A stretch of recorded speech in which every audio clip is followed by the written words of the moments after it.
Good morning, everyone. Please find a seat. We'll get started in a few minutes.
All right.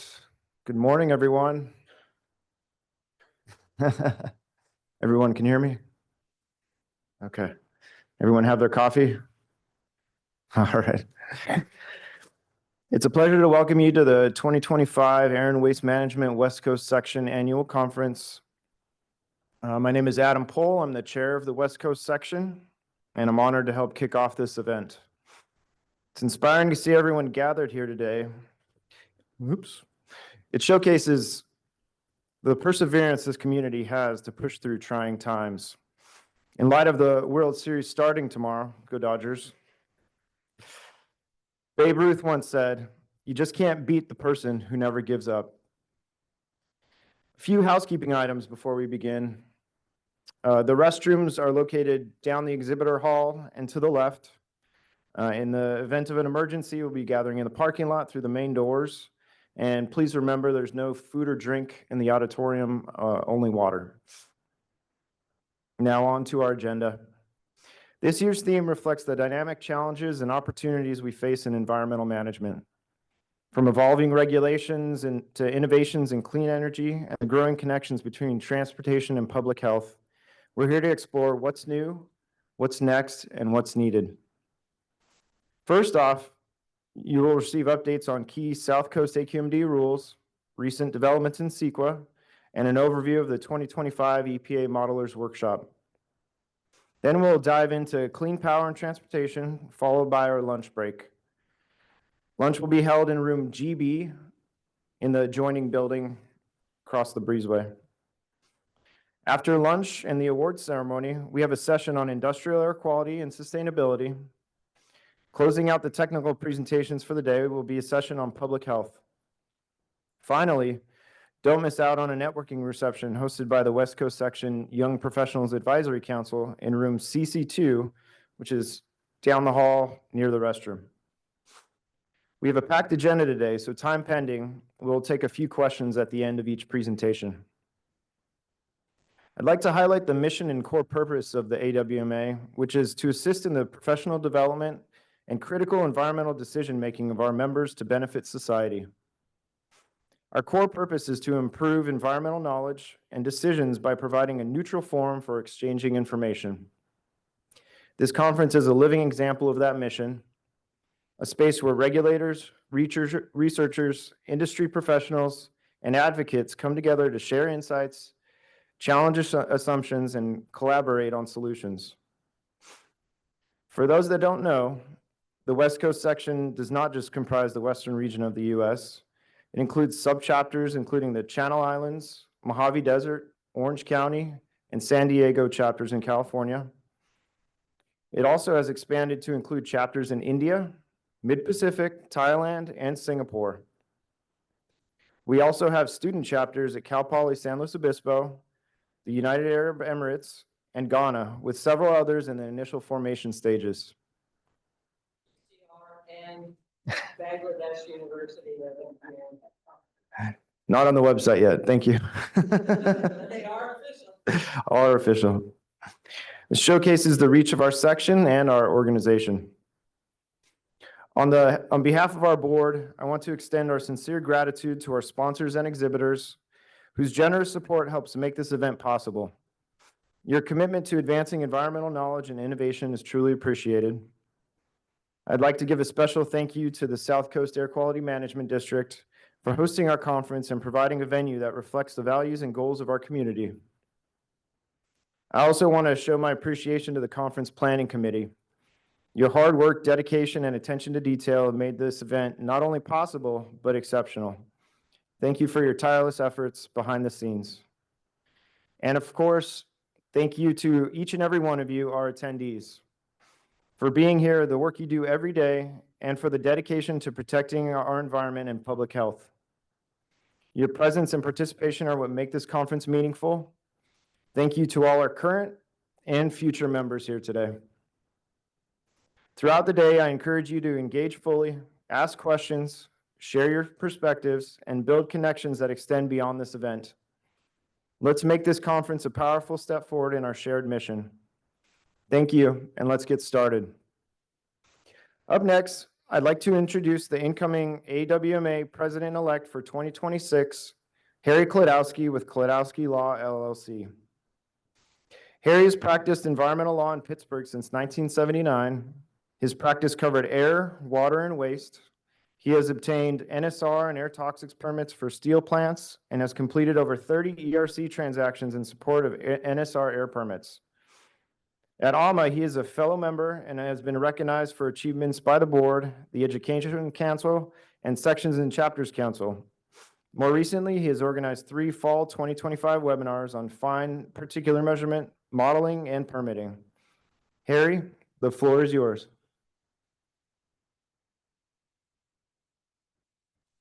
Thank you, Adam. Good morning, everyone. My presentation this morning is to talk about where A&WMA is and where we are going in 15 minutes or so. Oscar, can we flip a slide to the what to expect? One more. So we're going to cover finance, membership, and programs. Next slide. Finance. In 2025, we had budgeted for a small surplus. And I should mention that we are about to go into the budget season. So in the next month, by Thanksgiving, we will have completed our 2026 budget. And there are quite a lot of work put into this. I think this will be my 7th time going through an A&WMA budget season, and it's the part of the job that I am not crazy about. Actually, speaking to people is the part I really like. But for 2025, we had a good year. We have a small surplus, and overall, to summarize it in a sentence or two, early in the year, we had a number of specialty conferences, particularly 2 on PFAS and 1 on measurement. These specialty conferences outperformed what we had guessed a year ago was the budget. So they were $200,000 to the good, which is a terrific performance. We went to Raleigh in June so that EPA could participate, and they did not. So ACE underperformed by about $100,000, and we know exactly how that happened. We had 100 less registrants than we had thought we did. And some of that was EPA didn't come. And part of that was a lot of our Canadian members didn't come down to Raleigh. So our $200,000 surplus became a $100,000 surplus. We had a specialty conference on visibility scheduled for about this time this year, and the conference committee said we need to move that into next year where it sits on the program. The other thing from the financial end is we have done very well on webinars. We are going to run about 18 of them in 2025 compared to 11 in 2024. Next slide, Bhaskar. So there is a lot of concern and controversy about what the next year looks like. I won't say I'm immune to it, but we are doing what we can to manage this. We are continuing our cost controls. One of the issues with the annual meeting is it looks like that is a 500 or 600 person conference nowadays. And we continue to look at ways to take costs out of the annual meeting structure. And we're probably headed towards having the annual meeting in hotels rather than convention centers. Up until COVID, we were running attendance of about 1,000.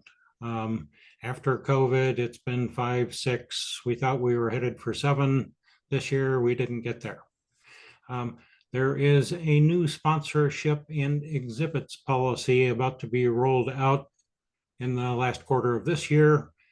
We got rid of the platinum, gold, silver. If you've been watching precious metals prices, you know that we can't afford them anymore. So we have new names for the sponsorship levels, an idea that the larger contributors and exhibitors would get into what's called a mission partner sponsorship that covers a number of events throughout the year.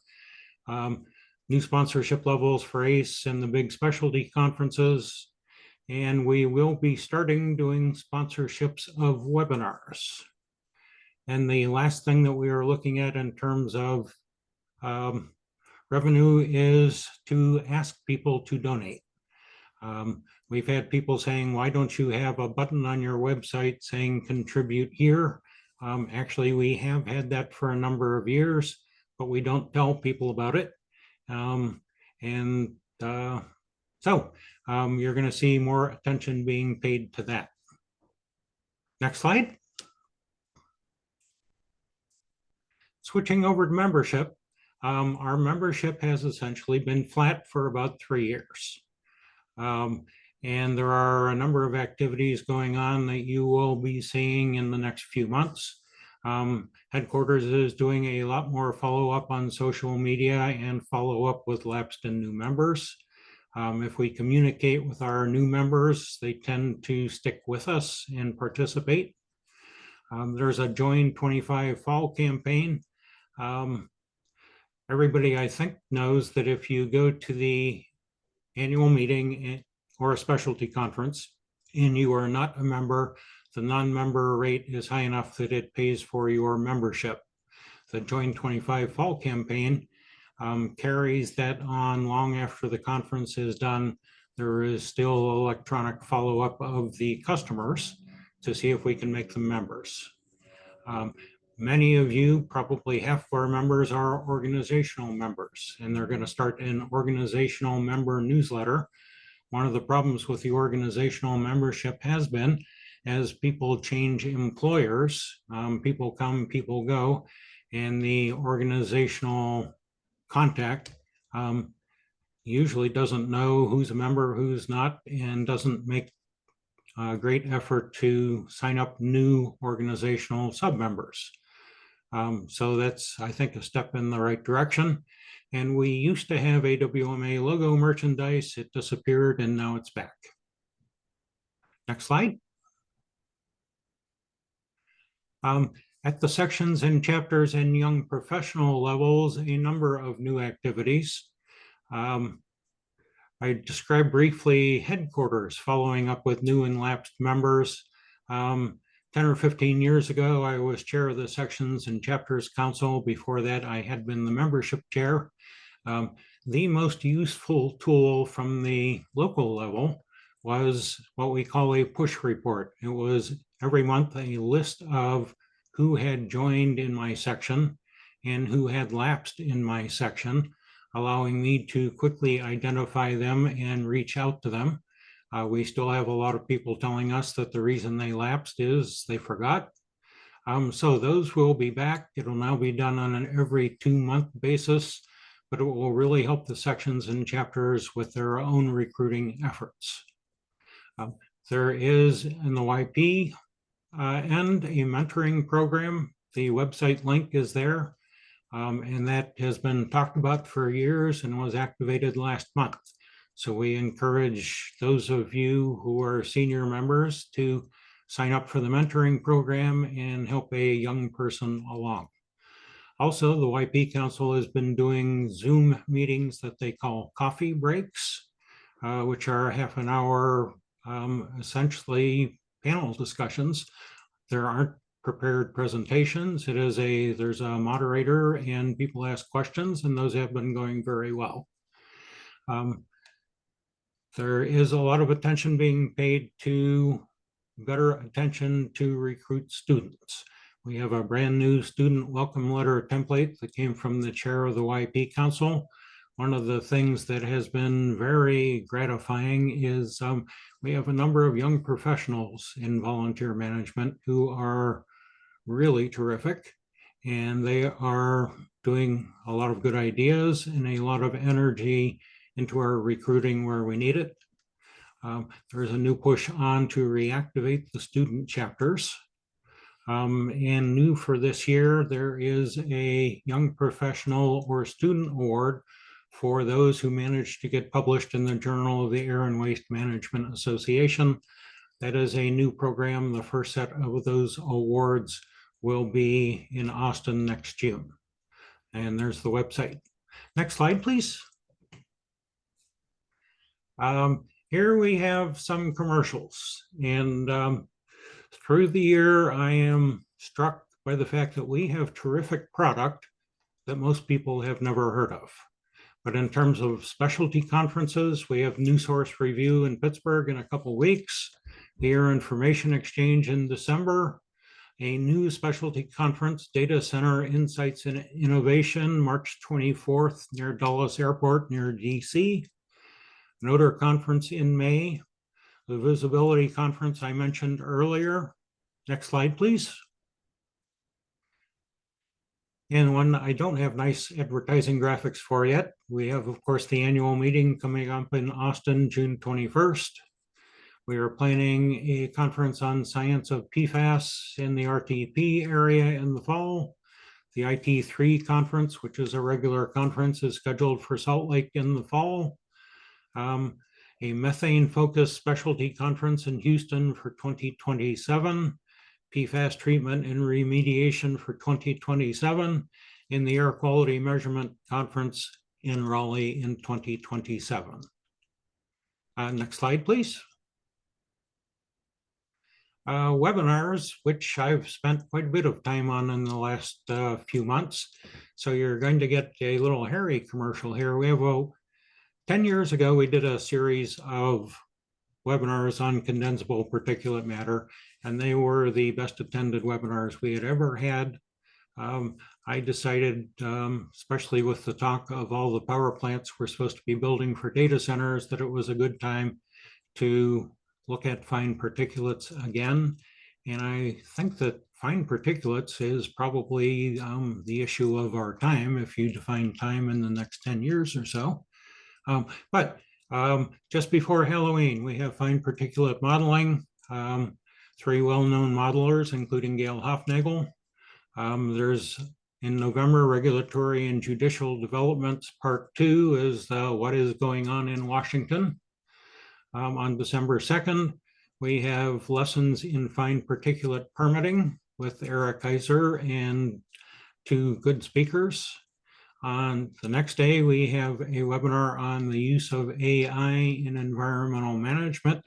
I'm interested in that one because I've had 45 years in the environmental business, and I'm kind of baffled at how much of it has turned into mindless paper shuffling. And the use of AI there could be a pretty big change in the way we do our daily work. And the following week, developments in condensable particulate measurement. I'm pretty sure all of you on the West Coast know Kevin Crosby, Zach Emerson from the Cassie, and Rich Tupak from Alliance. Coming up next year, we have Vapor Intrusion featuring Rob Ettinger. And March 19th, we have an odor webinar. Next slide, please. A few comments on what is the role of A&WMA in the new year. There is a lot going on. A lot of it is not good. There is a lot of turmoil. But the environmental press, I think, has taken the sky is falling routine a little too far. I graduated from law school in 1979. 20 members of my law school class of about 200 people went to work for EPA. 2 years later, one of them was left because Reagan came in and did a great purge of EPA. Ron's idea was that he would help business by firing all of the permit writers. Well, when the statutes say you need a permit and there are no permit writers, you have not helped business. But there was a big purge. This one might be bigger, but it's similar magnitude, I think. What were the impacts? A lot of the work came to the state and local agencies that do most of the enforcement and permitting anyhow. The rise of the citizens advocacy groups was a direct impact of Reagan's cutback. And then remember, the Superfund law was passed in 1980, and we ran into the banks becoming the environmental police because they wanted to be repaid on their loans, and people that had serious environmental problems or contaminated properties might not be in a position to pay them back. And it also stimulated the environmental insurance coverage business. But the ramifications, 4 years later, things were pretty much back to normal at EPA. We did have a couple years where things were really bad. And actually one of the assistant administrators, I think, served time. But we got through it. And I think we will get through this too, if we ever figure out when the ripples will stop sloshing over the sides of the pond. Bhaskar, next slide. So there is a lot of turmoil in the environmental protection business. Some of this might be justified. So we're going to deal with a much smaller EPA. The thing that really scares me are the cuts in funding of the state and local agencies, which we just don't have much concrete about.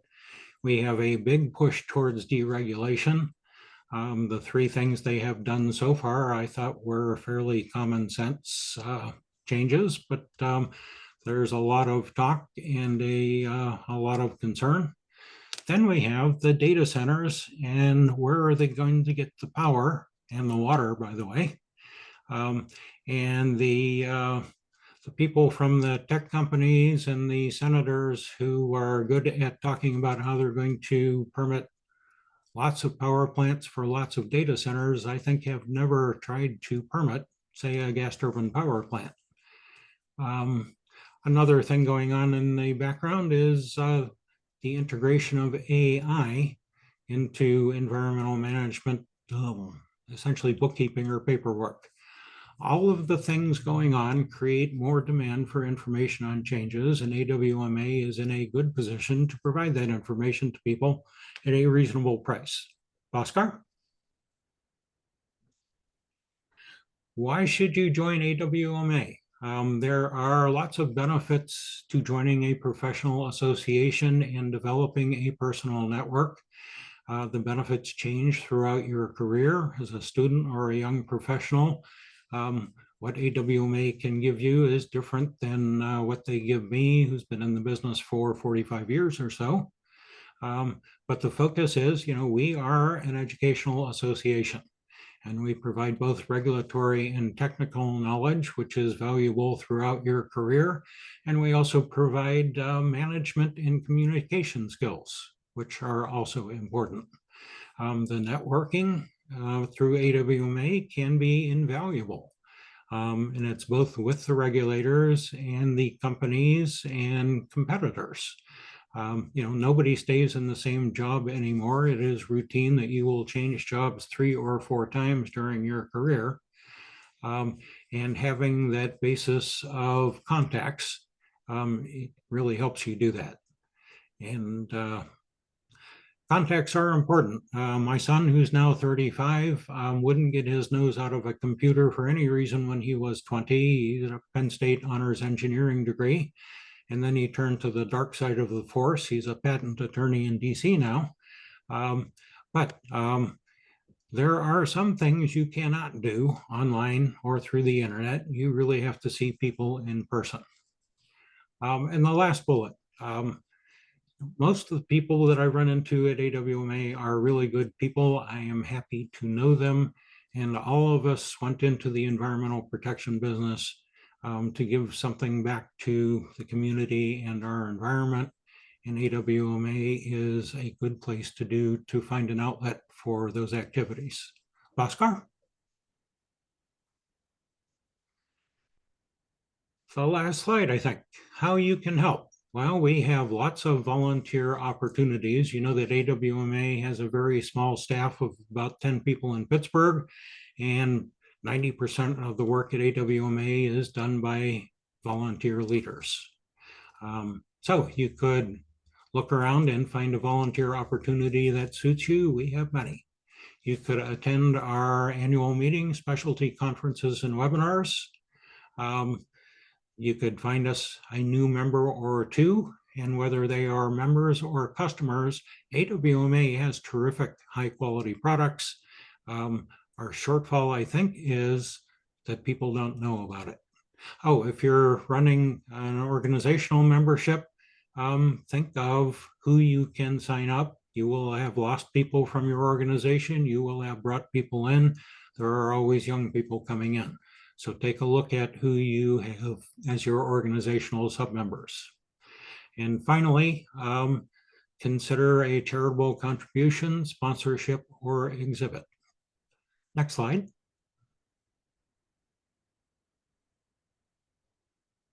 So one of the great things about A&WMA is we accomplish some terrific things as a bunch of volunteers doing this in our free time. I have to thank the A&WMA members and the volunteer leaders for putting on conferences such as the one you're at today. If you have questions or comments, I think we can try to take some. And I hope you have a great day at the conference. Wish I was there. Thank you.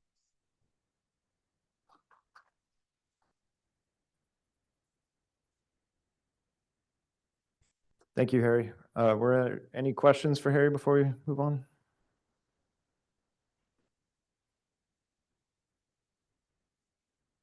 Oh, Bhaskar has one.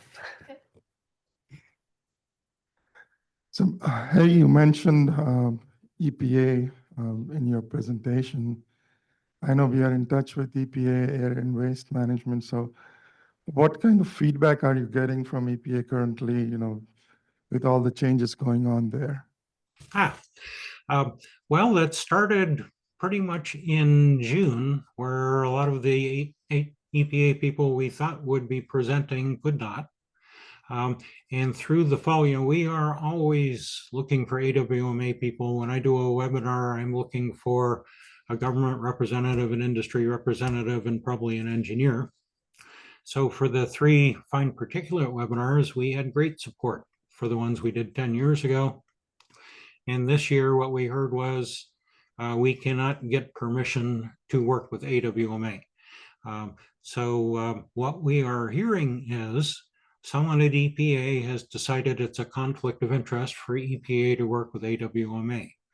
We don't think that's true. And as it turns out, I end up having the best connection with current management at EPA. This is in the form of a young woman who I hired her out of law school when no one else would give her a job. She worked for me for 3 years. Of course, she was an A&WMA member, and she liked the organization. And after 3 years, she was a trained attorney and went to one of the big firms, making 5 or 10 times what I could afford to pay her. And then at the big firm, when one of the partners tried to run her over as she was walking to her car in the parking lot, she decided that maybe the big firm thing was a little too nutty. And I was in big firms for a while. I think that's true. She went to work for OSM and then she went to work for EPA. So at any rate, we have a date scheduled to go and talk to the assistant administrator of a couple of the different divisions. And they said they're happy to meet with us, and we want to talk to them about what it is A&WMA really does. And as soon as the shutdown is resolved, we will be going down to DC to talk to 1 or 2 of the assistant administrators, and maybe we can get EPA working with us again. Thank you, Harry. Thank you. Just a reminder, there's no food or drink in the auditorium. Got to eat that outside. And just like Harry said, we're always looking for new volunteers. All the board members, please raise your hand. If you have any questions about volunteer opportunities or becoming a member, please find one of us. We'd love to talk to you about that. And next up, we have Michael Kraus, the Assistant Deputy Executive Officer, Planning and Rules Division with the South Coast Air Quality Management District. Michael earned his Bachelor of Science in Petroleum Engineering from the Colorado School of Mines. He oversees rule development projects, including oil and gas activities, zero-emission area sources, SEMS, fence line monitoring, HF and solvents, as well as preparations and implementation of our air quality management plans, CEQA environmental assessments, as well as efforts including clean air, building appliances rebates, FENS, and CaliMod. Welcome, Michael.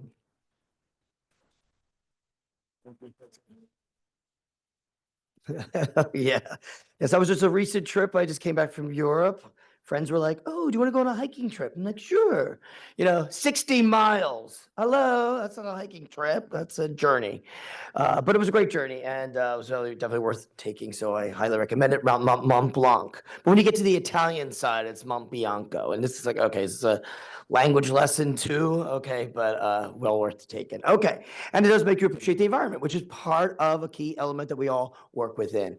And I was thinking this morning of something: success. Although most of us have, but how do you define success, and how do you succeed in challenging times?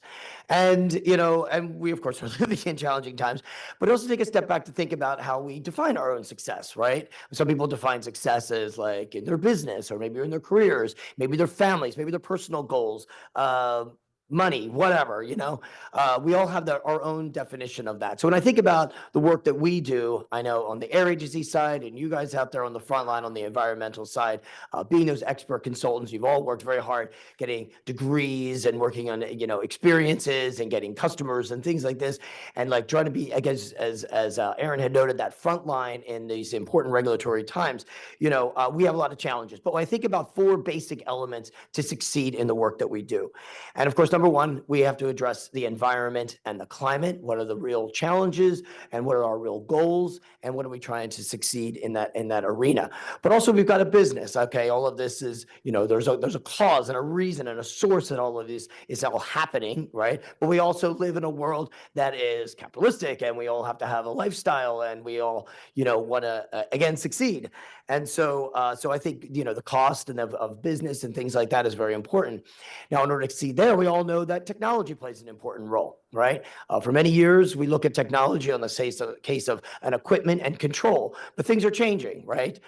You can go back to equipment and say, hey, maybe we reinvent instead of keep putting control on control. We read back and say, maybe the process can totally change. Maybe there's a whole new way of doing something, okay? So technology plays, of course, an important role in that. It plays an important role in monitoring. Give us that go back and look at how serious is the problem, or maybe we're missing where the real problem is at. And monitoring and those types of technologies and control also are very assisting. And of course, as Harry noted, AI.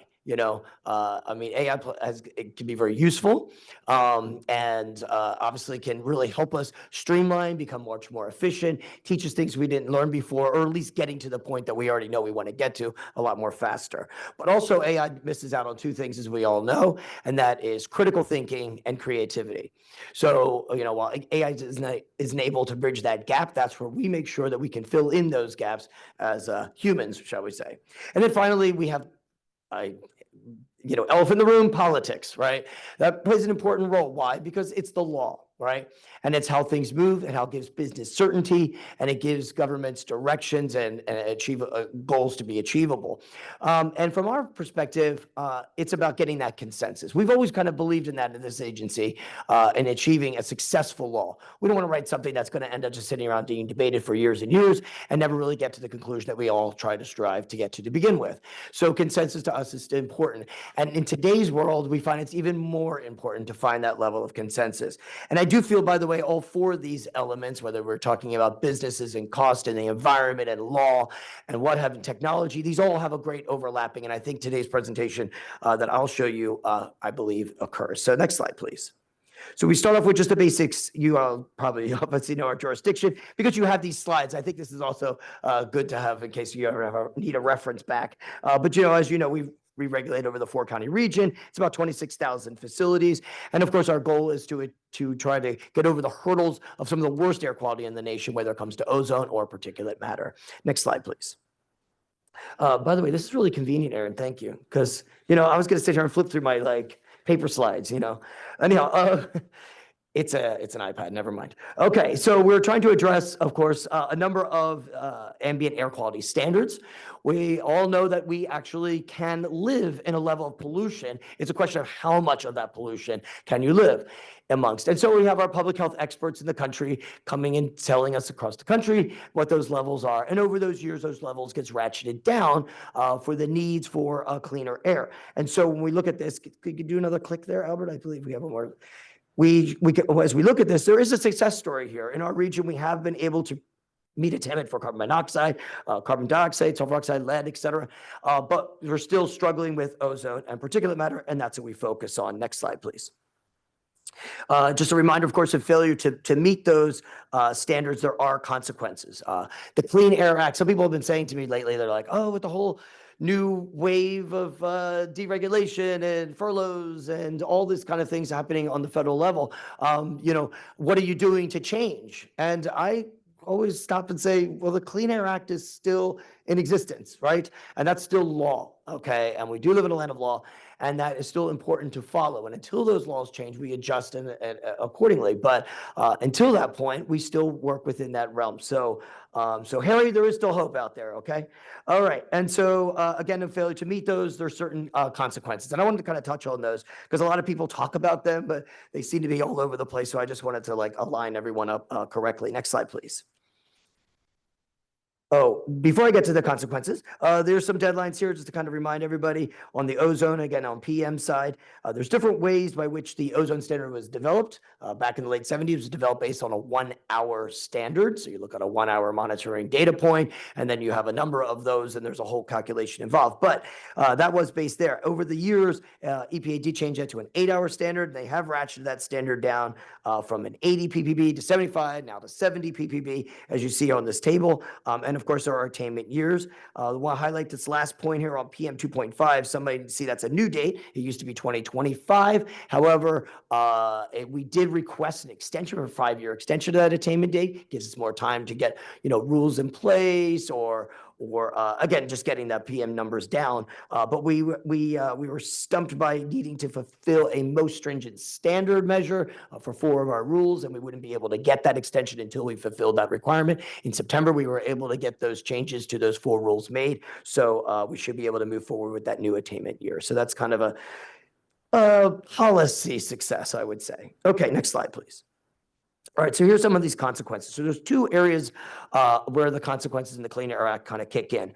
One is what's considered non-attainment. So of course, not meeting those air quality standards. So in not meeting the air quality standards, EPA can make that determination, not meeting the standards. This kicks in 2 things. One is the Clean Air Act has what they call a non-attainment fee. You may have seen this recently in our rules 317.1. We do have a previous rule 317 addressing 2 of the standards. These are fees that the Clean Air Act requires of major stationary sources. So that's one thing that kicks in. The other thing that kicks in is called contingency measures. So if you've been part of some of our rule development, you've been seeing in some of our rules, we're trying to come up with ways, what's called like a triggering measure. This is kind of challenging, right? EPA and the Clean Air Act says, hey, if you don't meet that attainment standard, you need to trigger something immediately. So how do you do that immediately if it's not already in the rule? So that's what made us think about how we can come up with these contingency measures in the rule. We were trying to balance it out, again, a level of consensus here between something that we felt that wasn't too burdensome, but yet something that would be effective as well, and fulfill that requirement of contingency. The idea being that it's a little bit more stringent and it helps fill in that gap by which you not have been able to fill it with your attainment.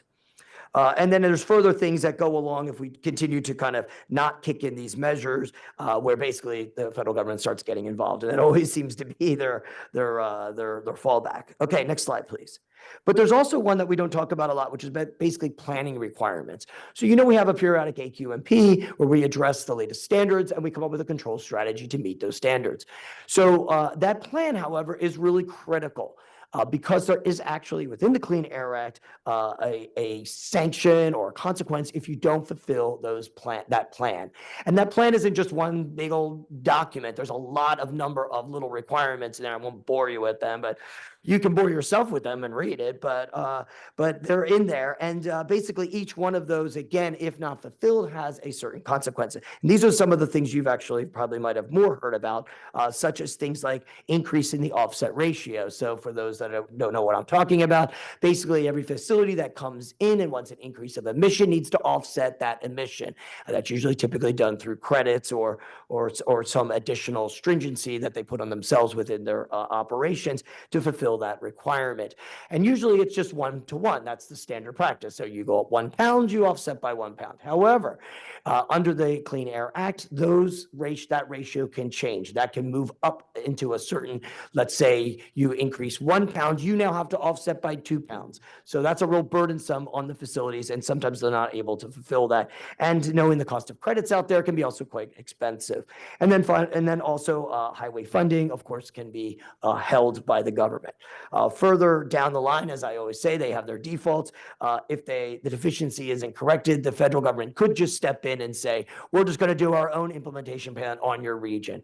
And these are kind of very draconian type measures. These are the type of things that say, they'll just shut down certain high-level polluting facilities. You just can't cease operations. Or we drive our vehicles on odd or even your license plate numbers on the roads, and you get ticketed if you happen to not be, driving on your proper day or something to that effect. So these are the kind of things that they would do, because they wouldn't sit down and have like working group meetings and discuss, little individual provisions of a particular rule. That they're not going to bother with that. Okay. So I just wanted to kind of touch on those because I just wanted to make that clear, what those types of sanctions and what they look like. Next slide, please. As we all know, we don't do this alone, because there are different authorities out there, whether it's the federal authority over aircrafts and ports and locomotives and what have you, the state authority over mobile vehicles, and ourselves. So it really does take a concerted effort between those authorities. And of course, it's challenging. It's been challenging in the past. People talk about, oh, it's so challenging right now. I'm like, oh, no, this isn't new. This has always been tough to get other agencies to work with us. I'm not saying they don't, but it's just not at a level by which we need it here in Southern California. Next slide, please. So recently, when talking about our air plans, our more recent ozone plan, our 2022, we did have a 2024 PM plan, and we will have another PM plan coming out hopefully next year. So look forward to that, and of course, get involved and participate. But in our ozone plan, we did look at the latest 70 ppb standard, how we can achieve it. And as you can see here on the right on this chart, it really are daunting numbers when you look at it, right? So these are what we're looking at here is the NOx emissions. So NOx, as we know, ozone, by the way, two constituents, right? NOx and VOC. NOx, though, is what we call the driver to meet that 8-hour standard. So really, we need some dramatically reduced NOx emissions in order to meet those standards. You can see here in 2018, that was what we call our base year, about 351 tons per day of nitrogen oxide emissions, which if we were to just reduce from today's current standards to meet the 70 ppb, which is around 60 tons per day. So you're going from 351 to 60. The good news here, it's about an 83% reduction. The good news here is there's already rules in place. Now, there's still a question of where the waivers are at on the national level, whether the CARB is able to fulfill their obligations already under their own measures. But having said all of that, if those actions take place, we do get some emission reductions in the future. So we look at 2037 getting us down to 184. So doing nothing, we should be at 184. But guess what? That isn't at 60. So it's still problematic, okay? And that is, of course, why we derived the plan. And so in looking at the plan, there's a number of things. We did an aggressive push for zero emissions. We're still looking for those opportunities, and I'll touch on those in a moment. And of course, mobile sources still play a very critical role, and we'll look at that in a second. Next slide, please. And this is what we're looking at. So in 2018, this is sort of the pie chart breaking up those major areas of whether we're talking about an off-road mobile. Those are more like, like construction equipment and things like that are not on a freeway, right? So that would, of course, include some of the federal sources there when we're dealing with locomotives and ocean-going vessels. And then you have on-road motor vehicles, trucks, et cetera, or passenger vehicles. And then the blue there, that's primarily the area where our agency has authority over when it comes to stationary sources, so your engines, your boilers, as well as your area sources, furnaces, water heaters, what have you. As we kind of, again, look at some of the regulation that's in place currently, the pie chart changes a bit. And as you can see, that off-road slice, primarily federal sources, gets larger. If there's no actions being taken, obviously, then that slice is not going to reduce. Next slide, please. So we kind of broke it up in a different way when looking at all of those sources for the 184. You can see then how that breaks down. And again, emphasizing on the yellow there what that is. But just to remind everybody, we don't have any authority to be able to make the federal government do something. So it's going to be even more challenging for us as we sort of coerce and work our means for those that are sympathetic to the environment on the federal level to get some participation in that arena. Next slide, please. This is another way we sort of broke down basically when we look at the plan. So of course we're gonna keep the green there. Again, there's a level of air pollution that people can live a healthy life, and currently the federal government is saying that it's at 60. So then the ones above that line there are the areas of reduction that are necessary. And as you can see with the orange, it's a big chunk on the federal level. Next slide, please. Okay, so when we look ahead, when we think about like rule forecasting and how we sort of, craft that. So people have asked us. And of course, we start with our plan. So you'll see here, we have actually had our previous ozone plan in 2016. There are some measures that we have not yet completely fulfilled there, and we're working on currently now, and some of those spilled over into the 2022 A&WMA, always trying to come up with new ideas. Again, technology plays an important role. So again, this is another one of these overlaps where you're looking at, we're looking at the environment, we're looking at a government structure, and then we're looking at technology, which can assist us to move these things along and to find those ways in a more cost-effective manner and what have you. But we also, again, I mentioned the 2024 PM plan. So this kind of plays a little bit. And because both of those pollutants do play off on each other, they call them precursors, so that we can get some co-benefits from that. And again, we look at those opportunities there. And we think that also, again, helps with consensus in getting some of these regulations across the line. We also have, on the state level, we have the Assembly Bill 617 that requires to have the development of community emission reduction plans, or SERPs. There's a lot of action items that the community has come up with, or desires that they would like to see. We do try to keep those things in focus and working with the community to make them understand whether those things would be effective on an air quality basis or just they look good optically, but like, we do think it's an important, vehicle for us because they are a lot of times, of course, on the front line in those burdensome communities. Then, of course, toxic air contaminants. While this is not contributing necessarily to our reduction in our air quality standards and meeting those goals that are required under the Clean Air Act, toxic air contaminants are really problematic for our own personal public health. And they become challenging because, a lot of times over the years, these toxics have been used a lot in industries and business and have created successful results, right? I mean, I remember for years, like the dry cleaners, like, oh, we love perchloroethylene. Look how it takes out that stain. And I'm like, oh, yeah, that's a good thing, But at the same time, you breathe it enough, it's cancer causing, and we all know where that results in. So, not good, but wanted to handle these individually, and they're very challenging. Again, they're very challenging. Recently we passed our ETO rule, or ethylene oxide rule. Ethylene oxide is really effective when it comes to sterilization. Coming out of COVID and dealing with sterilized needles and what have you. I mean, we really all pretty much would support that the need to make sure that our needles are very sterilized, right? At the same time, ethylene oxide is also very dangerous, and everyone recognizes that. So we're trying to find creative solutions forward to continue to allow the usage of something that might be dangerous to be done in the safest manner possible, or alternatives to those to be encouraged or utilized or incentivized as we kind of address each one of these toxic type issues. And then there's other things that we look forward in our rule forecast you'll see that we're just trying to deal with. And this just happens along the way. And we try to strive to be an agency that's always looking forward, that's always planning ahead, that's always recognizing the fact that we've been around for a long time. We're also going to be around for a long time in the future. And there's going to be a future world that's going to need to interpret our rules, for example, or rules that should be updated, reflecting the times as well as the technology. Next slide, please. All right, so some of our recent rule activities, if ones have been involved, some of the things that we've heightened concern recently in the last couple of years now.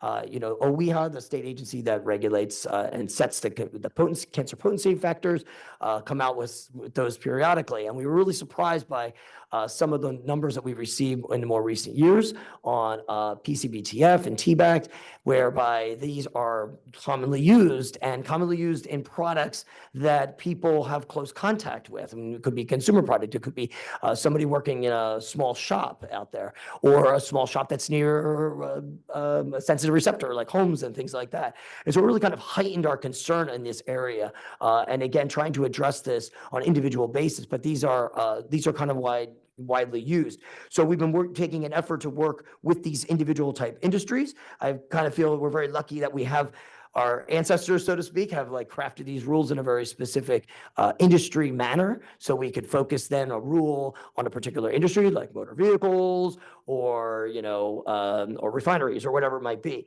So we can work with those industries individually and come up with the best way moving forward. As everyone knows about our reclaim transition, we did pass our last landing rule on that. We are still working on efforts for the overarching program in itself. So look forward to that in the upcoming year.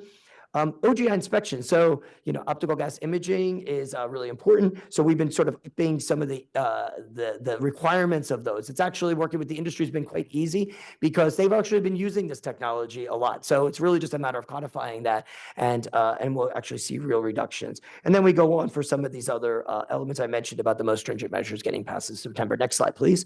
So looking forward coming up. So real individual, I mentioned about how communities get involved, how communities contact us. And while we have an existing aggregate rule, 1157, dealing with aggregate positives, crushing and things like that, you've all seen, we have a picture there. There has been some heightened concern, particularly in certain areas, and whether some of those operations might be pushing the boundary of those limitations. So we're revisiting that rule and looking for ways, and again, this rule hasn't been looked at in a long time, so we have opportunities to strengthen that rule and be more effective. Those are following the ports. We're working on an agreement with them, so stay tuned. Next month in November, we'll be taking an agreement to the board. Again, looking at toxics, looking at reclaim, looking at coatings and toxics involved in those coatings, et cetera. So look forward to all of those in upcoming rulemaking. Next slide, please. Other rule considerations. So we have already addressed our rule 1146, 1146.1 these in the past, and ratcheted some of those NOx emissions down in those high industrial type boilers. However, we're relooking at that to kind of see some new technologies. So look forward for that. Toxic rules I talked about. A new methylene bromide rule. Those might be following some of that. Fumigations involved with shipping and things like that come across. And then some other rules that you can see here. Data centers, someone mentioned those earlier. We find those are going to be important because we know they're all energy intensive, okay? And they also have backup energy. They need to be cooled, lots of things that involve energy. So we do think it's important as a growing industry that we address that appropriately ahead of the time. And then air curtain cinders, this is a technology that helps reduce all the smoke when you're doing open burning. So in the past, we've always allowed the open burning. We'll continue to, of course, but if there's new ways that we can control those emissions, those PM emissions, when that operations are occurring, we want to encourage that effort. Okay, next slide, please. Go Zero is an incentive program, incentivizing gas furnace and gas water heaters to transition to electric heat pumps. So follow us on that program. Next slide, please. And then technology advancement. So while I'm talking a lot about stationary sources, we do have our technology advancement team that does focus on all sorts of different areas when it comes to mobile sources, trains and trucks and what have you. Again, trying to cut into that effort that we know the feds have the overarching authority. But as you can see here, we have a number of funds out there and lots of money going toward technology demonstrations, incentives, and infrastructure. And I believe the last slide is just my information. Cynthia, did I do it? Okay. She's showing the numbers, by the way. So any future speakers, look out. Any questions? Krishna Anand here. Thank you, Mike. Good overview. It seems we have reached sort of a stumbling block. We cannot make progress because mobile source is really killing everything. You have to think outside the box now.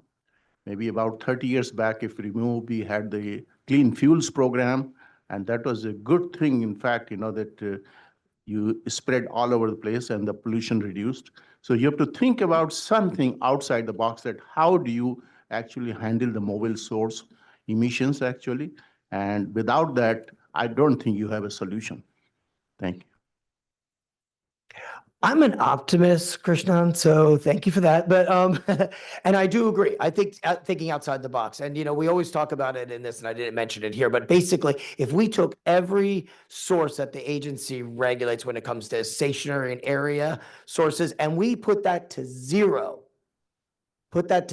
we still would not meet the standard. So I think that's really what Krishnan's talking about, right? You're going to have to start rethinking outside the box. Of course, we're not going to do that necessarily. We're not able to do that all to zero, so it makes it even more challenging, but I absolutely agree. And that's what we encourage folks to join us in our working group meetings, speak up, or have side meetings. You guys, we talked, I think Harry was talking about, networking connections. We do that ourselves here as well, and keep an open mind on learning about those new technologies, hearing from stakeholders, getting new ideas, introducing them. We have the power of the law that we're working with. Let's do it right, and let's do it efficiently. Let's make it effective. Thank you.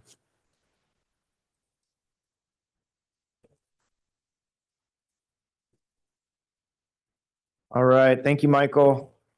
Next up, we have the moderator of our first session on regulatory updates, Bhaskar Shandan, as Senior Air Quality Engineering Manager with the South Coast Air Quality Management District. Bhaskar.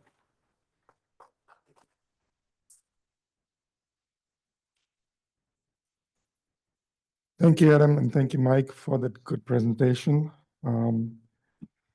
As with all our previous conferences, we start the session one is regulatory updates. And I'll be the moderator on that session. My name is Bhaskar Chandan. I'm Senior Air Quality Manager in Engineering and Permitting at South Coast A&WMA. I'm also on the board. I'm one of the directors of the Air and Waste Management. This is my third year and last year on the board. Also been with the West Coast section for many, many years. Happy to be here. Happy to see a good crowd today. Glad to have so many people attend the conference, exhibitor sponsors. We really appreciate everybody's support. This is our main event as far as the West Coast section is concerned that supports our activities throughout the year, including, we do scholarships, we do a lot of other activities, webinars throughout the year. So if you're not on our mailing list, please, join our mailing list on the West Coast section. And if you're a member, you're definitely on our mailing list, and consider being a member also. So with that, let's get started with the first session, which is going to be regulatory updates, as we mentioned. The first presentation is going to be by Tiffany To, and Tiffany is going to talk about updates to proposed amended rule 1401, which is basically a new source review for toxic air contaminants. So Tiffany, all yours.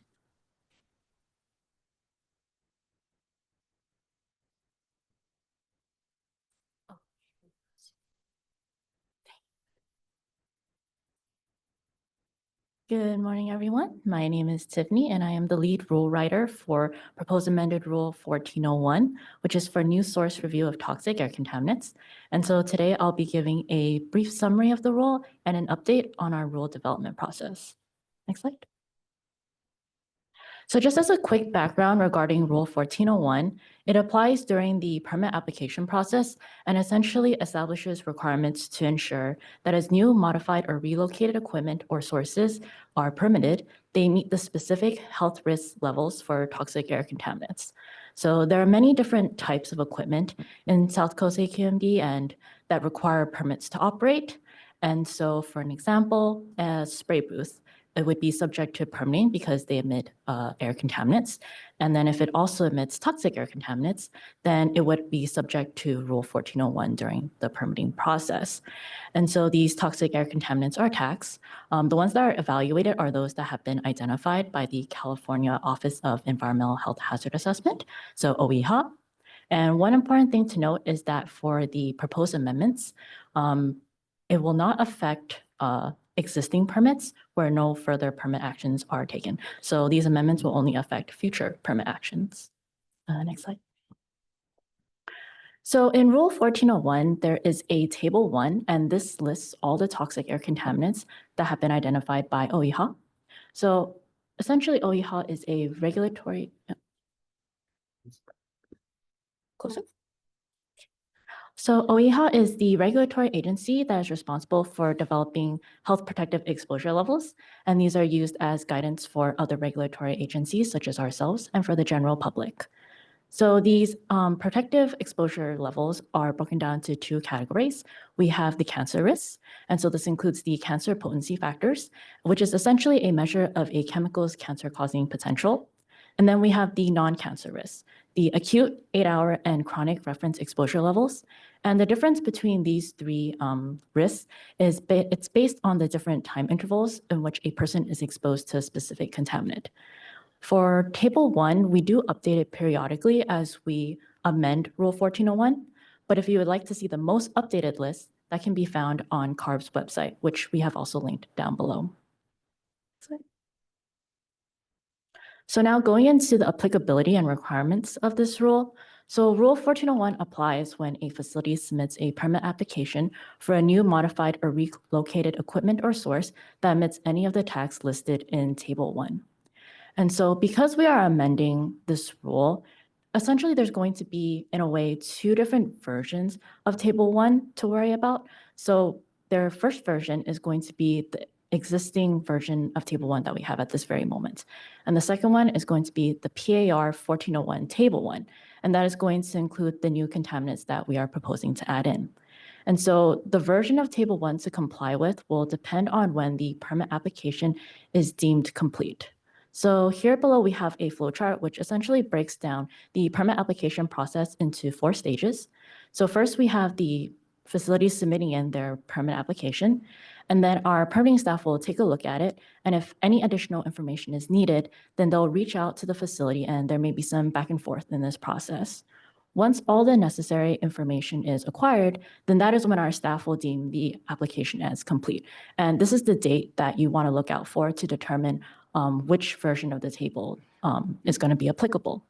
And then afterwards, the application goes under its permitting process, and then South Coast AQMD determines whether or not to issue a permit. And so for PAR 1401 Table 1, it will apply for new, modified, or relocated permit applications that are deemed complete after PAR 1401 is adopted. Next slide. So a little bit more about the requirements of this rule. So Rule 1401 also does specify the health risk limits for new permit units, relocations, or modifications to existing permit units if they do emit a TAC that is listed in Table 1. And so for permit applications, they will be denied unless the applicant can demonstrate that the health risks do not exceed the thresholds that we have listed below. So we have a cancer risk threshold and a non-cancer risk threshold. And these thresholds will also depend on whether or not TBACT is implemented. And so currently, South Coast AQMD does use risk assessment procedures version 9.0, which was amended last year in October. And it describes the methodology that's used when evaluating health risk. And so health risk can be affected by a variety of factors. And so that includes the throughput, whether or not the facility is using an air pollution control device, how efficient that control is, as well as distance to sensitive receptors. Next slide. So now that we have a little bit more of a background about this rule, we're now going to go to discuss the proposed amended Rule 1401 development process. So as mentioned, Rule 1401 is periodically updated, and this is to reflect the new toxic air contaminants identified by OEHA.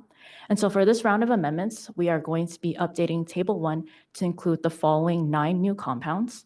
And we're actually going to be talking about 2 of these compounds in a little bit more detail. So that would be PCBTF, parachlorobenzotrifluoride, and TBACT, tertiary butyl acetate. So when it comes to PCBTF and TBACT, there is a bit of a relationship with VOCs.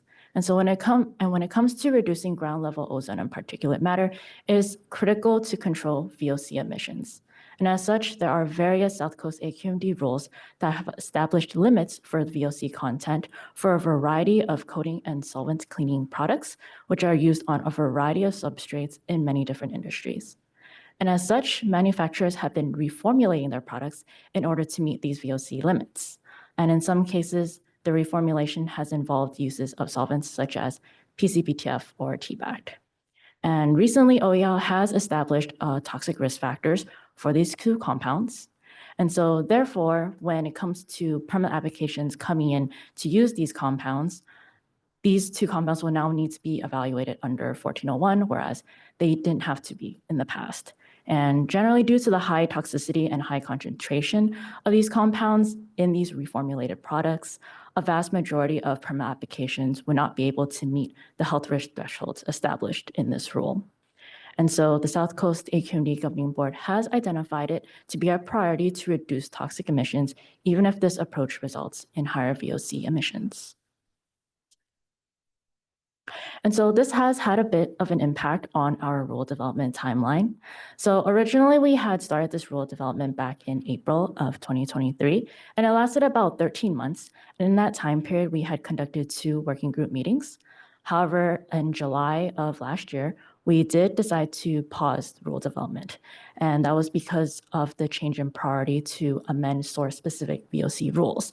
And the reason for this was to allow manufacturers time to reformulate their products and provide alternatives. And it also reduces toxic emissions for existing, new, modified, or relocated equipment and results in greater protection of public health. And so we did pause this rule development to give time for VOC rule amendments and to return with a more comprehensive package addressing anticipated impacts from this rule amendment. And so as of September of this year, we are now resuming rule development. So in the last few years, there's also been a few VOC rules that have been amended to phase out PCBTF and TBACT. And so those rules include Rule 1151, 1168, and 1171. And as of right now, there are still rulemaking underway for additional VOC rules. And in the meantime, PAR 1401 will resume in parallel. And so the rules that are further along in development are Rules 1107, 1124, and 1136. However, we do have 12 additional VOC rules where rulemaking is underway. They're in the earlier stages. And so if you would like more information, we did include a link down below. And so as part of this rule development, we do analyze the regulatory impacts. And so to evaluate potential impacts to future permit evaluations resulting from adding these additional compounds into Table 1, we generally use a two-step process. And so for the first step, it'll be identifying the potential emission sources. This can include looking at a variety of support documentation from other agencies, looking into our own databases, so that includes our AER data, and looking into our permit applications. Our next step would be to evaluate the potential impacts. And this evaluation method will depend on what that toxic air contaminant is going to be. But one example of what we've done is looking through permit applications and looking specifically as to what the throughput is for that compound, whether or not they have a control, how close they are to sensitive receptors, and also running health risk assessments. And so for our next steps, we're going to be continuing this rule development process, and that includes continuing our analysis of its regulatory impacts. We'll be looking to obtain more information to determine additional potentially impacted equipment or processes. And so if any stakeholders or if anybody in the public has questions, concerns, or more information for us, we are always open to meet and discuss. And then we are also looking to schedule a working group meeting in the future. However, that date is tentative.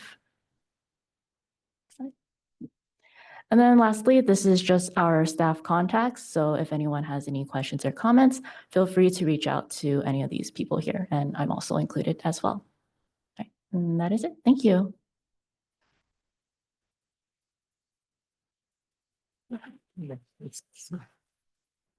Well, any questions? Cynthia has the mic.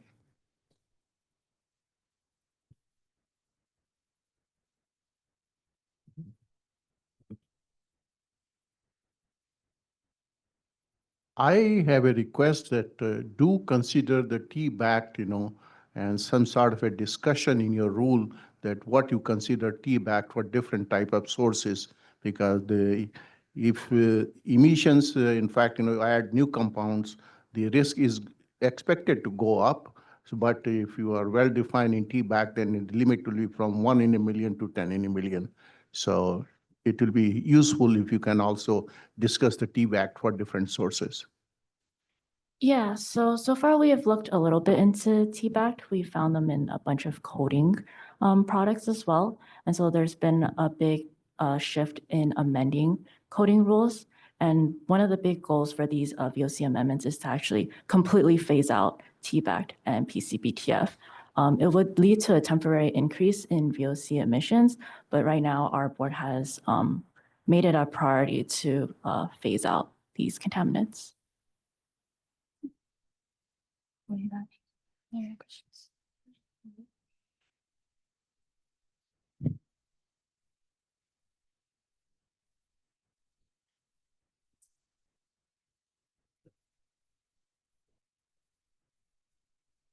I know that there's another district a little further north of you that is struggling with MDI right now.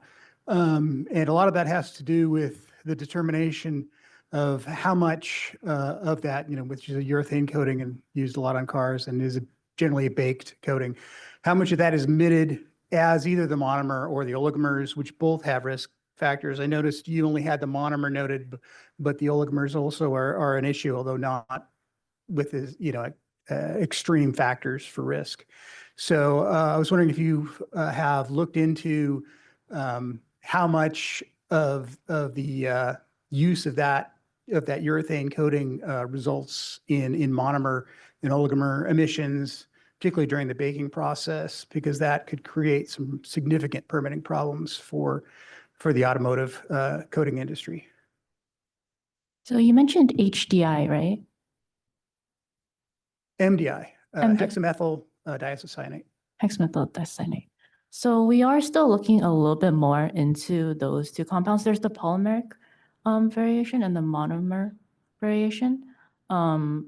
we have found that depending on which one it is, it might not be emitted once it's in the coding.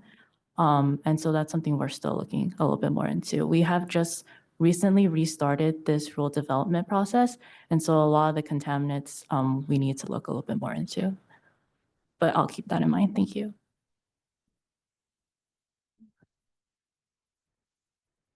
Squeeze by here.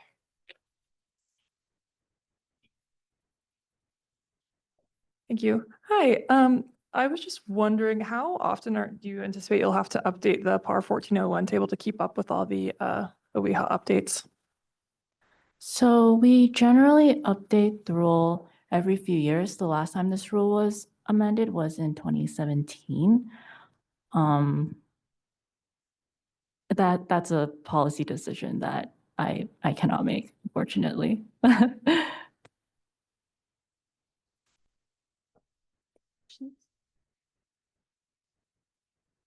I don't see anything else. All right, thank you. Thank you, Tiffany.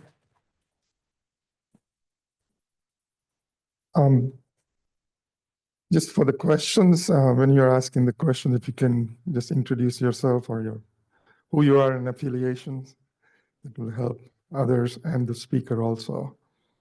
The next speaker on our agenda is going to be on, this is something that Mike Cross mentioned in his presentation, the Go Zero program that A&WMA has recently started. And Emily Yen is going to be talking about our Go Zero program. Emily?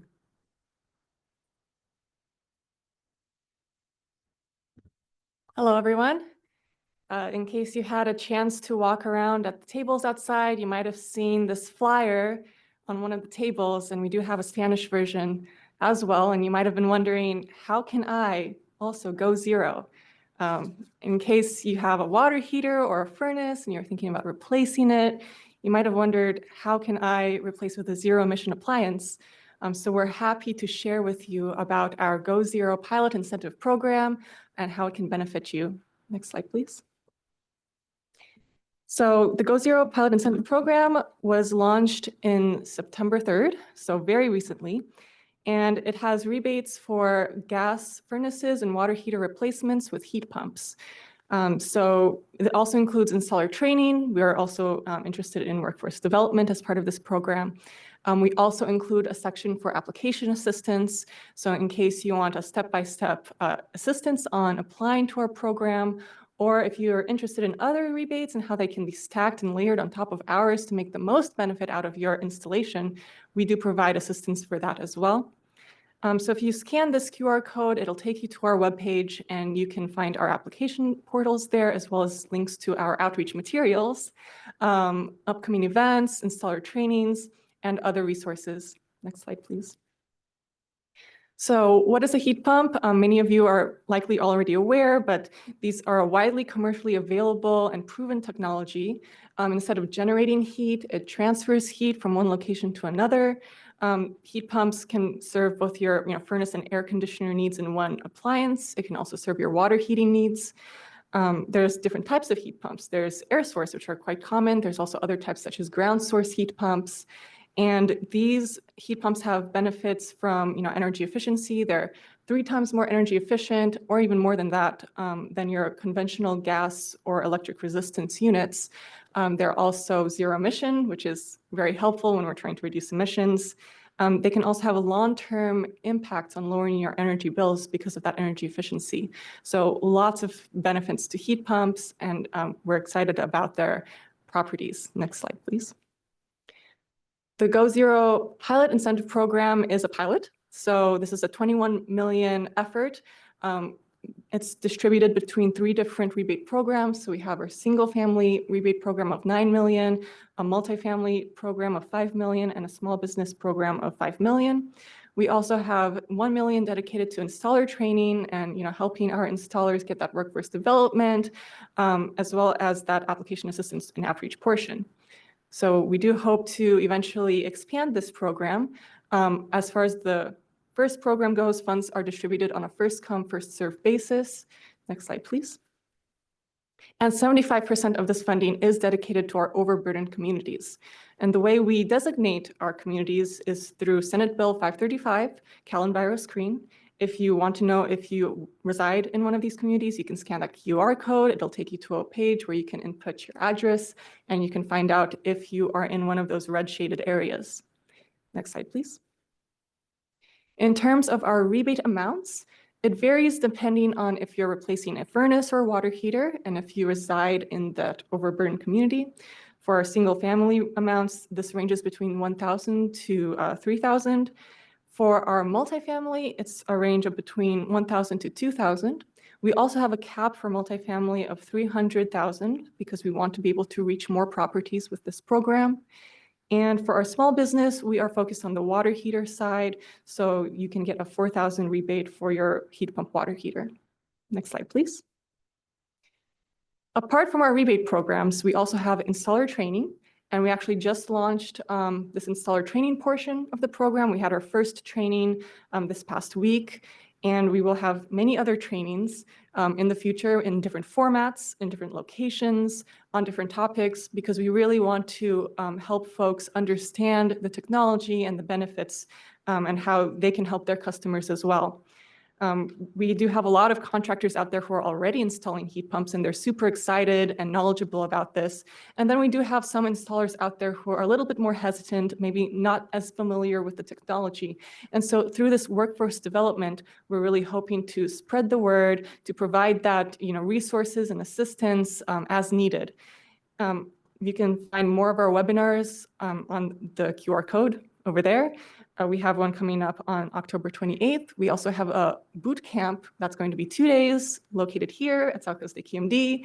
In case you're interested in that opportunity and spreading the word, we're going to be providing more detailed on how to install and what's needed in installing a heat pump. And so we're excited for that opportunity. Next slide, please. For application assistance, we know it can be a little bit of an interesting landscape out there with all the different rebates and incentives. We've got, federal and state and local incentives, utility incentives. So all these different programs are out there, but it might be a bit difficult to know which ones can stack with Go Zero or which ones can apply to your situation. So with our application assistance, we do provide that concierge style hand-holding service. So you can have either an in-person meeting, a virtual meeting, whichever format works for you to understand how to apply to our program and how to stack other rebates on top and, get that benefit for your installation. We also have other resources online, and so, feel free to check out that webpage. Next slide, please. We do have a matrix of other programs, so you can, filter based on your needs, and you can find which program suits your situation. There's also a link to the Switches On, which is a very helpful website, very user-friendly, where you can find, what's your location or what you're looking for, and filter. And if you have any questions, you can always contact us at gozeroapply@energycoalition.org and have your question answered. Next slide, please. In case you're wondering if you are eligible, this program is geared towards folks who reside in our jurisdiction. So that's, areas of Los Angeles County, Orange County, Riverside, San Bernardino counties. And you can go to our website and also type in your address and find out if you reside in our jurisdiction. Next slide, please.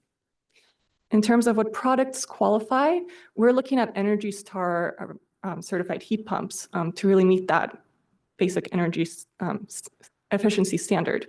And we're also looking at installations that were installed on or after June 24th for single family and on and after June 13th for multifamily and small business. As some context, that was when we established the contracts with our vendors. And again, this is geared towards all electric heat pumps for replacing gas furnaces or gas water heaters.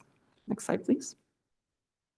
We do have a small business portion of this program, and our definition of a small business is it's independently owned and operated, has 10 employees or less, and gross annual receipts of $500K or less, or a not-for-profit training center.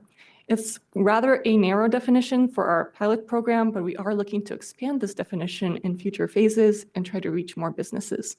Next slide, please. the question, how much funding remains? So in our first 2 months of the program, we have significant funding remaining for our single family and small business. So go ahead and install those appliances and apply because we have plenty of funding there. For our multifamily program, we were fully subscribed within 2 weeks. So in the pilot program, there's currently no funding available for multifamily. However, we are monitoring the applications that were reserved, and so we will make sure to announce whether there's any future funding for that program. Next slide, please. Go Zero is funded by mitigation fees that were paid by manufacturers that were under Rule 1111 and 1121. There will be additional funding and we'll keep you updated. Next slide, please.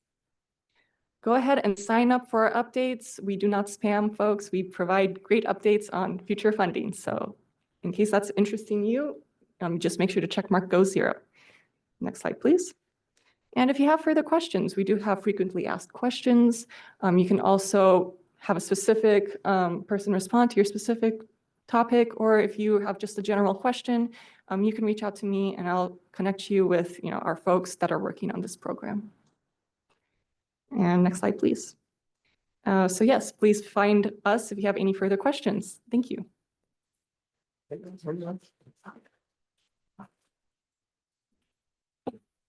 Thank you, Emily. Any questions for Emily on our South Coast AQMD's Go Zero program? I do. Cynthia. Cynthia Carter, San Diego Gas and Electric. I represent our research and development program. And this is just more of a commentary that perhaps San Diego can partner up with South Coast AQMD to maybe expand this pilot program for future. So we'll connect. For sure. Definitely, if you would like to connect with us, we're very happy to meet with you and talk about how we can make that happen. Thank you. By the way, Cynthia is an ex-AQMD employee also. She worked there for many years. Thanks, Cynthia. And she's on the board of West Coast section for a long time. She was a YP for a long time. She received some awards also from the national. Thank you, Bhaskar. Any other questions? Okay, hearing none. Thank you, Emily. So, yeah, the next presenter is running a little late. Looks like the traffic is pretty heavy. So I see Ranil, the third presenter here. So maybe we can switch to the third presenter. Yeah. So Ranil, you can see his bio up there. He's been with South Coast AQMD for a few years. I'm sorry. Oh, sorry, Vic. We should go on let's go schedule. with Mark then. So, yeah, if he's here, yeah. Sorry, yeah, Mark is here, so we'll go with the CEQA presentation, recent developments and legislative changes. Mark Compapino, he's from Latham & Watkins, and he's going to provide some updates on CEQA. Sorry, Mark, I didn't see you earlier.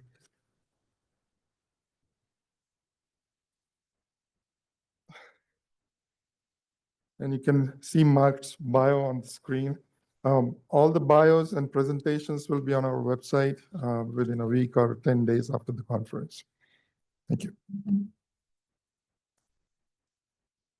Good morning, everyone, and sorry about the mix-up there. I'm going to talk today about let me click forward here. Can I do that? Can I control the, thank you. Some new legislation that has been touted as the most significant CEQA streamlining legislation in decades. And I actually have a couple partners that used to work at Latham that would say CEQA reform is like the Easter bunny. It pops up, people hear about it every spring, and then every spring it turns out not to be real. This has turned out to be a very significant development in CEQA streamlining, but it is primarily related to housing. So why come and talk and take 15, 20 minutes of your time to talk about housing at a climate, energy, air permitting conference? And I have 4 reasons why I think this is meaningful for your consideration. One is just CEQA is so prevalent in California environmental space and regulatory programs that it's just kind of good to know what's going on. Two, there are some significant material non-housing elements to this legislation. They're not the focus of the bill, but certainly if agencies or project proponents know about these and it's relevant to their project, it could be a game changer. I mean, these are CEQA exemptions that I'll talk about, not just expediting. There are some expediting elements to it, but there are exemptions as well. So these are important to be aware of. And then 3 and 4, I think, are kind of most significant. Is 3 is that there's really been a change of narrative. This hasn't happened overnight, but I say we have hit kind of a tipping point. It's really gained steam around.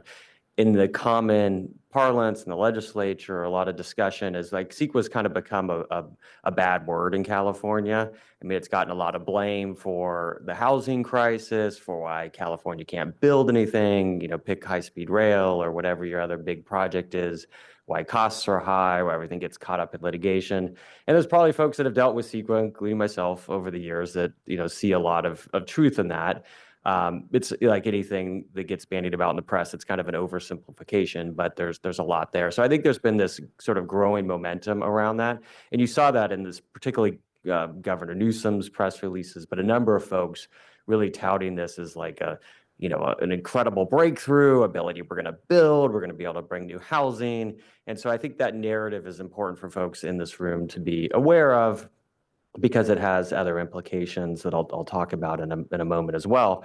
There's also this growing trend you may have heard about around this concept of an abundance agenda. This has kind of had its moment in the sun. It might fade, it might stick around, but it kind of Newsom quotes it quite a bit as this book by Ezra Klein that really focuses on how regulatory programs that were developed coming out of the post-war boom in the 50s, 60s, 70s, and were focused on sort of transparency and stopping and slowing development, have kind of reached this point in states like California that are heavily regulated, that where you just can't get anything done now, and it's impossible. And we have to sort of break the logjam to get stuff done. And I think that's, as long as that remains a coherent theme and narrative push in regulatory space, that could go well beyond CEQA, right? It's not just limited to CEQA. CEQA might be sort of the boogeyman, but there's a lot of other regulatory programs that could certainly fall into that. So I'm curious to see how that will go.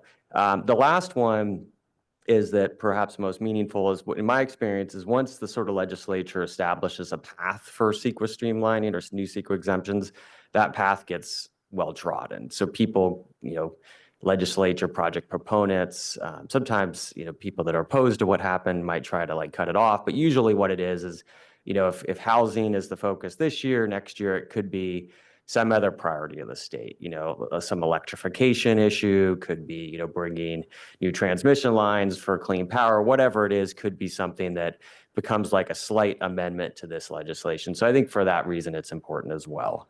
So with that context, I'm going to kind of move through these slides. I won't, given the time, and hopefully allow some time for questions and answers. Do I have a clock? Let me pull out my phone. I apologize, just so I could keep an eye on it.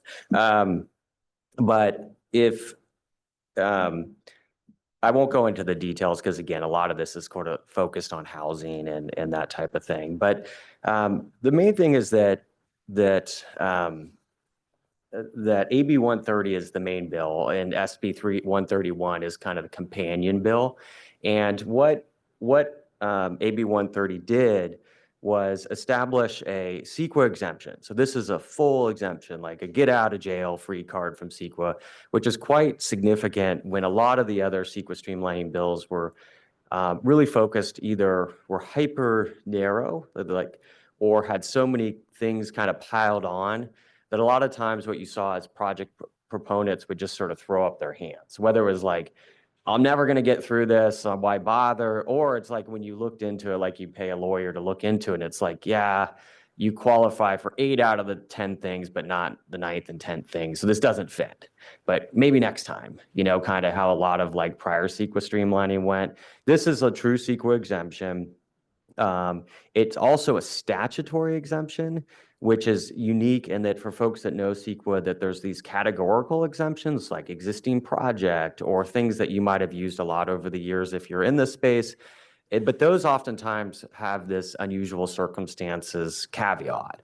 Whereas if a opponent to the project could demonstrate, well, that category, yeah, it applies, but there's unusual circumstances in this case. There's residents right next door, or there happens to be, this wetlands that's going to get bulldozed, and that wasn't the intent, and that's unusual. Therefore, you can't rely on it. And then you end up in either you can't rely on it, or you end up in court fighting over it. That's not the case here. This is just like a straight CEQA exemption. So that's also quite significant. And these were effective immediately. So these were live right after they were signed in the summer. There we go.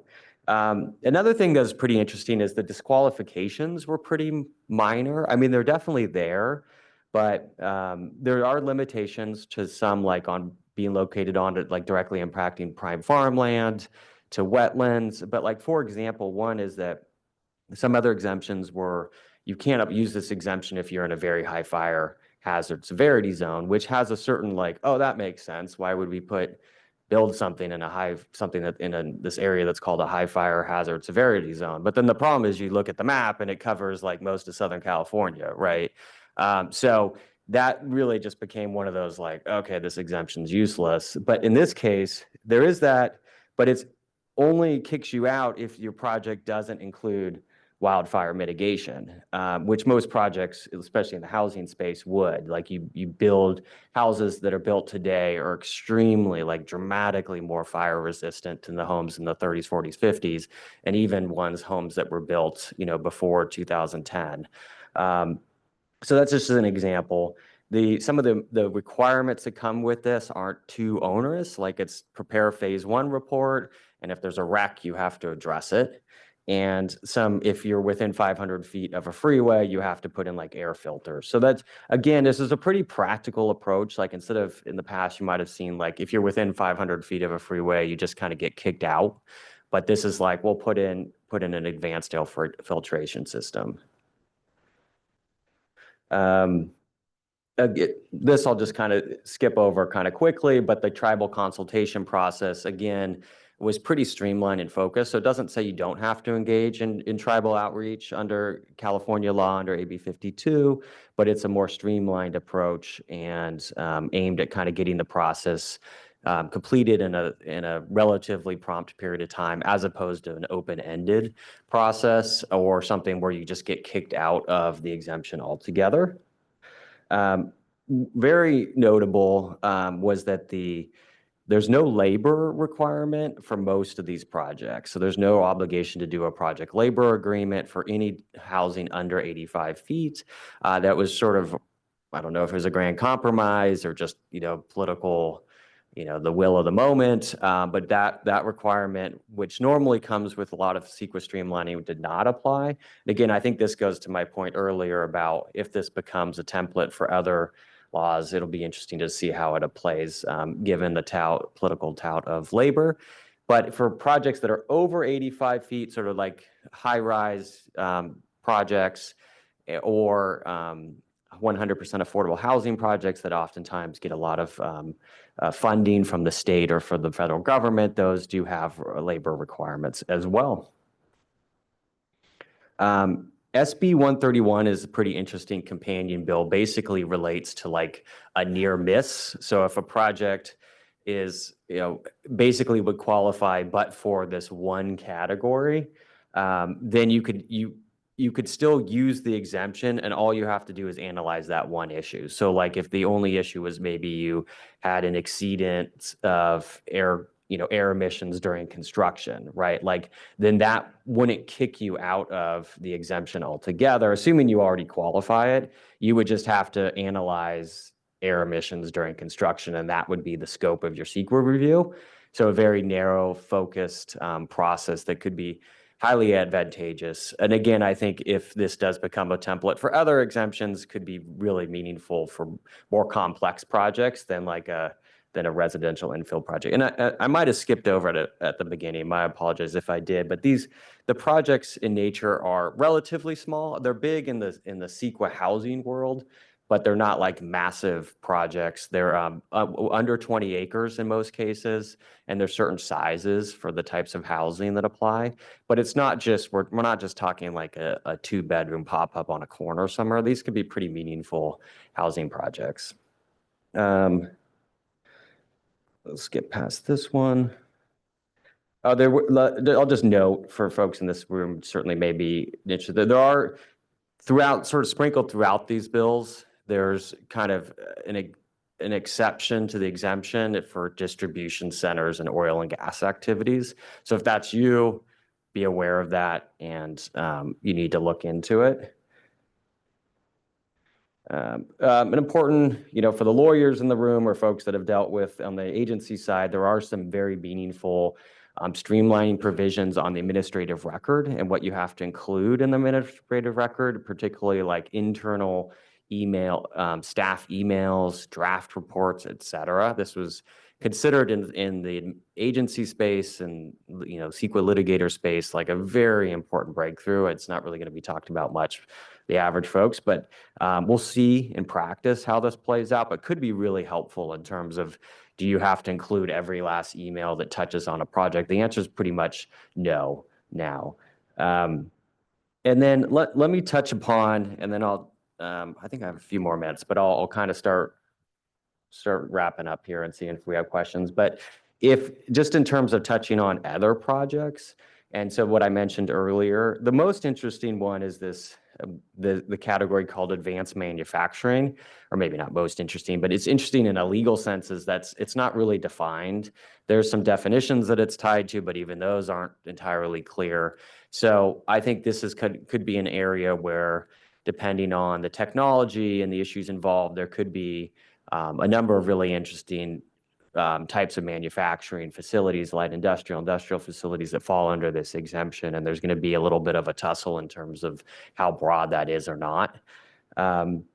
The other one that I spend a lot of time on, over the last few years, I've done a lot in the wildfire space, and just because of all the developments in recent years, so a lot on the environmental regulatory issues around wildfire in terms of addressing wildfire and CEQA, and just evaluating risk on the front end. And so now there's going to be exemptions for wildfire management activities. So basically like a number of fuel clearing and and brush management and other activities related to fire hardening your home. Those types of activities now, for the most part, would fall under this exemption. And I caution everybody, if you hear something like this, if you actually have a project you want to rely on, dig into it, but flagging as a key issue. And then, I was one slide early, sorry about that, but this is the key slide here. There's some limitations in the coastal zone, so I'll just leave it at that. Take a look if you have a house in Malibu that you're trying to remodel. This may not work, but there are some benefits if even for your house in Malibu. And then the other kind of big one that I'll stop here to see if there's any questions, is that there's some limitations on projects that get submitted and deemed complete. There's some enforceable shot clock like time limits now for those for agency reviews. If you're on the agency side, that may be like you might have developers kind of hounding you in a way that they didn't before. If you're a developer, it may give you some leverage with agencies if you feel like you're getting stuck in the administrative review. That could be pretty meaningful. This is particularly on the housing side. If you couple this with a number of new legislation over the last 5 years involving the Housing Accountability Act and the density bonus law, there was a lot of other incentives and opportunities to accelerate agency review that didn't exist a decade ago. So these combined really could be pretty meaningful. So let me pause there. I think there's like 2 minutes left to either give you 2 minutes back or see if anyone has any questions.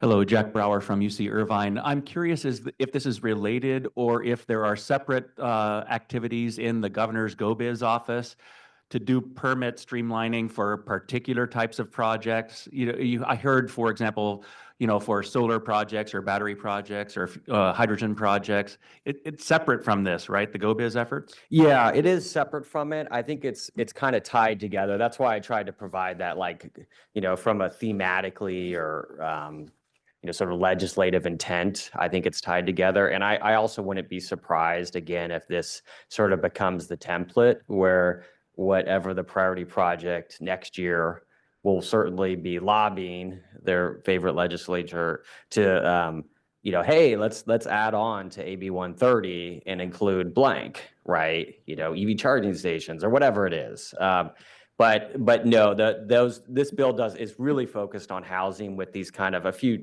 tail on things that are, like I said, really important.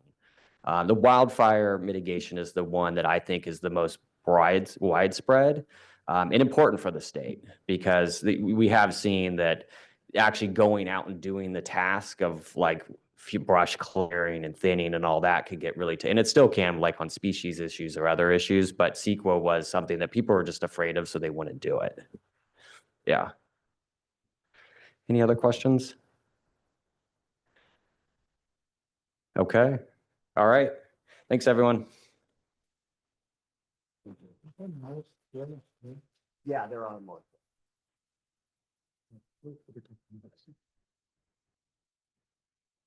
Thank you, Mark. Appreciate it. Mark had a few more slides. Those will be on our website, the whole presentation. The next speaker is Ranil Dharmapala. He's from South Coast AQMD, and you have his bio up there. He's going to talk about overview of EPA's 2025 Regional, State, and Local Dispersion Modelers Workshop. So let me hand it over to Ranil. Thank you, Bhaskar. Okay, so I've been asked to talk about a workshop that I didn't attend in person. I did attend virtually, but Brandon Hebert did attend. I don't know if he's in the audience somewhere, but anyway, all right. So next slide, please. Okay, I'm clicking, yeah. So this year, there will not be a new version of AirMod released. They're working on a new version to be released sometime next year, possibly in the spring, but they haven't committed to a particular date. So 24.142 is the version that's the latest, so continue using that. Next click. And then in Appendix W, which is essentially all the procedures that we use for point source modeling and permit modeling, CEQA as well. There were some updates that were promulgated. I believe, excuse me, the effective date is going to be there's 1 year from the date of it making it into the Federal Register. This one, okay. And that 1 year is going to be up, I think, by the end of November or something. But there were some updates of interest, and I'll just go through a few of those. Yeah.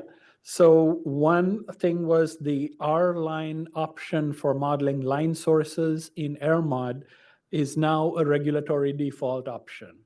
All right. And I know that's good news for some people who've been using R-line and then having to jump through a bunch of hoops to show that, yeah, it's good enough, but now you don't have to do that anymore.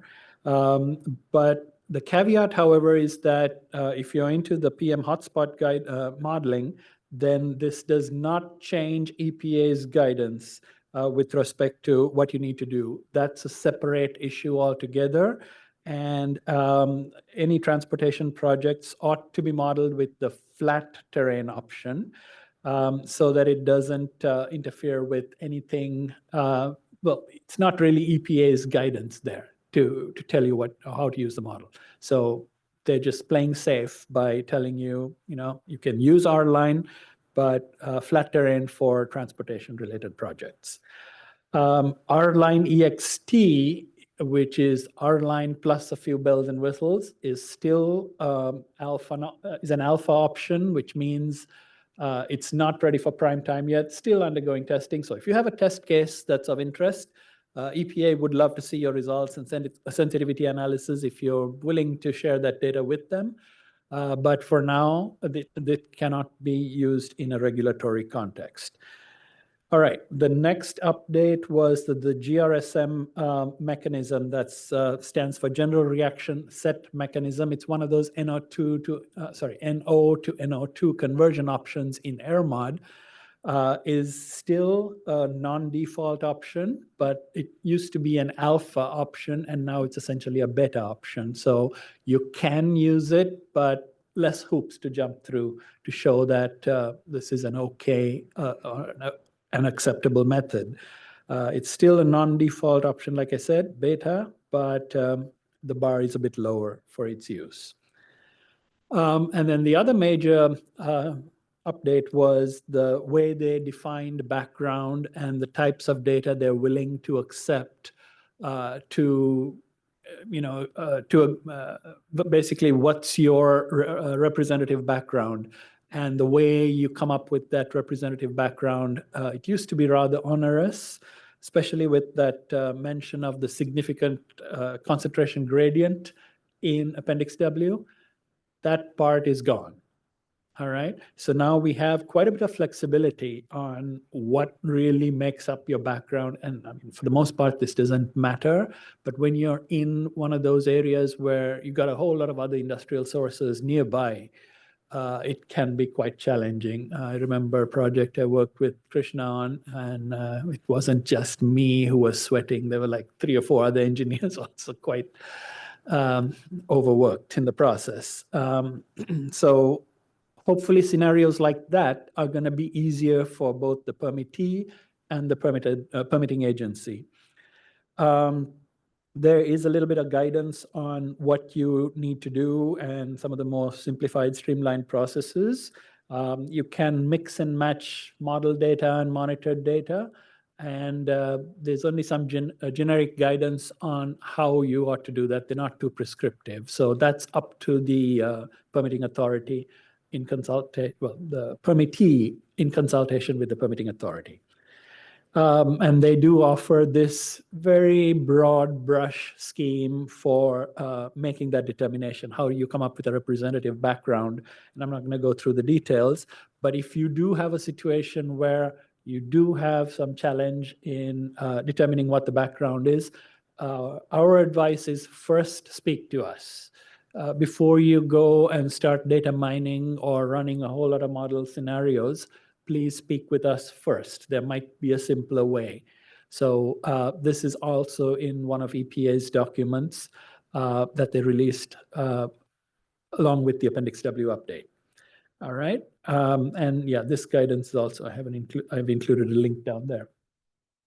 For our part, what we did a few months ago was simply updated our backgrounds in our online interactive tool. This now contains the 2024 data. But other than that, there's still only background concentrations at a point where we have monitoring data or have monitors. And this will most likely continuously be updated every year. So when about June or July the next year, you'll see the 2025 data, so on and so forth. But other than that, we haven't changed any procedures as such. And so you will most likely, the prudent thing to do is speak with us first before you go pick a background site and assign that to your application. I think that's all, short and sweet. I'll be happy to take any questions. Krishna and one more here. Steve, right? Yep. Okay, next. Thank you, Ronit. I am concerned because I get involved in a lot of the power plant projects where if they are PSD source, that's where we work actually together. And especially the conversion of this NO to NO2 business. And earlier we had very high default values from EPA, and that was not helping us, especially when you have to show compliance with significant impact level. Now probably that barrier is going, but the other challenge is how to pick the right value which will be acceptable to you and also to EPA. EPA has their database, but nobody is ready to talk anything about it, because you always have some question. I was wondering whether you will think about looking into that and sort of, when some time comes, you can help us so that we say we consulted you and that's how we selected it. That will be very useful. Thank you. And you're referring to the ISR database, right? Yeah. Yeah, so that ISR database, initial stack ratio, is basically all the source tests that applicants have submitted over time and the permitting authorities around the country have signed off on. That, yeah, this is a true representation of this type of equipment. And I don't know I mean, this is probably a question for the engineers because you have to determine whether the equipment being proposed in your project is sufficiently similar to what's in the ISR database so that you qualify to use those initial fractions or percentages. That's typically not a modeler question. That's an engineer question. Having said that, I mean, if it's in there and you can make the case that equipment is substantially similar, then typically it goes through. Now, obviously, to get a permit from the applicant's standpoint, you want the lowest possible number there. I've seen numbers as low as 5%, 5 point whatever. I don't know if it's going to be super helpful if you were able to justify a 2%, whether that's, I mean, it's probably going to be half. I don't know. Or if it will help you enough. Okay. Either way, and I'm just making up numbers here. 5 to 12% is kind of the range that I've seen, but it's a question for that you have to resolve with the engineers. As for the three, well, at this point, yeah, three mechanisms in the model that you can use those ISRs and subsequently ozone data with. There was a presentation at the last RSL, and if you go to the website, you will see how somebody from EPA conducted a sensitivity study on same ISR, same ozone background, but what do the three different mechanisms do to like a tall stack, a short stack, and there's differences, as you can imagine, but in fact, one of the questions I asked was, so what's right? Which one's the closest representation of reality? And there's no straight answer, unfortunately. All right, because you're going to have to do a pretty much a case study tracking plumes at individual facilities to find out which mechanism is able to model that the best. And then along comes some facility that's slightly different, and that same set of model parameterizations don't work. That's the challenge. Long-winded answer to your question. Sorry. Steve Nelson, Coal Creek Environmental. Hi, Raniel, how are you doing? You indicated here, and I also talked with Kevin Schilling from Idaho last week, that apparently there was no discussion at the RSL regarding probabilistic modeling approaches. And I was just wondering, asking if you would care to comment on anything about what might be going on, although it wasn't discussed at RSL, what might be going on in the regulatory community and with EPA on that topic. And what I say is my own thoughts, not necessarily official policy or even South Coast A&WMA's policy. So yes, those ideas are being kicked around all right, even at the RSL level.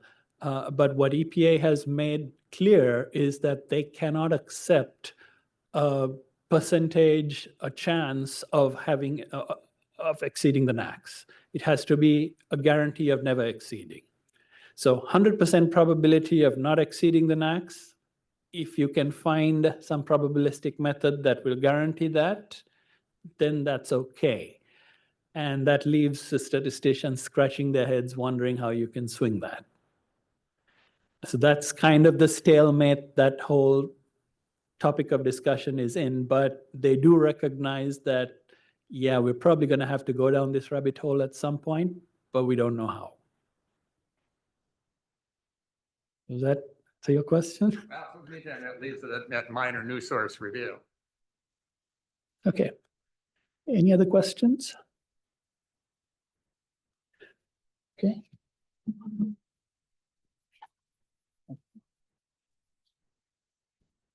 Thank you, Ranil. Oh, this is a first. We are running a little early today. So we're going to take a break. Since we are early, we'll get the next session started early because there are 5 papers, 5 presentations in the next session. So it'll help the next session be on time. So let's take a 15-minute break till 10:15. We'll start the next session 10:15. Coffee and snacks are available in room CC3. Please stop by all the exhibitors and talk with them. They have been supporting the organization for a long time. Thank you, and we'll see you in 15 minutes.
Okay.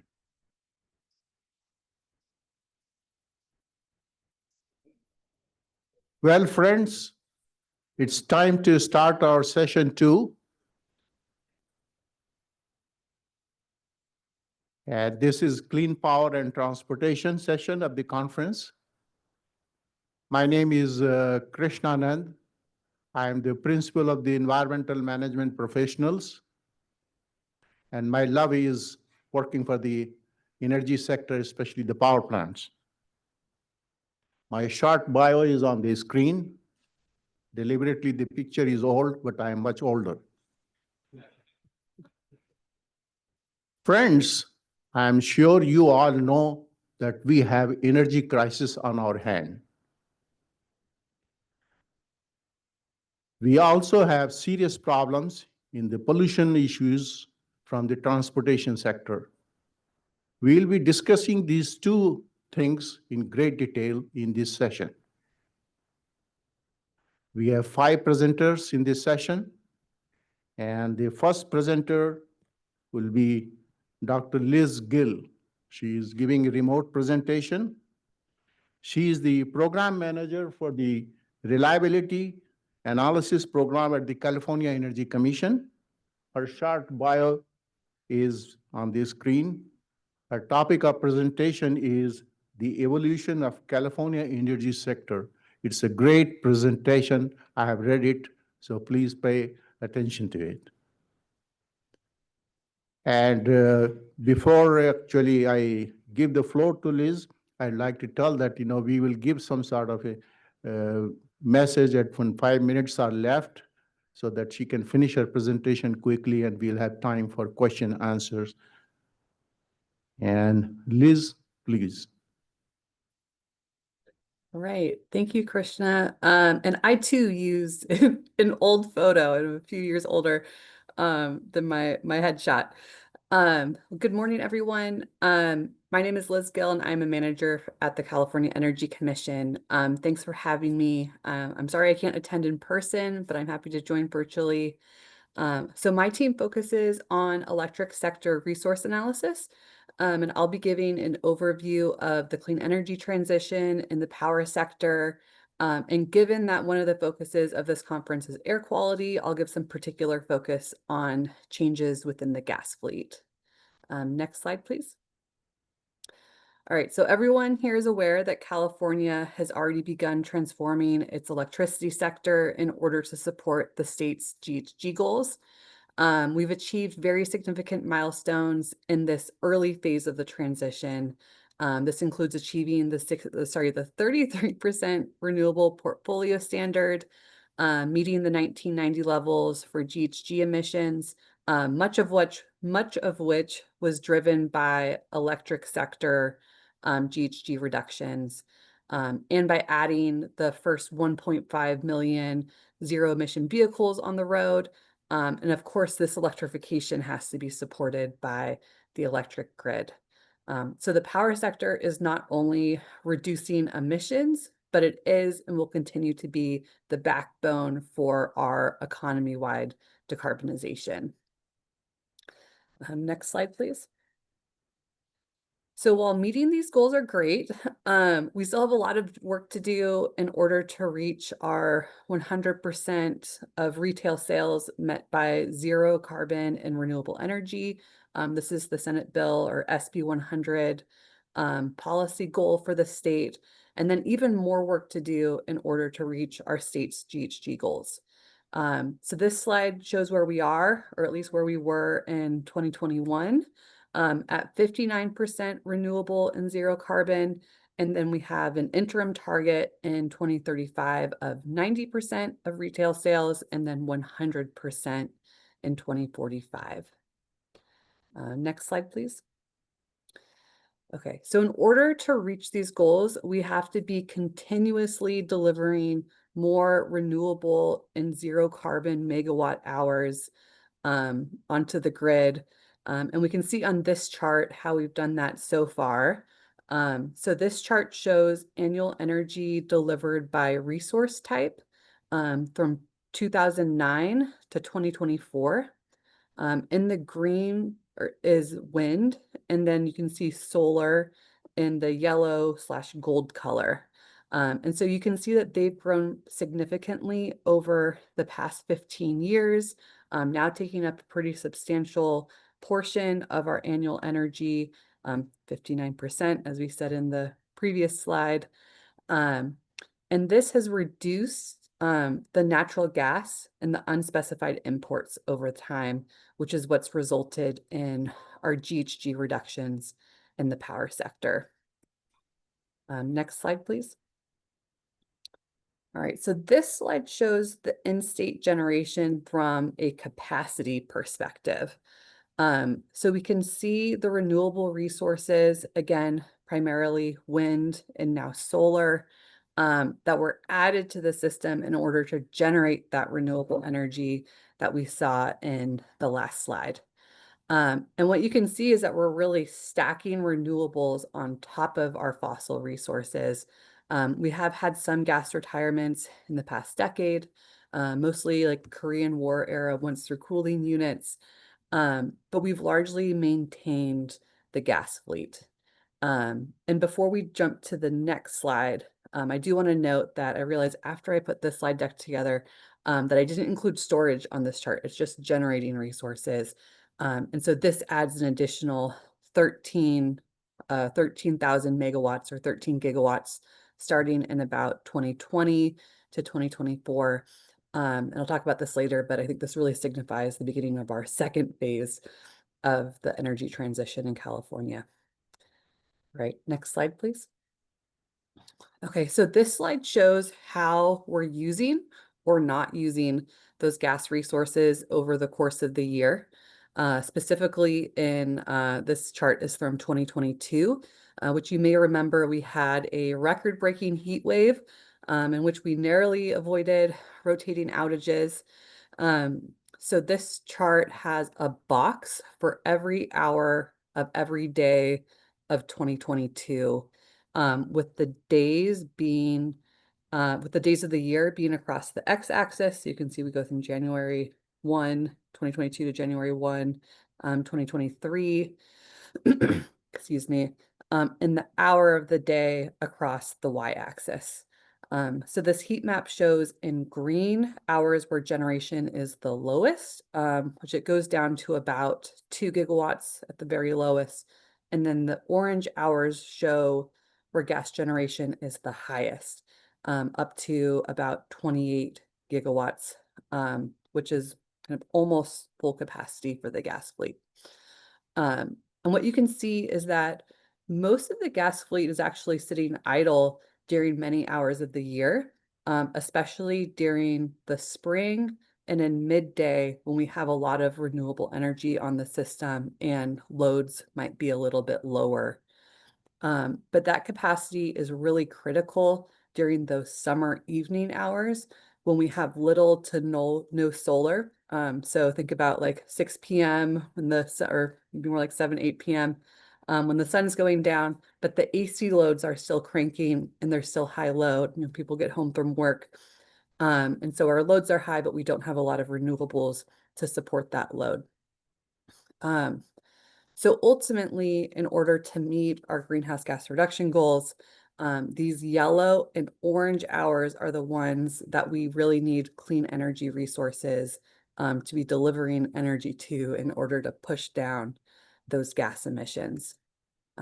Next slide, please.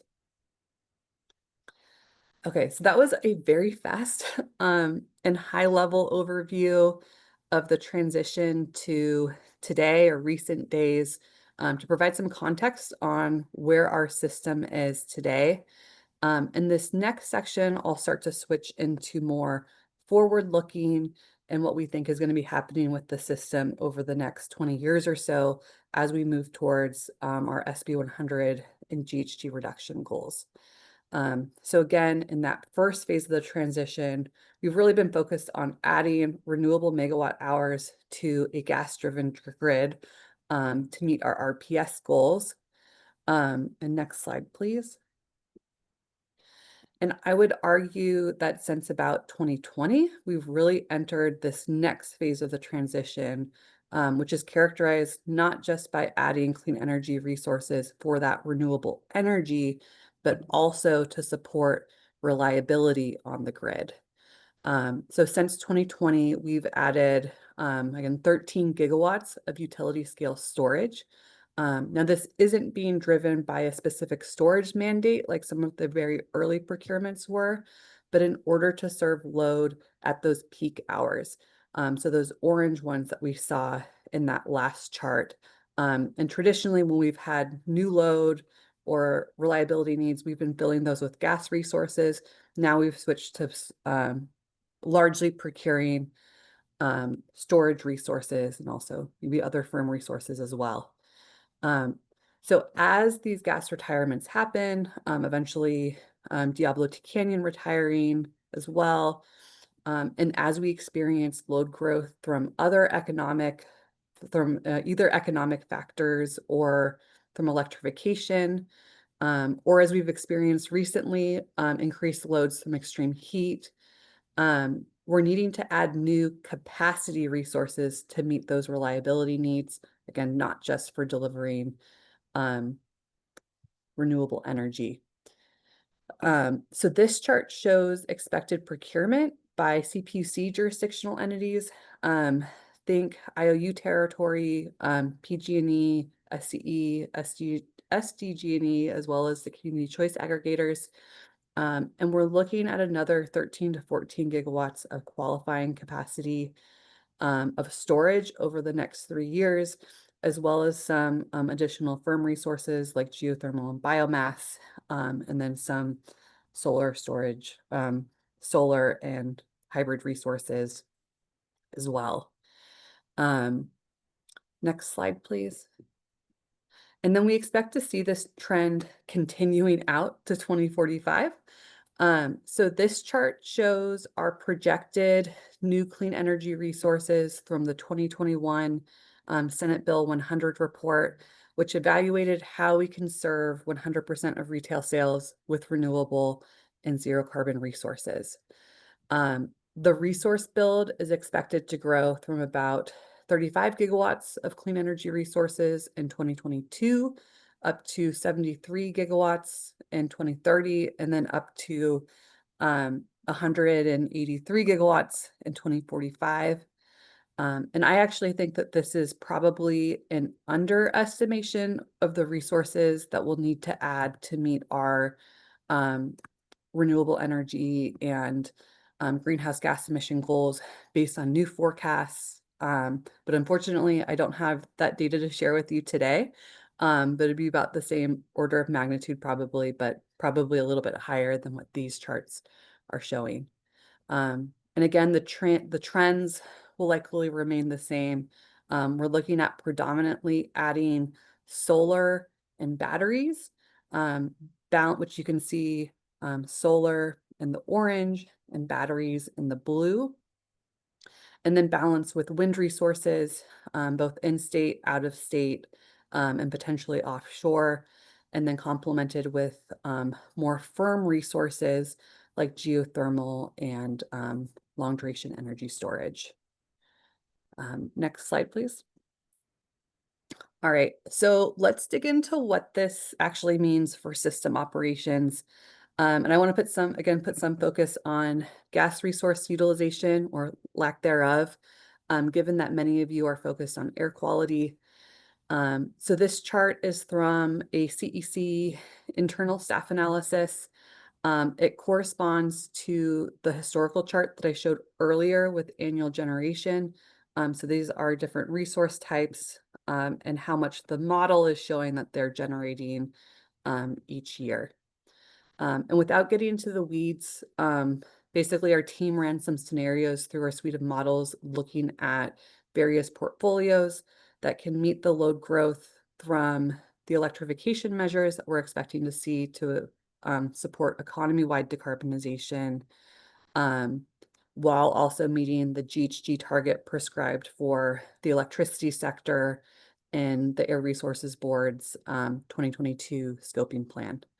And that target's about 8 million metric tons, and which actually requires that we go beyond SB 100, which only gets us to about 24 to 30 million metric tons of GHGs in the electricity sector. So there's a lot of elements to this chart that are very specific to that portfolio that we're modeling, but fundamentally across all of the portfolios that we've modeled, we had a steep reduction in natural gas usage, as well as unspecified imports in order to meet our GHG goals. And you can see that visually on this chart with the yellow bar, which we see a reduction in over half between 2030 and 2045. And even the 2030 number is significantly lower than what we're seeing at present day. Next slide, please. All right, so in addition to an overall reduction in gas usage, we're also seeing a fundamental shift in how and when we're using gas generation. So we currently have a summer peaking system. Going back to that heat map, those orange bars were all in those summer evening hours.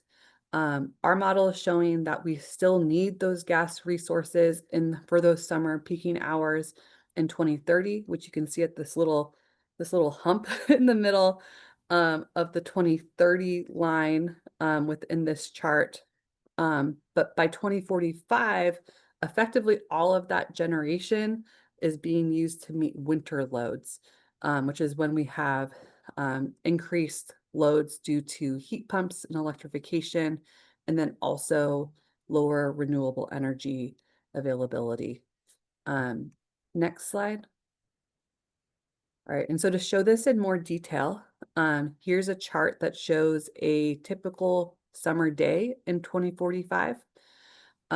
With all of the solar and storage added, we can charge the storage with that solar for about 12 hours per day, and then lean on that storage during the nighttime hours. And so with the level of solar and storage that we have modeled, there's very little need for gas and imports, which is what we typically use now to meet those peak and net peak loads during the peak summer months. Next slide. All right, so in contrast, in the winter, there are less daylight hours. And so solar and batteries are less able to meet load. There's just simply less hours that we have that solar can actually charge those batteries. Plus, we have increased loads compared to present day, which means that we just have higher loads in the winters, not necessarily winter peaking, but more loads than we have today. And so basically what our model is doing is, because there's a GHG target or a limit on how much gas we can burn over the course of the year, it's saving up all of those allowed GHG emissions for the winter time in order to meet those overnight and early morning hours that are much harder to meet with our most cost-effective renewable energy. The other way to meet those without gas would be to lean on more firm resources. You need significant levels of firm resources. So think either geothermal or other fuel-based renewables. Yeah. All right, next slide, please. So with that, I actually want to end with some open questions that we're starting to think about and we think need to be addressed in order to operate the system under this, 8 million metric ton GHG target, and therefore very low amounts of gas over most hours of the year. And so that is really, are there things that we need to plan for in order to operate the grid with such low gas burn? These include local reliability, inertia, system stability, any other services that gas is currently providing for. And I'm not an electrical engineer, so please don't ask me any technical questions about those.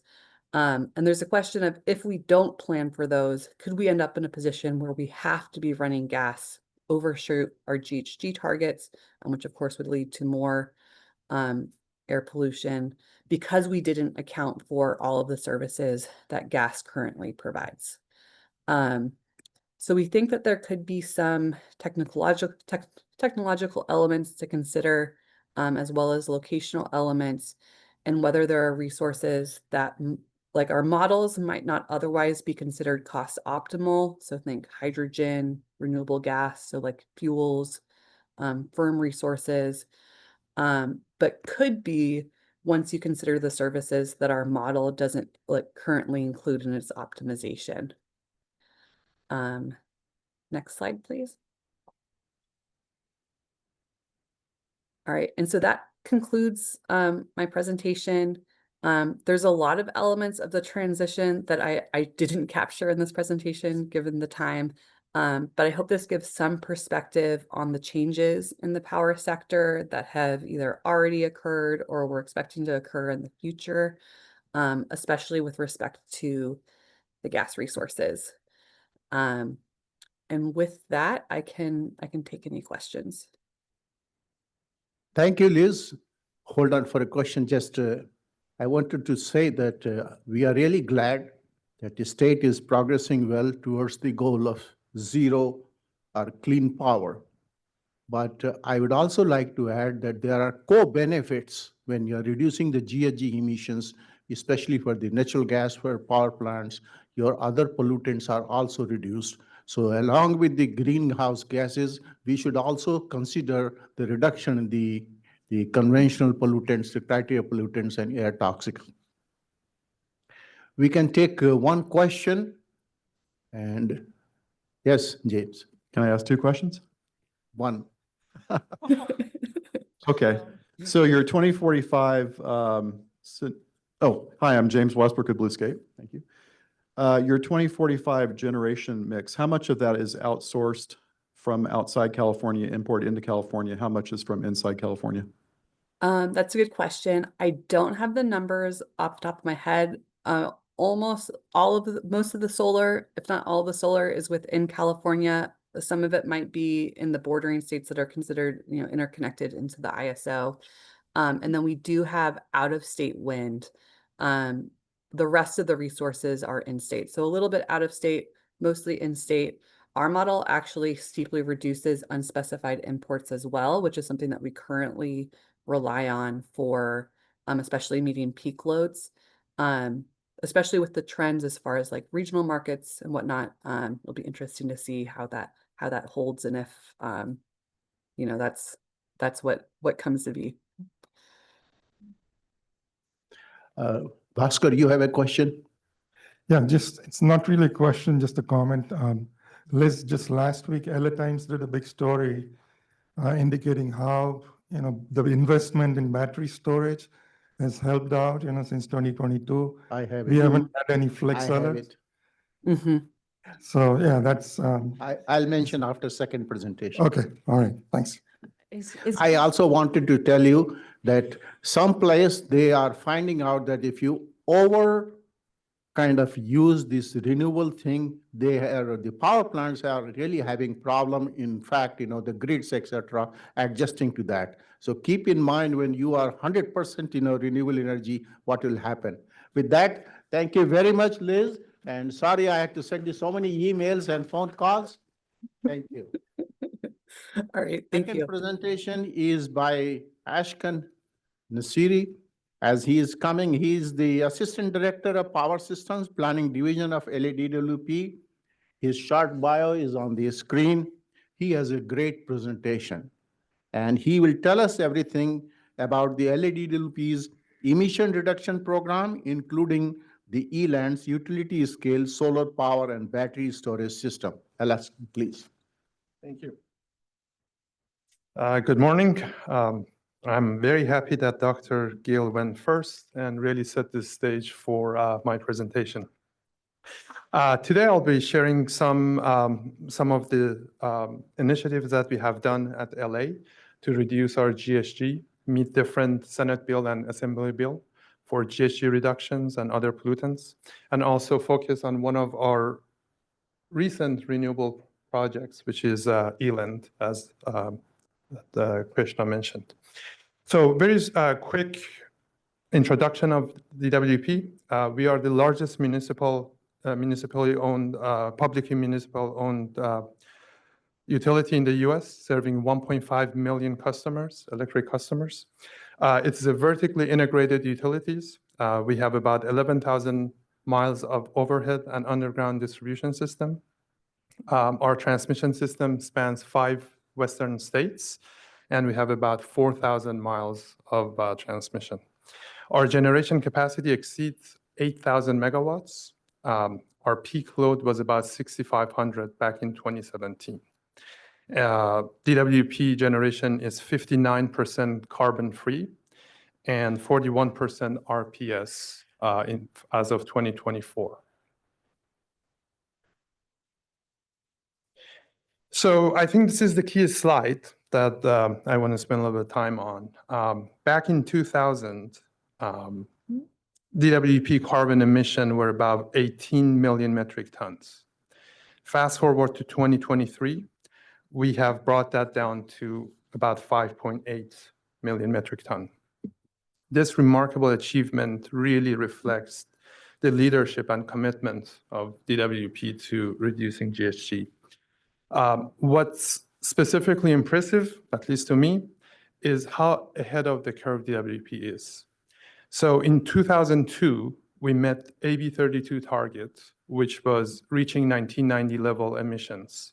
That was 18 years in advance of the AB 32 timeline. In 2016, we met SB 32, which is 40% below 1990, but about 14 years advance of 2030 goal. Now further looking ahead, by 26-27 timeline, we expect to meet the 2005 Executive Order S3-5, which sets the long-term target of getting greenhouse gases to 80% below 1990 levels. And that's well over 20 years in advance. And we are not stopping there. Our forecast shows even deeper cuts. By 2030, we would achieve AB 1279 goal, which is 85% below 1990 levels. And that's, again, about 15 years ahead of the 2045 target dates. These reductions are not just numbers on a chart. They represent real fundamental change in how we generate, distribute, and consume energy. So how did we do this? Since late 90s, DWP has taken steps to move away from dependence on coal-fired generation. In 1998, we terminated our power purchase agreement with Colstrip. We shut down Mojave Coal Generating Station in 2005, and we divested from Navajo Generating Station in 2016. And we will be off of IPP coal, the last coal generation that we take energy from, before end of this year. The second driver for the success has been the rapid addition of renewable energy that we have added to our portfolio. In the year 2000, we had about 1% RPS, and that mainly came from hydropower. Fast forward to 2024, we have 41%. We have grown that portfolio by 40%. Another driver for success has been the advanced emission control systems. Since 2001, we have heavily invested in best available control technologies to minimize NOx and other pollutant for our in-basin generating stations. Just last year, we implemented the dry low NOx combustor upgrades at one of our coastal generating station harbor. That alone led to 75% drop in NOx emission for that facility. As a result of all this investment, in the past 2 decades or so, DWP generating facilities represent less than 1% of NOx for the basin, LA Basin. These upgrades are part of the broader strategy, so we can continuously improve our environmental performance. We are always looking for new ways, new technologies, different operational changes, and innovative technologies to continue this reduction. I'm going to skip this and come back to it in a second. So we are seeing more frequent and intense wildfire across California. These fires can cause transmission outages. As the previous presenter mentioned, some of or most of our renewable imports are coming from out of state or far from LA Basin. So transmission are a key part of this transition. So when there's an event like a wildfire or an outage, we would lose access to those resources. It is not a, this is something that we are dealing with in the recent years more and more. While solar and wind is fantastic and has helped us drastically to reduce our emission, they are not available all the time, especially at times when we need them during heat waves or cloudy days. That's why firm capacity, meaning dispatchable power resources that can run for hours to weeks, are absolutely necessary. Compliance with one's true cooling policy, we can see that can potentially create some challenges for maintaining reliability for our system. Several of our units, including Scattergood and Haynes, must stop using ocean water cooling by end of 2029. In total, that's over 1,400 megawatts of firm dispatchable capacity that's affected.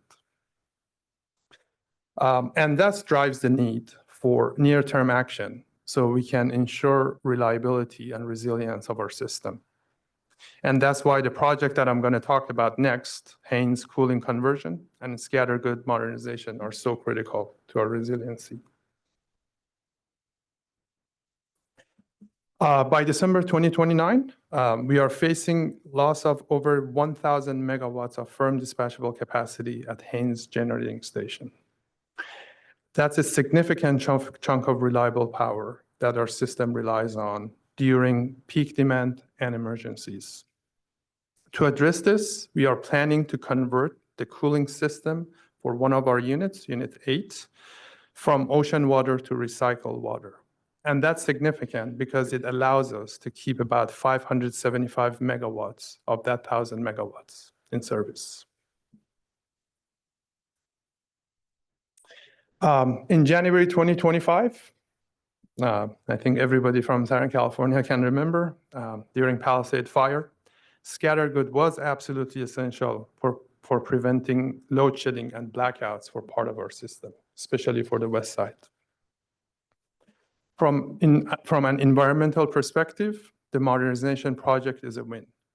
We are replacing a 7-year-old technology with the state-of-the-art, more efficient, and modern that can run hydrogen or is hydrogen ready. Scattergood modernization empowers DWP to maintain its firm dispatchable backup power for places like LAX, for Hyperion, and for West LA area. I want to take a moment and describe the reason why these facilities that I mentioned are so important. If you look at the map on the right side, you see that we are kind of landlocked.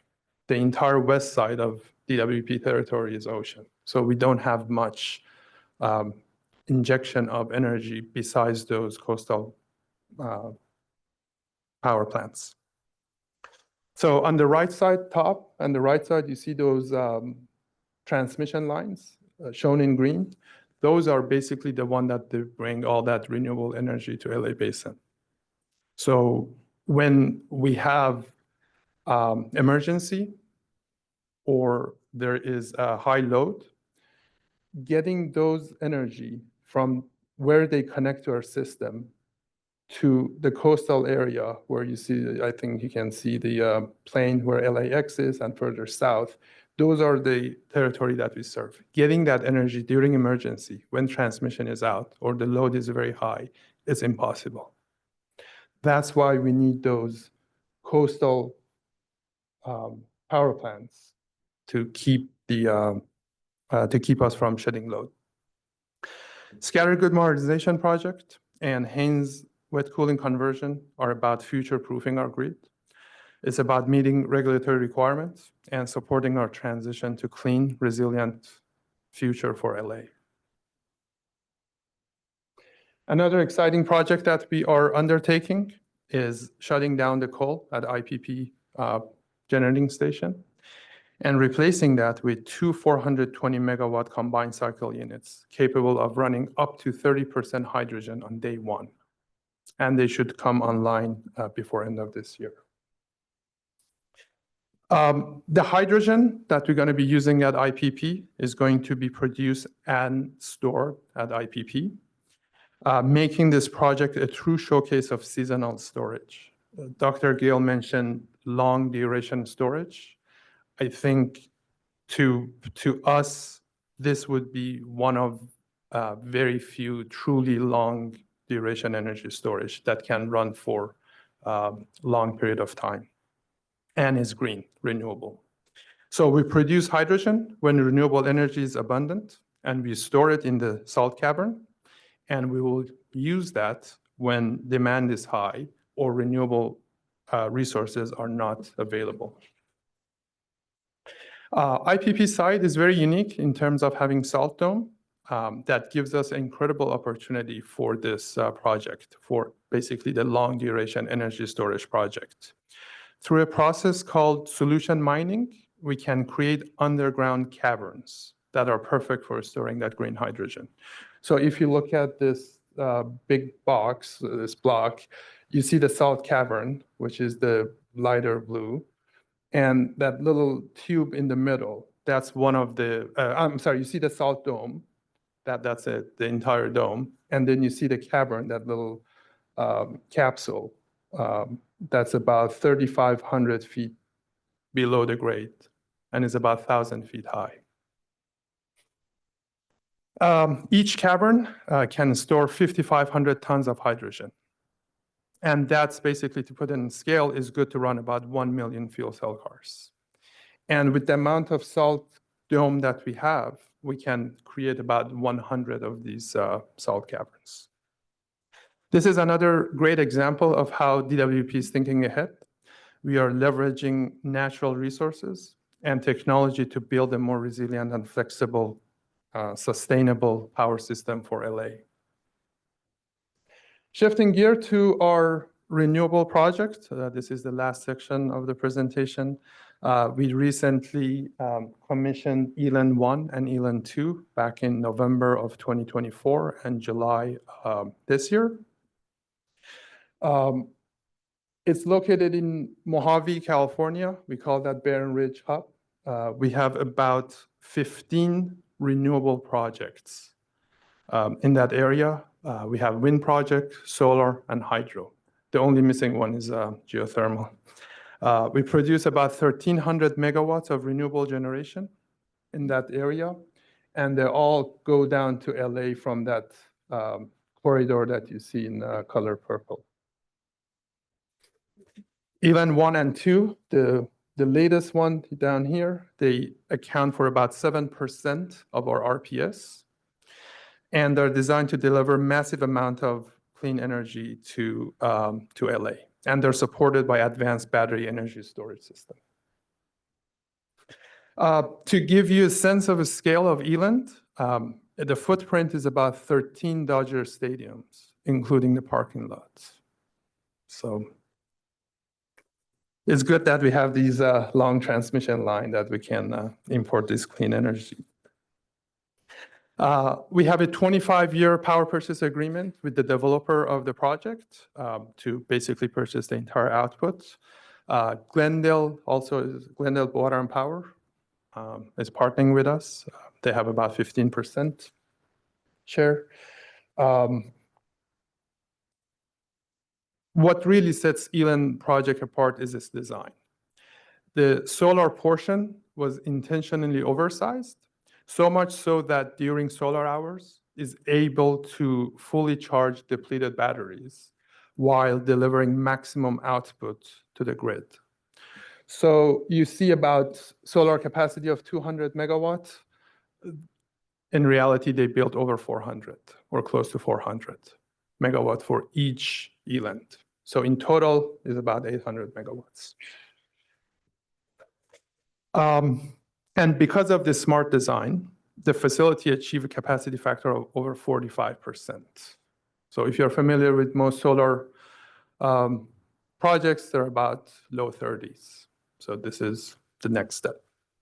And when it comes to cost, Eland stands out to be one of the most cost-effective renewable projects that we have. Construction effort, as you can imagine, was monumental. We have about 1.3 million photovoltaic panels, over 700,000 feet of cable and trenches, and hundreds and thousands of piles.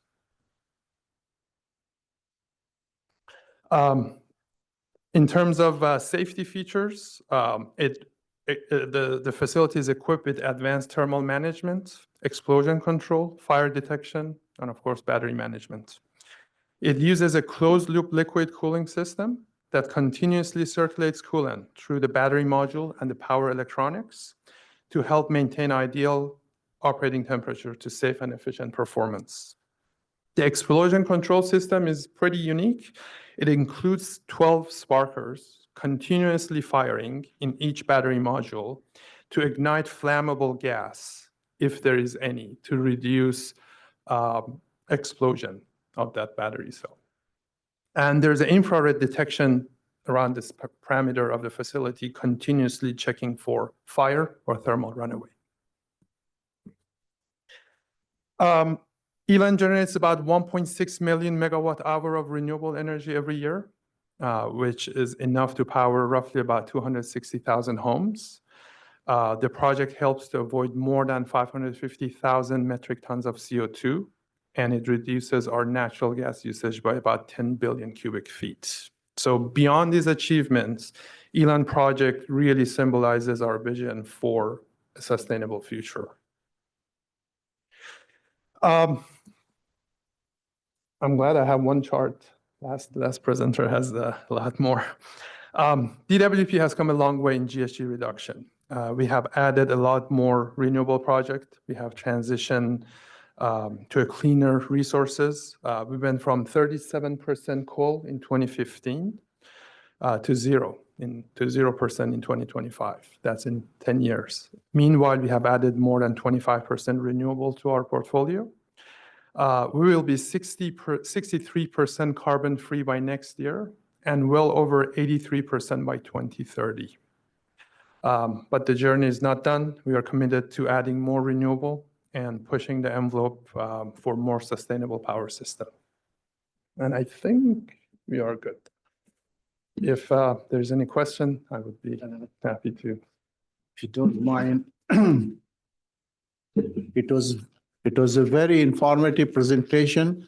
And Bhaskar, I just wanted to read actually about this gift of battery storage to your power generation and distribution system. I also read it in a newspaper. It came, California made it through another summer without a flex alert.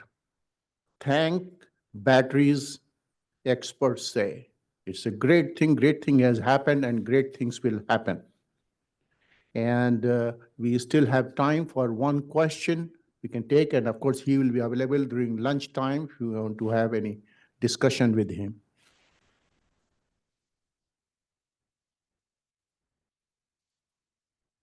Please say your name and your affiliation. Kai Wu from University of California, Irvine. I note that you mentioned there's a replacement of the power plants with the green hydrogen, with the blending ratio of the 30%, which is fascinating to hear. And I would like to know, do we have any incoming plans for similar projects for replacing the power plants or boilers like that using the hydrogen within the LA-DWP? Thank you. So the project at the Utah IPP is the first one. And the scattered good modernization project that I mentioned, that's going to be hydrogen-ready units. So it's just a matter of having enough hydrogen. Utah is very unique because of those salt caverns and the domes. So we can generate. There's quite a bit of renewable energy that's coming to Utah, that switch yard. There's water rights, so we can generate the hydrogen and store and use it as we need. So the same technology for the generator is available. We can put it in different places, but we need to figure out the production and storage and delivery of hydrogen for units in different locations. Thank you.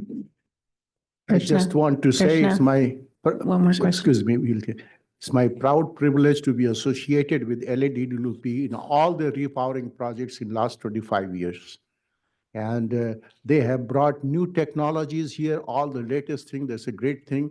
But this hydrogen business, I'll tell you, IPP is in a perfect place. You have a great storage system.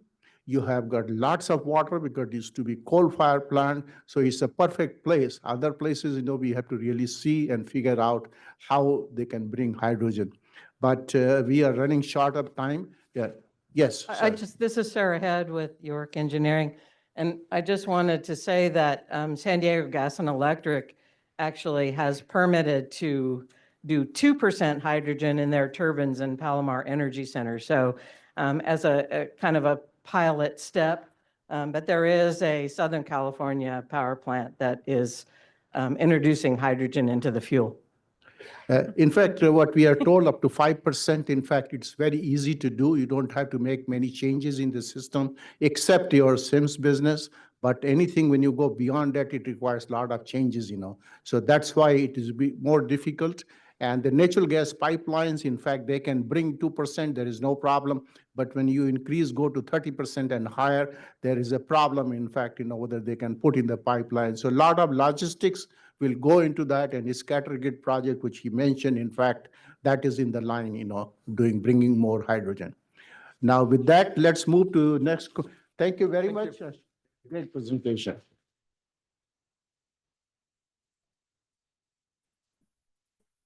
Next presentation is by Sajjad Riazi. I am glad we have young person in fact us. He is giving presentation. Hopefully in other conferences, we will be able to entice other young people to come and give presentation. And he's a final year PhD candidate at UCI. And of course, he's doing research under Jack. His topic of presentation is decarbonization and depollution of transportation sector with hydrogen. So please. Thank you, Krishna. Today, I want to talk about the feasibility analysis of deploying green hydrogen at Los Angeles International Airport. And first of all, I'm very thankful to my colleagues, Dr. Khaled Al-Samri, who is assistant professor now at the UAE University, Dr. Elio Simoni from University of Naples in Italy, Professor Jacqueline Yoon, and Professor Jack Brower, who are my co-advisors.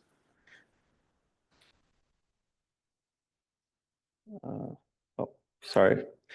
So I just want to start from a brief explanation about our UCI campus. We are located in one of the most beautiful places in the world, which is very close to beautiful beaches like Newport, Corona del Mar, Crystal Cove, and Laguna.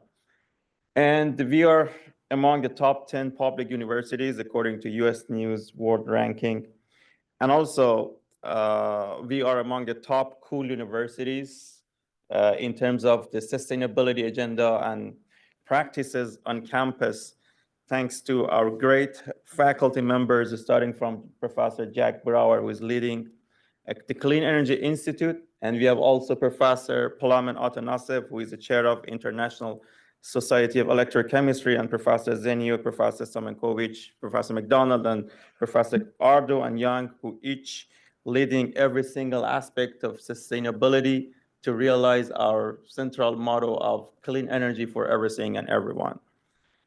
I want to start from the CO2 emissions, the global anthropogenic CO2 emissions, which we all know that it's increasingly constantly. It's increasing constantly. And 2 to 3% of this emissions comes from the aviation sector. And that is the main motivation of our work. The right-hand side figure is from International Air Transport Association, which was released back in 2005, showing us if we want to reach net zero CO2 emissions by 2050 or by the half of the century, we not only need to modify airframe design to modified airframe design to increase the engine, power engines, and flight trajectories. But also we need some alternative fuels like biofuels, sustainable aviation fuels, hydrogen, and battery electric systems. The left-hand figure is much newer. It was released last year this time, which shows that the hydrogen can take part directly as 7% of the energy mix by 2050.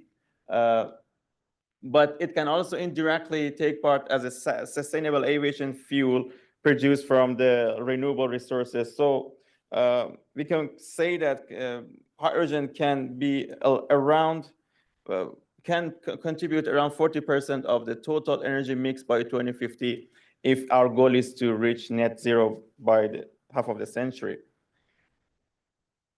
We selected LAX for our study. The main reason is that it is among the top busiest airports globally. It served around 75 million passengers in 2023.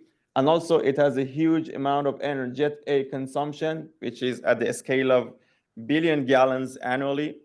And that is the first time also that the LAX hasn't been yet studied in terms of using green hydrogen for its transition towards sustainable aviation. And also another main reason is that LAX is among top airports in the world that emits CO2 every year. So that was the main reasons that we chose LAX to do the feasibility analysis of deploying green hydrogen. We propose 4 different scenarios in which the only differences are the transportation from the production site to the airport and the distribution at the airport that can be used either by using liquid hydrogen trucks or pipelines. We didn't have any access to the real energy consumption, jet fuel consumption of the airport, but we converted based on a public report which was published in 2012, showing that the annual Jet A consumption is around 1.5 billion gallons. And we converted based on the energy density to liquid hydrogen demand. And we assumed that for the year 2030, 5% of the total energy usage of the aircraft of the airport could be converted to hydrogen. That means we need 3.3 million liters of hydrogen per day. And for the year 2050, we assume 20% transition, which equals to 16.78 million liters of hydrogen per day. So these are our demands for 2 different cases that we started. Fortunately, LAX is located in a very special area, as we can see here from the National Renewable Energy Laboratory data. The left-hand side is for the solar irradiation, and we can see decent amount of solar irradiation surrounding LAX. And also the right-hand side, the figure is about the offshore wind capacity. And again, this is also great. And it's a good point for implementing renewable electricity close to the LAX. And that is why we suggested Pearl Blossom, which is very close to Mojave Desert as a solar site. And we also suggested to use the wind turbines, offshore wind turbines, very close to the airport, which around 5 kilometers to the beach of the LAX beach. So these are 2 suggested locations for solar and wind generation of the hydrogen electrolysis systems. This is the main overview of our method that we use to calculate the levelized cost of hydrogen and also to calculate the global warming potential associated with the leaked hydrogen during the supply chain processes. And we also use these equations to calculate the solar power and wind power, the levelized cost of hydrogen. And we also use a capacity recovery factor to analyze the capital cost invested. We also propose a microgrid system in which it is based on short-term electricity storage, which is a battery that serves as a short-term energy storage, and also a long-term energy storage system, which is based on above ground hydrogen tanks. Underground hydrogen tanks could also be suggested, but we haven't considered for this research because of the location limitations around LIX. But yeah, our microgrid is based on short-term and long-term or seasonal storage systems. In order to keep this, provide constant electricity for the electrolyzer systems to produce hydrogen and supply it to the airport. These are the annual profile of wind and solar and the charge and discharge behavior of the battery that we suggested to be implemented for our microgrid system. And the values shows the amount of power that we need to provide green hydrogen for the airport. And we can see that for the 2030 case, we need around 600 megawatts of electricity.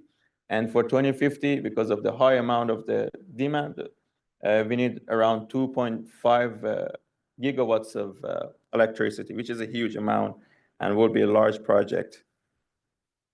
For 5% transition in 2030 and 20% transition of the total Jet A consumption of the airport to hydrogen for a sustainable aviation scenario.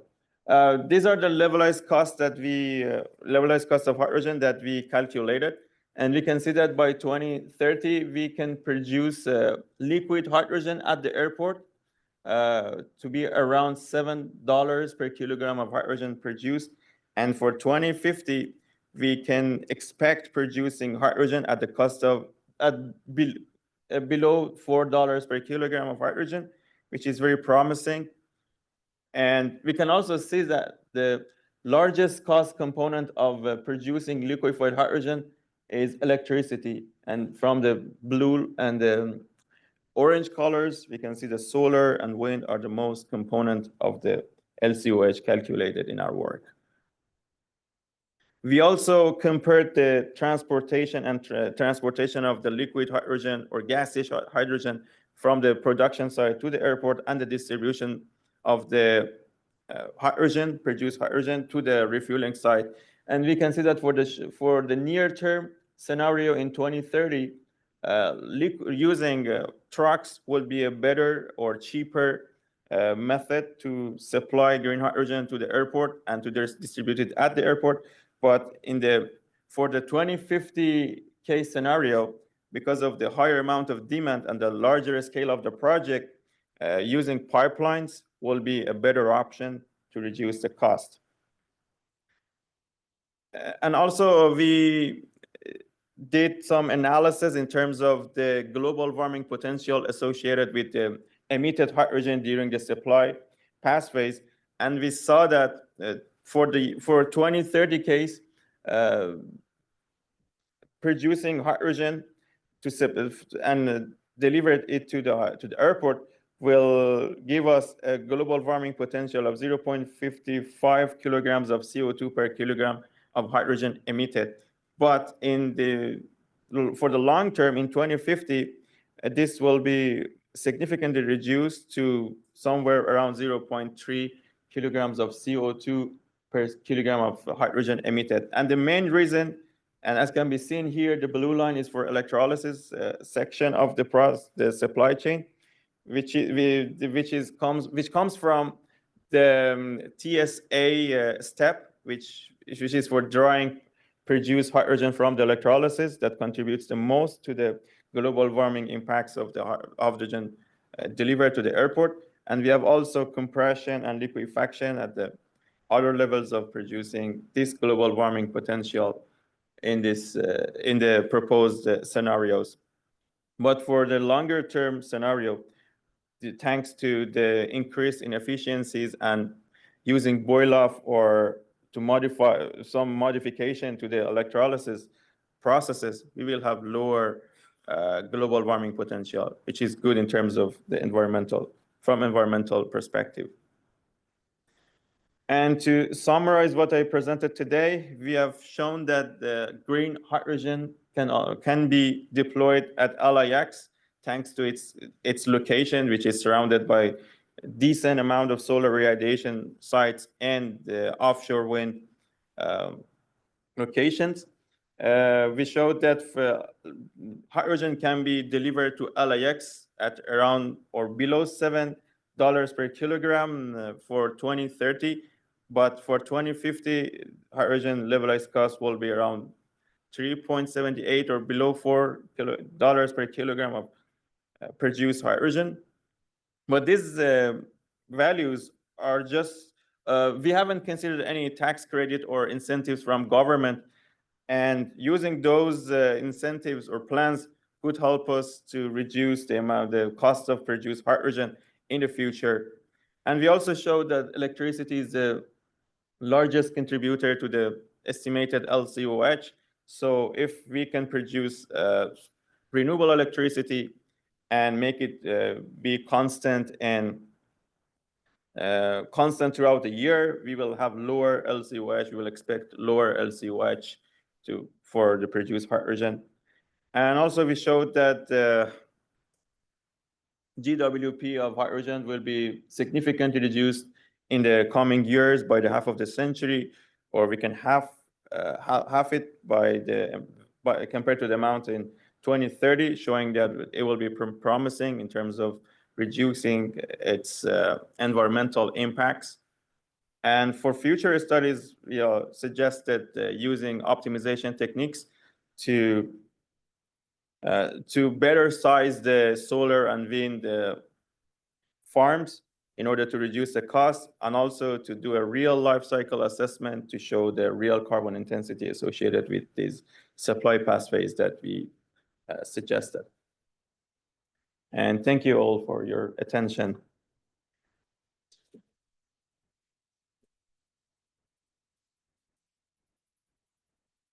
Any question? Yes, please.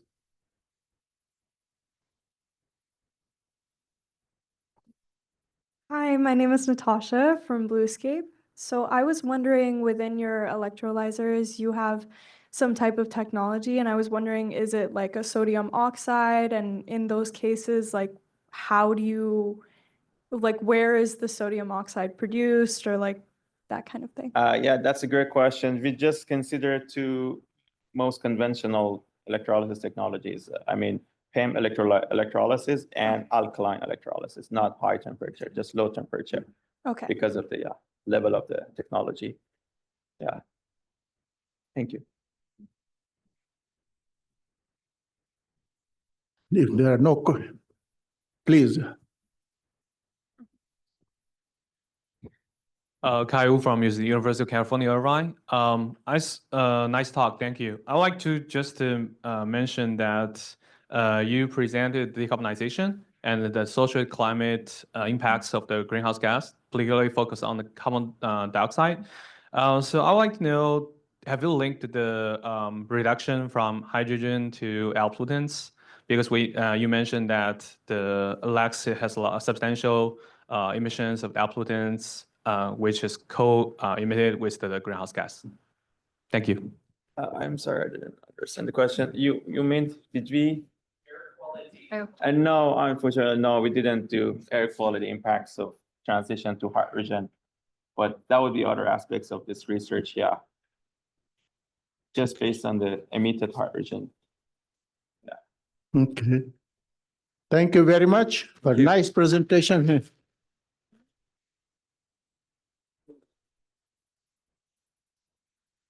We move on to the next presentation, which deals actually with generating more power to satisfy the energy needs, especially of artificial intelligence data centers. And this will be given by General Electric, by Frank Glasgow. And he is the Senior Regional Application Engineer at General Electric. His short bio is here. He prefers to write short things, so that's how his bio is like this, but he is going to give us a good presentation. Thank you. Good afternoon, everybody. It's wonderful to see such a diverse crowd, including regulators, universities, which I haven't talked to before, as well as fellow GE colleagues over here. So as you can see, my background up there, I started at FPL as a summer intern, and I jumped into GE, was in GE controls for, or mechanical engineering and controls for about 10 years. Then I became a customer, at which point of time I was a engineering and environmental engineer at a combined cycle power plant in Oregon. So I know a little bit about the regulation as well as the technologies. Eventually I came back to GE, and my current position, as it says, is regional application engineer. It's kind of a conduit between the customers and the GE engineering team. I listen to what you guys say. I also listen to what engineering says, and we try to mesh the two together to get them to work together. Let's go next slide. So today we're diving into the critical topic of energy management with a specific focus on conventional power plants, as well as new technology, which is the small modular reactor. So let's jump to the next slide. Next one. So I don't know how many people know, but GE is not GE anymore. We kind of broke it up into 3 separate entities: GE Aerospace, which is the aircraft engines, healthcare, and then Vernova, which is what we're going to talk about today. We handle most of the power. And in GE Power, or GE Vernova, is gas power, which involves gas turbines and combined cycle power plants, hydropower, which uses water to flow to generate electricity, nuclear, which is the conventional nuclear power plants, as well as the small modular reactors, which are being developed. And then lastly, it's steam power, which handles the coal plants and the gas plants that still exist. Okay, let's go to the next one. So problem definition, I think we talked about it before. We have data centers coming, the electric vehicles we talked about, as well as, the go zero in your house. Yeah, the power's got to come from someplace. So load growth, which we see on the left-hand chart over there, is increasing, as well as the frequency modulation, which is kind of in the middle when we talked about, hey, there's, we got solar and PV and all that stuff. Well, that's great, but it doesn't provide any inertia for the grid. That comes from the spinning masses of gas turbines and steam turbines. The other part we've already talked about is the data centers, which are over on the right side. And adding, we talked about everybody's adding the solar and the wind, which in the bottom chart here adds to the belly of, this is called a duct curve. I don't know if everybody's experienced it or seen it before, but it pushes that duct curve down in the middle. So during the day, we're not generating any electricity with the combined cycle power plants. We shut them off or we run them as low as they can go. But in the peaks, either end, there's no wind or there's no solar. So we need the combined cycle to run. So what did we do when we created this? Don't get me wrong, it's a great idea that we're pushing towards it, but we do have to fix the other things, okay? So we also built these power plants back in the 60s, 70s, 80s, and 90s for baseload operation. So they're sitting there designed for 100% load, and we're not running them there. We're running them as load following or cycling them on and off daily, which they weren't built for. So what's our solution? Let's jump to the next page. One of our solutions is to upgrade the existing iron that's in the ground. There's currently 38 7FAs in California. About half of them have been upgraded with the things we're going to talk about in a minute. And there's about 28 7EAs that are installed in California. About a quarter of them have been upgraded to their next, to the next phases. And then lastly, how many new gas turbines have we installed in California? Like 4 in the last 5 years. So there's not a lot of new iron going in the ground. It's going with solar and wind. So let's jump to the next slide. So we got kind of a roadmap here of here's what our solutions could be. So the top row is software, and the bottom row is hardware. And the software, we can get anywhere from about 4 megawatts to about 12 megawatts. And the bottom row, actually changing the physical hardware in the machine, is anywhere from 3 to 54. Okay, we're going to jump to the next slide. We're going to talk about the software. So the first one on there is OpFlex Variable Peak. This gives you anywhere from 4 to 5 megawatts. And what it does is it basically increases the firing temperature on the machine so that I can get more output. Okay, there are some drawbacks with this version. Is first off, it only does it at 59 degrees and above. And then in addition to that, you have two other factors. It increases the NOx out the back of the gas turbine, as well as there's a maintenance factor. So I don't know if everybody understands what maintenance factors are. So a gas turbine running on natural gas, for every hour it runs, has one factored fired hour. So if I run peak, in the first case, it's 2.3. So every time I run peak, instead of getting an hour of fired hours, we get 2.3.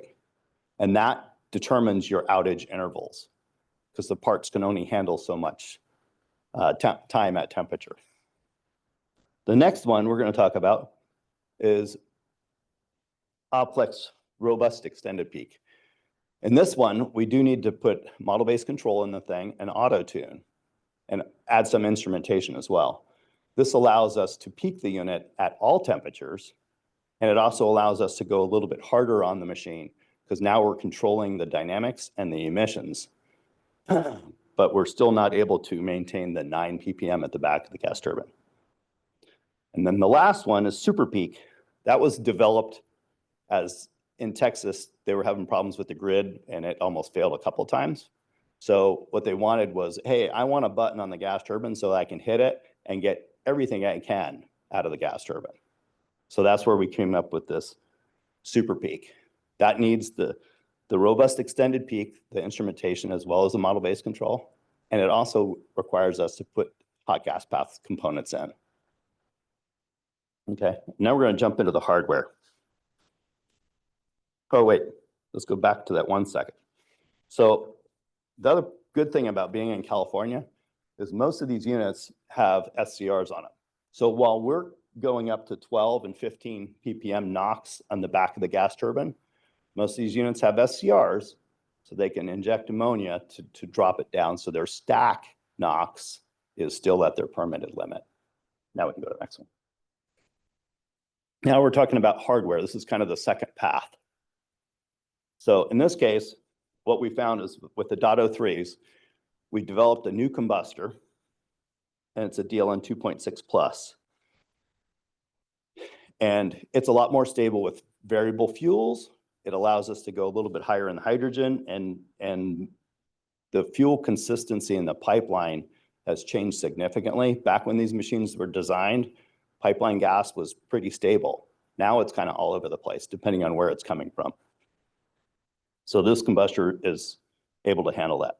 The other thing we have to change is the hot gas path, which is the turbine nozzle, buckets, and shrouds on stage 1, 2, and 3. And it allows us to increase the firing temperature on the machine and get more output. And then in this case, I'm able to maintain the 9 ppm that the prior machines handled. So let's go to the next one. So back when we were working on bigger machines, we came up with this .05 compressor, and we tested the heck out of it in Greenville. And that's the blue portion on the left-hand side. So this compressor was actually designed for a bigger machine, but we said, hey, we can retrofit this to the older design. The red part on the back is the .03 design, or .04. So we're going to put the .04 in, which is the DLN 2.6 plus combustor, the AGP, and then we're going to put this bigger compressor on it. So the bigger compressor gives us, I want to say it's right around 30 megawatts over a 7FA .03, which is our standard one.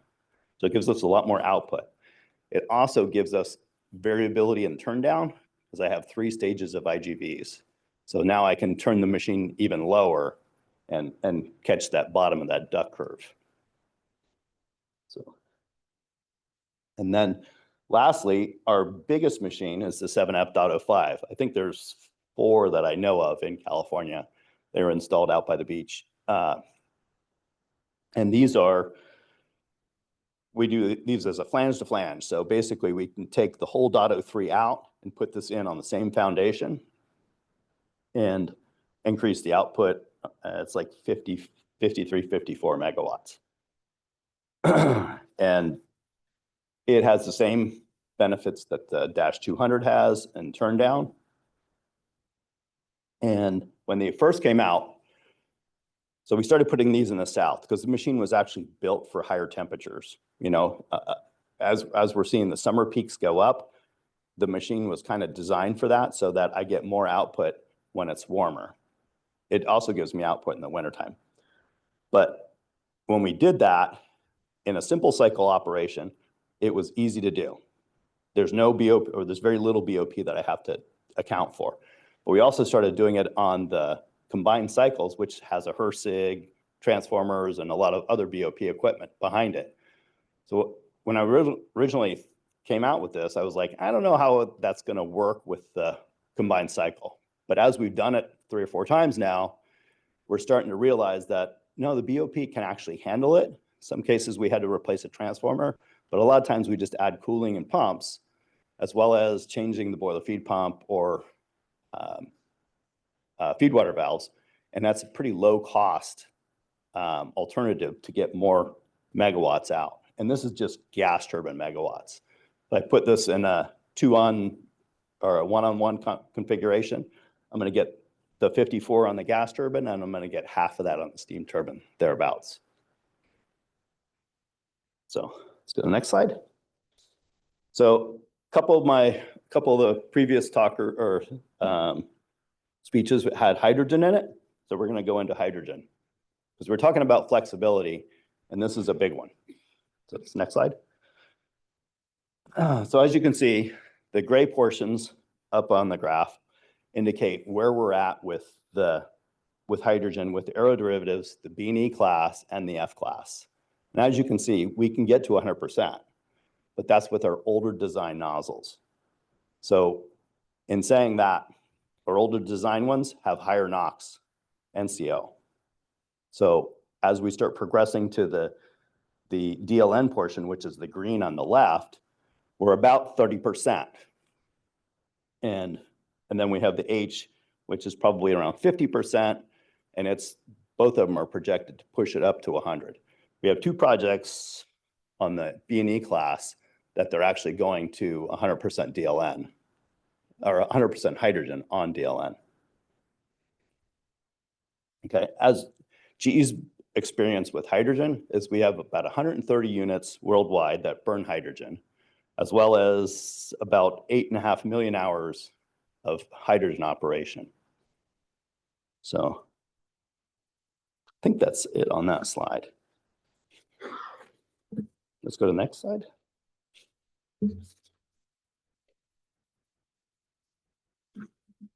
So our final solution is the small modular reactors. Small modular reactors, I don't know how much experience you guys have with them, but they range from about 50 megawatts to about 300 megawatts. Today, we're specifically going to talk about the GE BWRX, which is a 300 megawatt small modular reactor. And next slide. The BWR300 is based on a small modular reactor. It uses proven technology, and we have about 2,500 reactor years of operation. The reactor is economic, simplified, and NRC approved. It's also got a fully passivated safety system. It has a lower installed cost because we're using off-the-shelf components, and we use a natural circulation to eliminate the need for cooling pumps as well as diesel gen sets.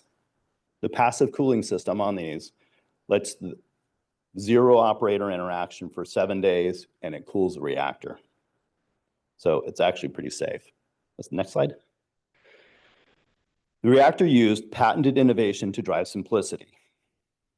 It eliminates the need for auxiliary systems through its simplistic design, which gives us a game-changing cost reduction. So how do we reduce the cost? Well, we sink the reactor building, as they've done in other technology or other fields, is they sink the reactor building in the ground, so we don't have the big concrete footprint. They also use the control building uses the data center communication protocols, which reduces the size of that, as well as the turbine building, we went with the combined cycle power plant best practices, and it reduces the overall size. Next slide. The next, what we're going to ask is, hey, where do we have these installed? We started construction in May of 2025 of a unit in Canada, and it's due for, it's basically going online in 2030. We also have the TVA, as well as Duke Energy and a site in England that we're looking at installing as well.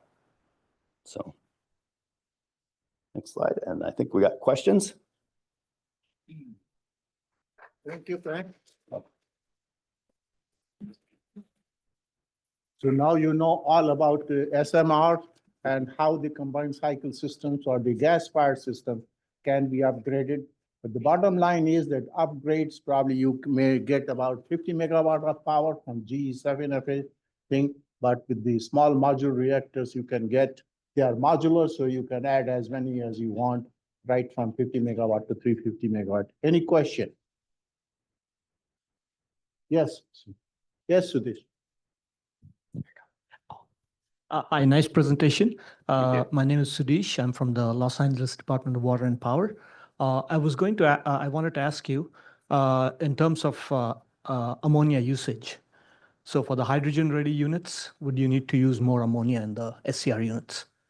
Yes, you're gonna, by the nature of the hydrogen burning, it burns at a higher temperature, so it generates more NOx. So yes, it does increase the ammonia usage, yes. Okay, do you have any numbers for that, or? I don't off the top of my head. We can meet after and we can talk about yours. That's matter of details, Sudesh. I think it was one more. I think we have time for one more question if somebody has. Yes.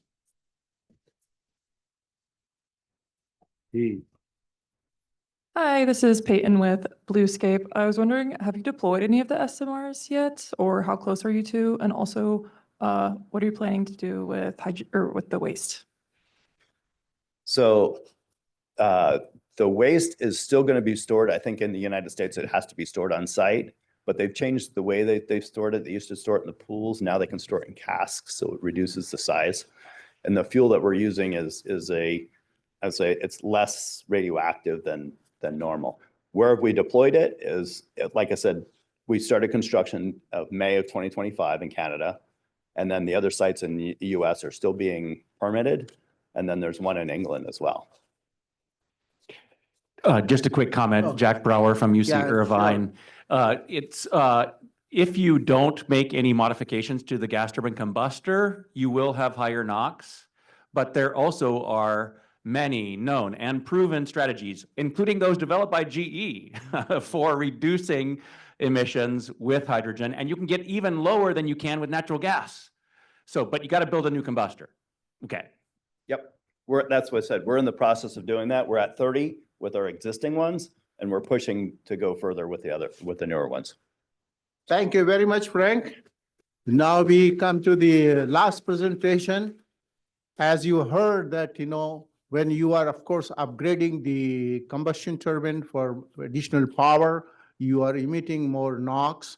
So we have presentation from Carmatech, and they will tell us about the SCR technology and some case history. And even otherwise, NOx is a rare commodity becoming actually in Southern California. So you have to have robust SCRs, and he will present a case study. Thank you, Krishna. I get the distinct pleasure of being the last presentation before we all break for lunch. So bear with me. We'll get through this, and then we can all eat together. So just quick audience participation. How many of you are familiar with SCR catalysts? Do you guys mind raising your hand? A lot more than I was expecting. All right, that's great. So about 75%. That's great. So I'll give you guys a little bit of background about Cormatech, the company, and then we'll dive more into some of the nuances of the technical reasons behind SCR catalysts, and then we'll jump into an actual plant case study as well. Can I control slides up here? Okay. All right. So quick history about Cormatech. So we've been around since since 1990s. It was a joint equity partnership between Corning and Mitsubishi. So we took the power plant expertise from Mitsubishi and the extrusion technology from Corning and basically blended them together to make catalyst. We've had a number of different innovations along the way, with the biggest being in 2015, we introduced our pleated module style, along with multi-pollutant catalyst that can do not only NOx control, but also CO control as well. In 2017, Cormatec was purchased out by Steag, which is a German utility. And essentially we merged with another regeneration company, mostly focused on the coal side, blended those two companies together, called them Cormatec. And so that's who we've been for the last, I'll say 8 years. In 2022, we had a little bit of change in terms of ownership. And, the big focus for us moving forward is not just stationary power, but also working on carbon capture as well. And so that's a big focus area for us moving forward in the next generation of technology, is trying to reduce CO2 emissions through point source and direct source for carbon capture. All kinds of stuff that I can't talk about. If you want to go to the next slide. So our experience, they put SCR catalyst in lots of different stuff. A majority of this room is probably more on the combined cycle and simple cycle side. That's where the bulk of our experience base lies. But we put SCR catalyst in biomass. We've got them in FCCs and hydrogen reformers, fired heaters, you name it. From a process standpoint, we've put an SCR catalyst in there. And so we have a very wide expertise of lots of different operating cases and conditions, temperatures, you name it, to pull from to help, different customers troubleshoot or try to understand, how they're trying to operate their system. So from a catalyst geometry standpoint, everything that we do is custom. Every pitch that we have is basically formulated for a different operating case. So in looking at our product pitches, so the ones towards the top of the list there are for high particulate. So think of like coal-fired power plants, right? You need the ash and you need everything to go somewhere. So you basically open up the catalyst more so all that ash can basically pass through it. As you move down the chart towards the bottom, the low particulate stuff, that's clean. That's the natural gas type emissions. So you've got a very, very tight pitch, very short elements, high surface area to basically help facilitate the job. The ones towards the top, these are very long elements. And so for gas, I would say majority of our elements are somewhere between 40 millimeters and like 200 millimeters. For the coal big extrusion elements, we're going up to like 1350 millimeter elements and sometimes in multiple layers. And so it's a lot of catalyst that's needed to give you the surface area to meet your NOx reduction requirements that you need. So you can go to the next one. So catalyst modules. So we take the catalyst, again, these are extruded bricks is the best way to think about it. And we basically build these in like Legos. You put them in a catalyst module and these modules are installed inside of a reactor inside of the unit. And so we've got a couple different iterations of how we do this.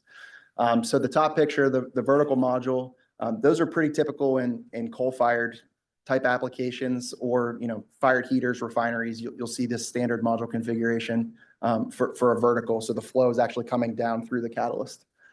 The standard horizontal module is basically just a wall of catalyst. And so if you're looking inside the reactor, you'll see these modules stacked all the way up, and it looks literally just like a wall of catalyst inside there. The elite module it's a pleated style configuration. So if you guys are familiar with basically the filters that you have in your house, that's what this module looks like. And so the catalyst elements are not exactly straight on line. You have a pleat inside of there. And so what this pleated style module allows for is it allows for lower back pressure inside the unit. And so by pleating the module, you can make elements shorter, which means you get less back pressure out of the unit and more megawatts out the back end. So it's kind of a win-win for everybody there. Canister style, we also have the ability to put CO catalyst or SCR catalyst in a canister configuration.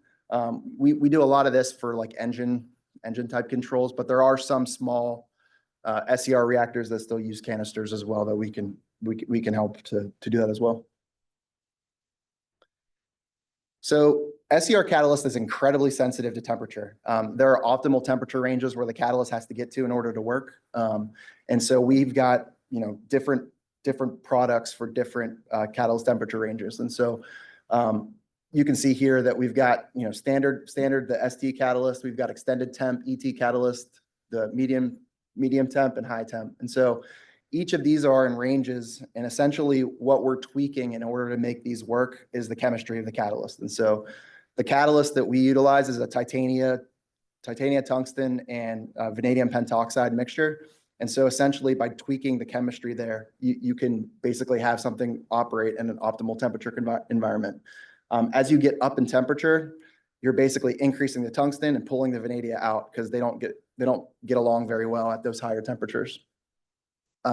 Most of the, I'll say above 800 are seen in simple cycle type units, which are very popular right now with data centers. So a lot of people are moving away from the big combined cycles into more smaller simple cycle type units.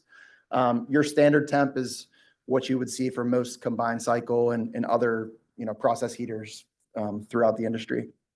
We don't really see a lot of high temp just because they're really, really expensive to do. And it's a lot easier to use tempering air than it is to use the catalyst. It's a lot cheaper to go that road. So our Meteor product, that is the multi-pollutant catalyst. So again, instead of having a traditional, setup of catalyst where you've got CO catalyst, AIG, SCR catalyst downstream, you can literally just have everything done in one layer. So you've got AIG and then your catalyst that can do both NOx control and CO control in a single layer. And so we've had a number of those installed over the last 10 years and are working great in the field. Next slide. So now we'll get a little bit into catalyst design. So as I said, everything that we do is custom. There are standardized modules that we use for some customers and standardized setups that we use. But if you look throughout the units that we produce, everyone is slightly different, which is great. And it's really hard on the engineering side for us. And so typically when we design catalyst, this is the first place we start. We're given a whole table full of data that encompasses load ranges and different constituents that we have to design the catalyst to do. So it's not just operating at base load, it's also operating at lower load conditions and everything in between, based on the last presentation that was given where you've got peak demand and you've got base loaded throughout the day. So the catalyst has to be robust enough to handle all of those different constituents. And so we start from this big data table and basically hone in on what the catalyst needs to do. Next slide. And so what do we have to consider when going into an SCR catalyst design? It has to be very flexible in terms of load operation and meeting transients. We have to understand what the permit requirements are. So what sort of outlet NOx and outlet CO requirements are needed from the unit? What is the ammonia slip that's allowable? We look at things also too, like pressure drop. Is there a certain pressure drop that you're targeting, or can we take an existing unit and provide lower pressure drop by configuring the catalyst in a different way? And we also look at things too, like is there a way that we can make something manufacturable that is easier to clean, or something that would produce less frequent outages? We have, I'll say, catalyst warranty life is something that's an input into our system. We can adjust the catalyst volume depending upon how often you want to come down for an outage. And so there are things that we can do to extend the life of the catalyst in certain applications. And so that's something that we try to look at as well. And again, how do we optimize too on things like ammonia delivery? How can we help you guys, basically have a catalyst that could reduce ammonia flows and different things? So there's lots of different levers that we have to pull from in an SCR design type environment.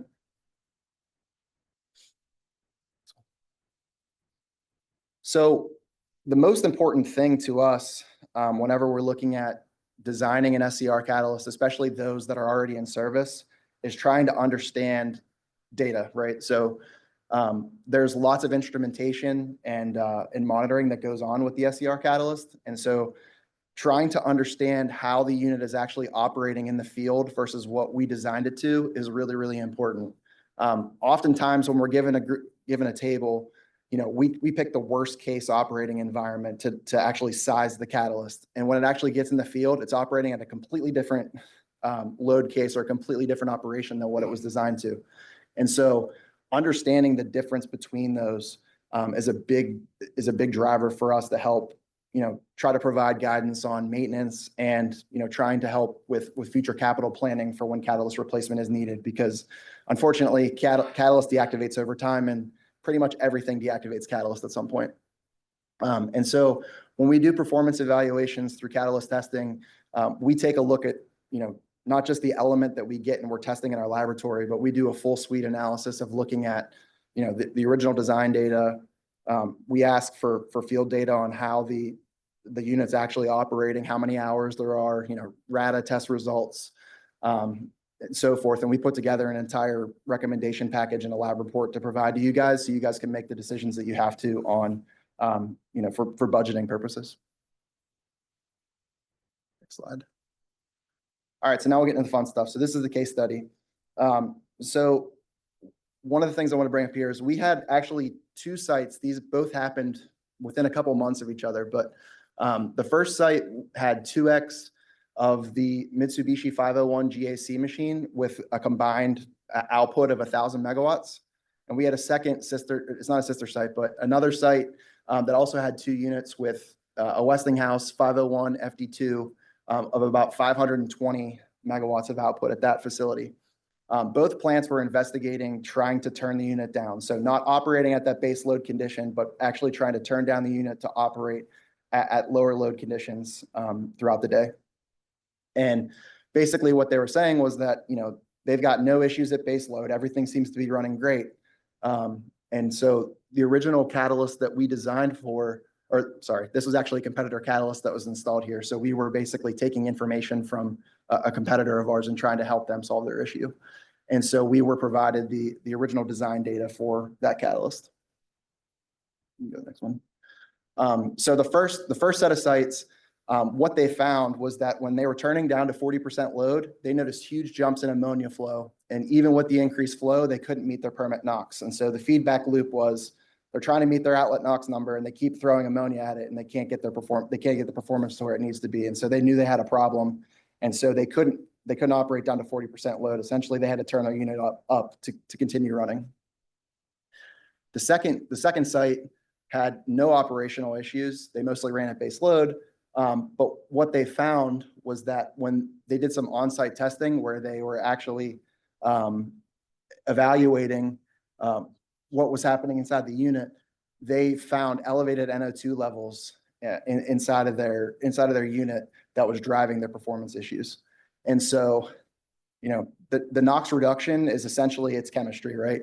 So you're introducing NOx by form of combustion, you're introducing ammonia to it, and essentially helping take out those waste products and create something that's a lot more environmentally friendly. Well, there's 2 different pathways that this goes down. When you have presence of NO2 inside your unit, it takes the slower reaction pathway and actually gives you less efficiency out of the SCR catalyst. So minimizing NO2 is a huge thing to be cognizant of, and I'll get to that of why here in a second.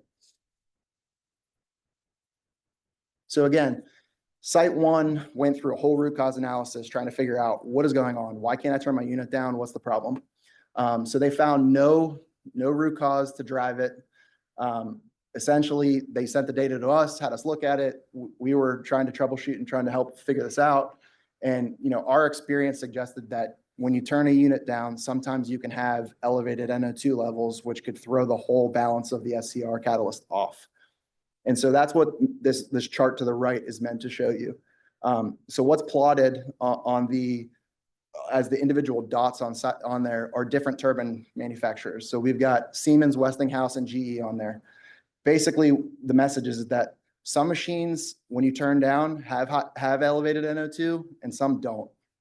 And pretty much it's the GE ones don't and everybody else does. And so, without understanding this sort of thing, we couldn't help to solve a given problem. Site 2 basically had the data. They said, we're seeing high NO2, here's the data, what can we do to help solve this? And so the chart that we've got on the bottom there basically shows 3 different performance levels at different load ranges. And basically what you would need to do is if you're trying to meet a 95% NOx reduction and using a standard temperature form of catalyst, the only way to meet it at lower load is to increase the catalyst volume. And so obviously that comes at a cost. budgets are tight. How is there a way to handle these types of problems? So you can go to the next slide. So basically site 1 and site 2 had the exact same resolution. At lower loads, they were getting elevated NO2 concentrations. And so what can you do to solve the problem? Well, it's a good thing that we have special formulated high NO2 catalyst that could be provided to help generate these types, or to help prevent these types of issues. And so I've got a couple different charts here to show a couple different things. So one, the chart on the top there basically shows with the standard temperature of catalyst, so a standard temperature range, that similar chemistry for standard temperature operation. Essentially what you see is that when you drop in load, so when you pull back on flow rate, your performance drops off a cliff. And that's driven by the high NO2 in that flue gas stream. And what you can do is if you basically design appropriately for the high NO2, you can have very narrow expected performance in a wide load range. And that's what the blue line is meant to show up on the top part of the screen. What was cool about these units too was that they were using older technology style of catalyst. And so we were able to put the high NO2 catalyst in a pleated module configuration and actually help them solve two problems. One, help them operate at a lower load condition, but also to get lower back pressure. So for the first two units at site number 1, we were able to drop their pressure drop from 3 inches to 1.6, which is a 50% reduction, almost 50% reduction, which is huge. And then site number 2, not as great, but still dropped it from 2 to 1.8. And so that bottom curve there is meant to show the pressure drops over the load range and how sensitive that can be to differing conditions. So in summary, the most important part is understanding what you're trying to get out of your SCR catalyst. We thrive on data. So the more data you're able to collect, the more information you guys are able to provide us, the better we can do to help assess and troubleshoot different things. Different optimizations can be put into Catalyst to help design for known benefits and maybe some benefits you didn't think about from operations standpoint, and to continuously review this data and help collaborate with different Catalyst vendors to drive optimal outcomes. Thank you. Thank you.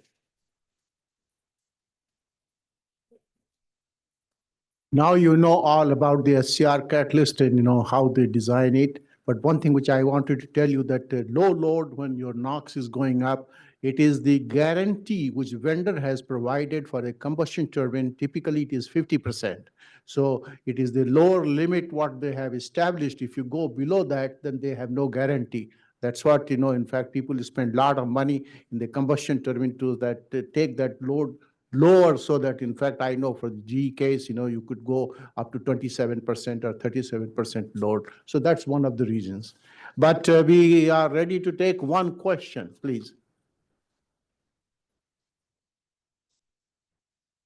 So we have no question, all. And Richard, we are ready for lunch. Before you go for the lunch, of course, we have finished session 2. I would like to state some of the things which I have been reading and I am following it, that utility scale power generation using small nuclear reactors as well as nuclear fusion are upcoming technologies and very promising. These technologies will give us clean power, green power. Hopefully, we'll hear more about these things in the next annual conference. It is also interesting to mention that the clean power generation, besides your utility scale, small scale power generation technologies are also upcoming.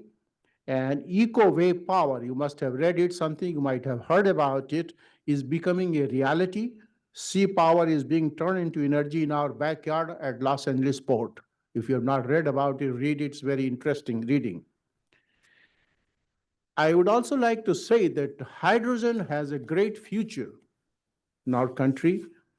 And due to various reasons, in fact, what I found that we don't have significant quantities of hydrogen, which can be used for different purposes.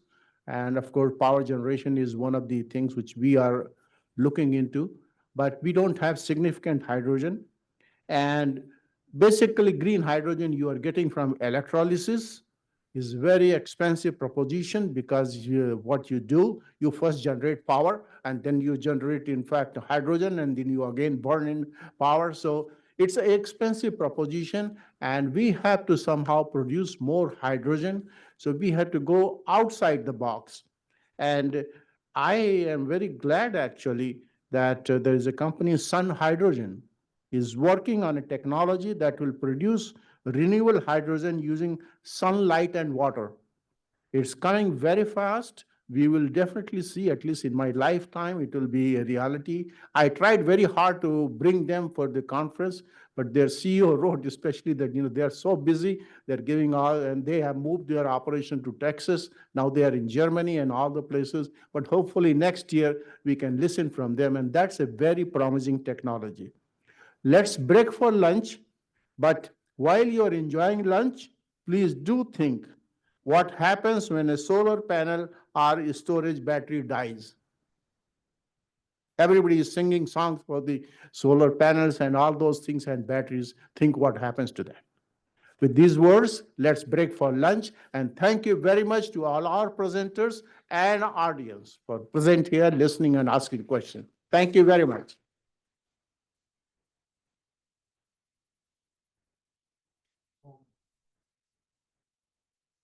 So room GB is in a building across, so just keep on your left and walk through the back door, double doors, and you'll get to GB.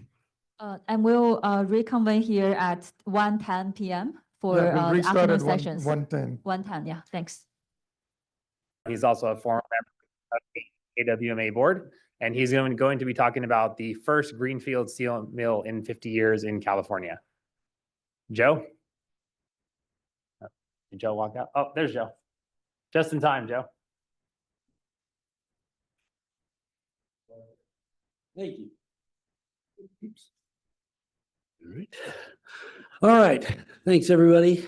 Hope everybody had a good lunch. I thought it was, despite Mike or Krishna's comments, I thought the lunch was pretty good. Okay. So my name is Joe Hauer, and I'm going to be talking about what is probably my favorite project in my entire consulting career. I've spent over the last 30 years a lot of time helping shut down industrial plants and applying for emission reduction credits and things like that. And this is one of those rare projects in California where we are actually building a major industrial operation, which is a steel mill in the Mojave Desert. So let's see, do you, okay.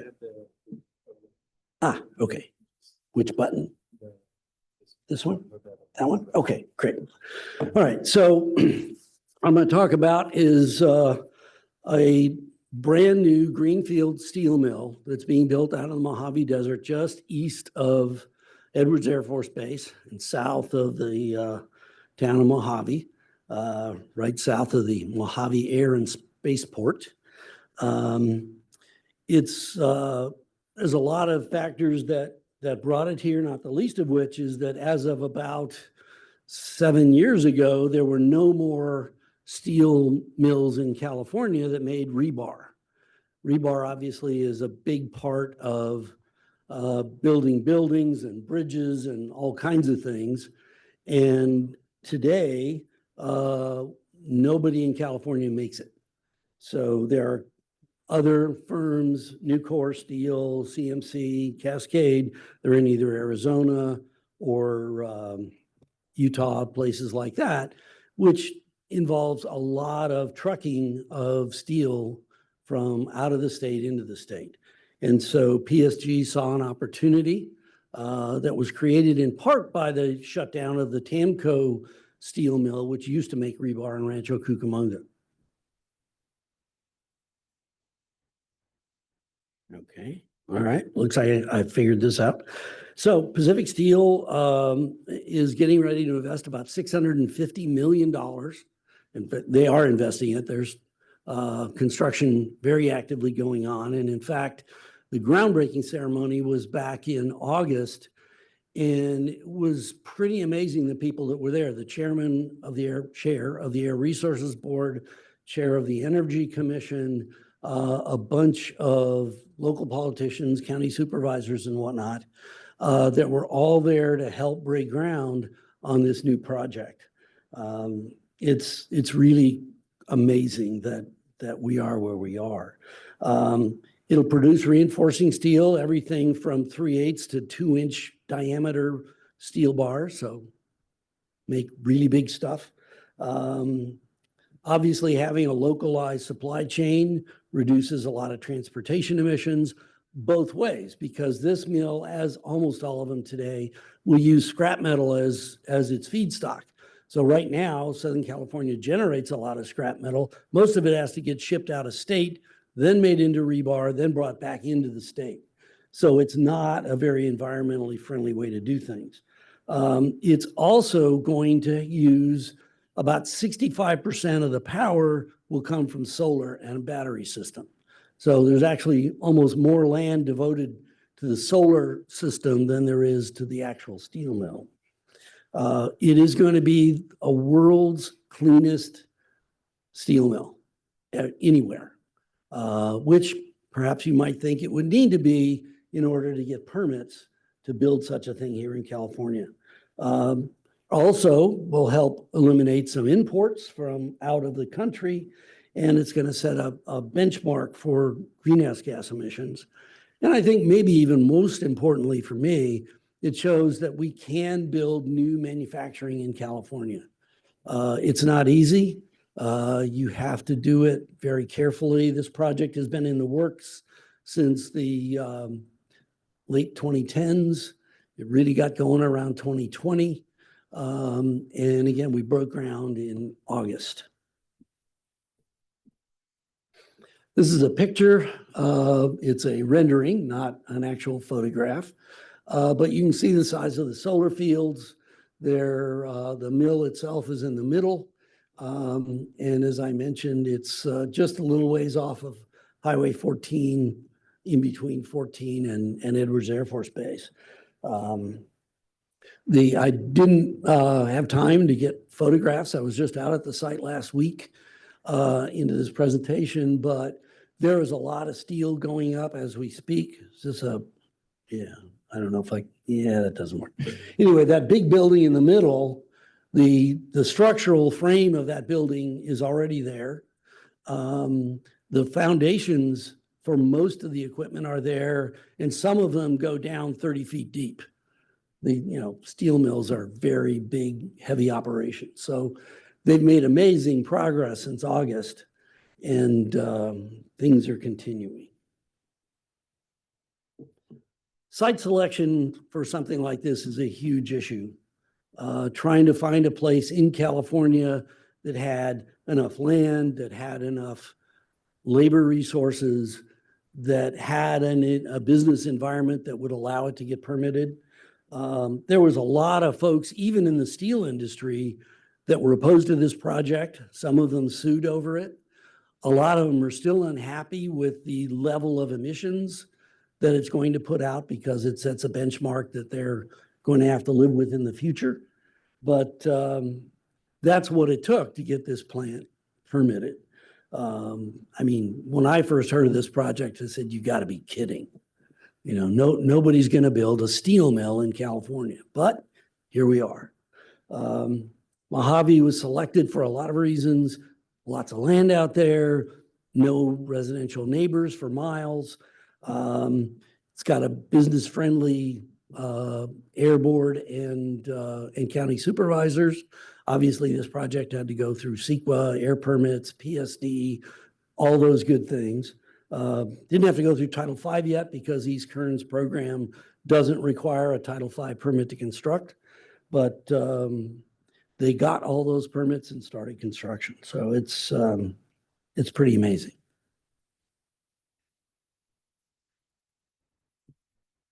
Again, it's going to be world-class levels of greenhouse gas emissions. It's going to have a carbon capture system that's going to go in a little bit later once they know what the actual gas compositions are. There's enough differences in the way this plant is being built that they weren't sure what it would take. And the permitting did not require carbon capture, but they want to do it so they can sell green steel. I'm going to go into more detail in the next slide on the emission controls, but the emission control system is bigger than the steelmaking process by quite a bit.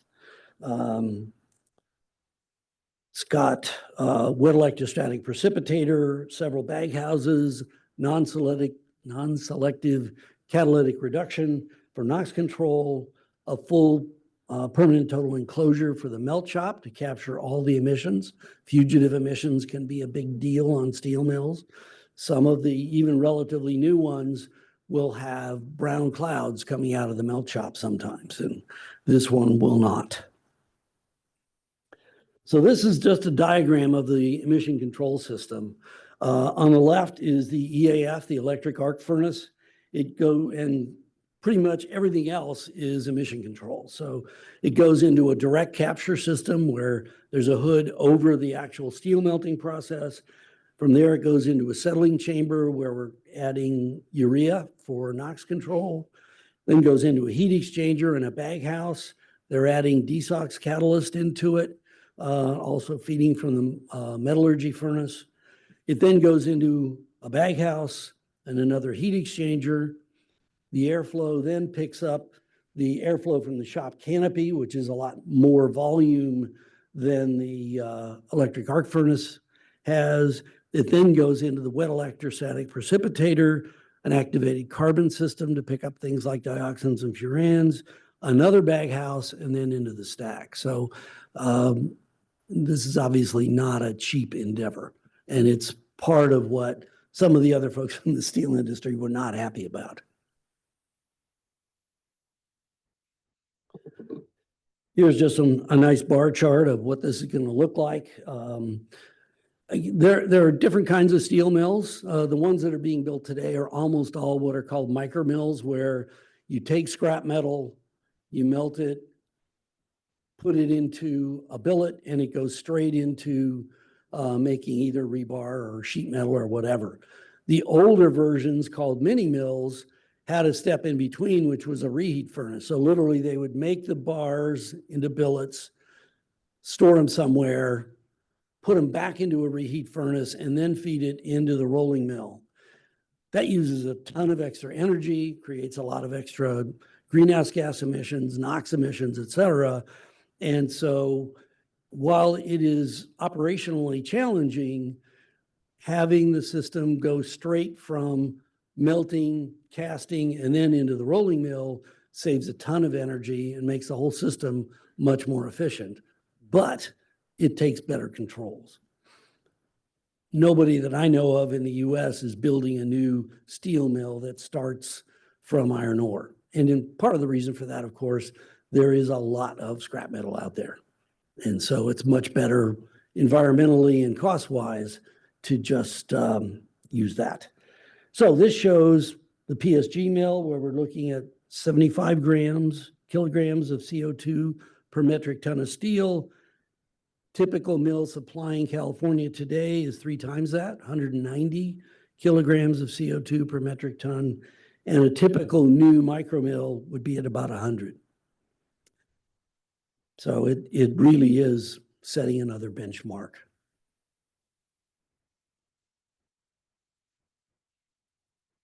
Okay, questions?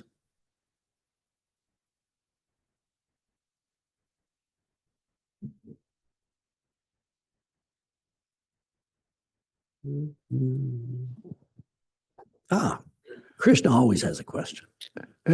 Can you just tell what are the criteria pollutants will be emitted from all the sources of the steel mill?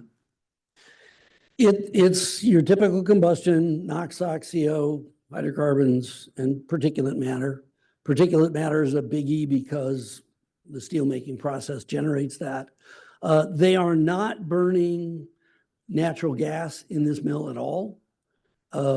It's all going to be electric with some hydrogen that's more of a process aid than a combustion. It's using electric ladle heaters electric, the furnace is electric. So, but the combustion products, because of the intensity of the electric arc furnace, you still get NOx, SOx, hydrocarbons, because the temperatures are very high. You get some dioxins and furans that come out, which is why the carbon system is there. They're starting with scrap metal, so there are contaminants in there. They work very hard to keep them out, but you can't be perfect about it. Back in the back, Mosin.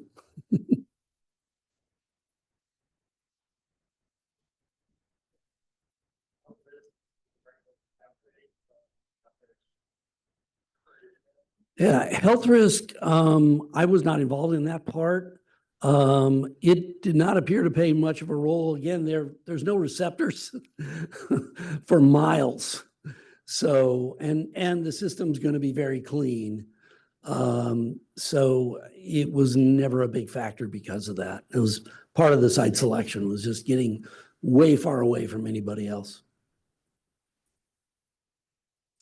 Joe, I had a question. So this is being permitted in Mojave, so it's Mojave. No, it's East Kern, East Kern APCD. Just wondering what kind of NOx limits you have on this? It's basically the offset threshold, 25 tons.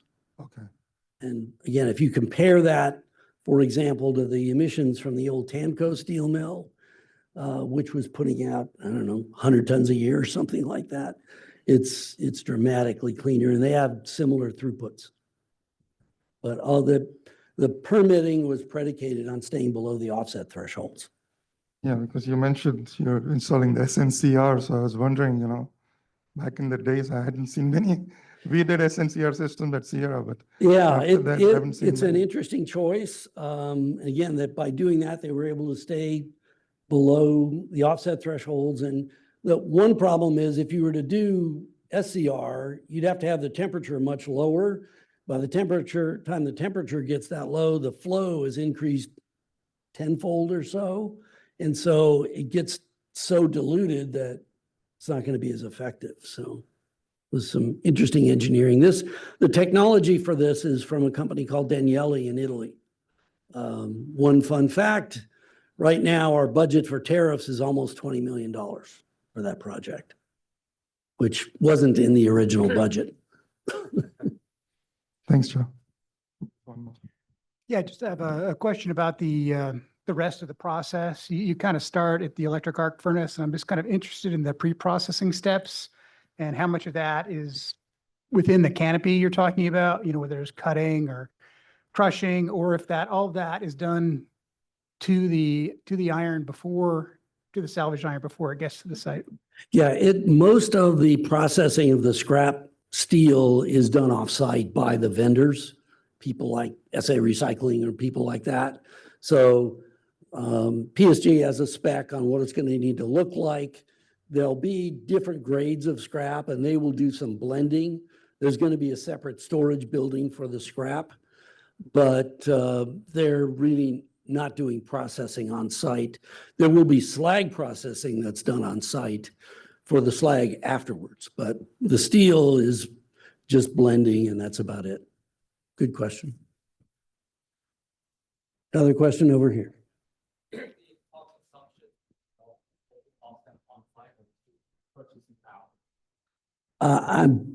Could you give him the mic?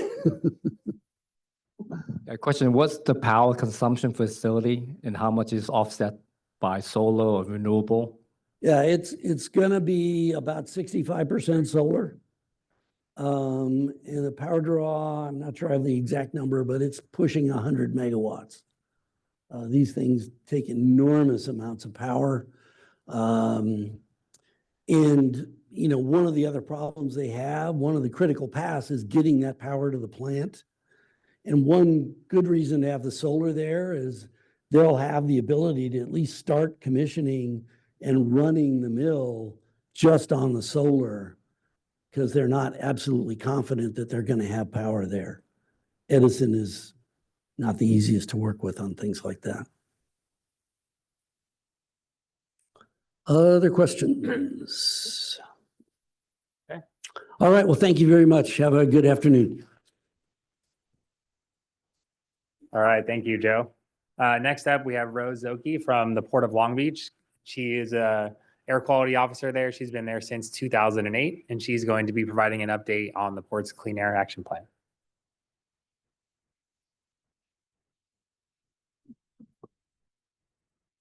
Hello, good afternoon. Again, my name is Rose Zoki. I'm with the Port of Long Beach Environmental Planning Division. I am the air quality officer there. And so this year, as you can see from the slide, it marks our 20th anniversary for the Green Port. Reaching this milestone is a testament to the collaboration, the dedication, and the leadership in sustainable port operations. It's a great opportunity to take this moment to review where we have been, as well as be able to share with you some of the initiatives that we worked on as it relates to air quality and where we are going from here. So I just wanted to talk a little bit about the Green Port policy. In 2005, this was established as a way for the ports to make environmental commitments to the community. At the time, cargo throughput was growing, and there were a lot of concerns, from the community as well as the people that lived close to the port, and they were concerned about the environmental impacts. The Green Port policy was our promise to the community that we would change the way we would be doing business and try to find ways to minimize those impacts. And we were, in fact, the first port in the nation to adopt a comprehensive environmental framework. The policy has 5 guiding principles, as we have outlined up here. They're very simple but incredibly powerful. We promise to protect the community, distinguish the port as a leader in environmental stewardship, promote sustainability, and advanced technologies to reduce our impacts, as well as be able to engage and educate our community.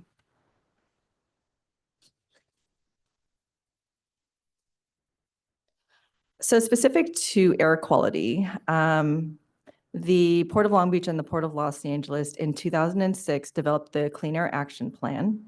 And this was a plan in response to the concerns that we received from the community with regards to air quality impacts.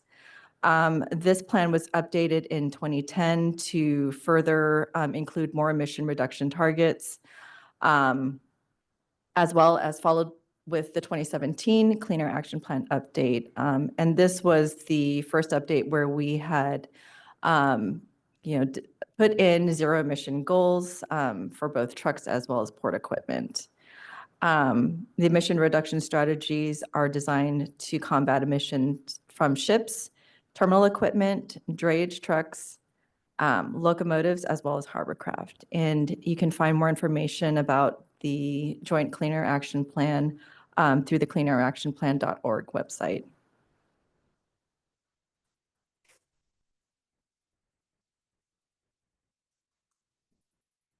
Through the Clean Air Action Plan, we have taken steps to improve air quality. We had launched a number of programs as strategies, one of them being that we require ships to be plugged in when they call at the port. And by plugging in, they reduce emissions coming out from the ship's, the ship's smokestack. We also have incentive programs designed to slow ships down in order to reduce emissions as they are close to the port. And we also had incentivized the switch to cleaner fuels.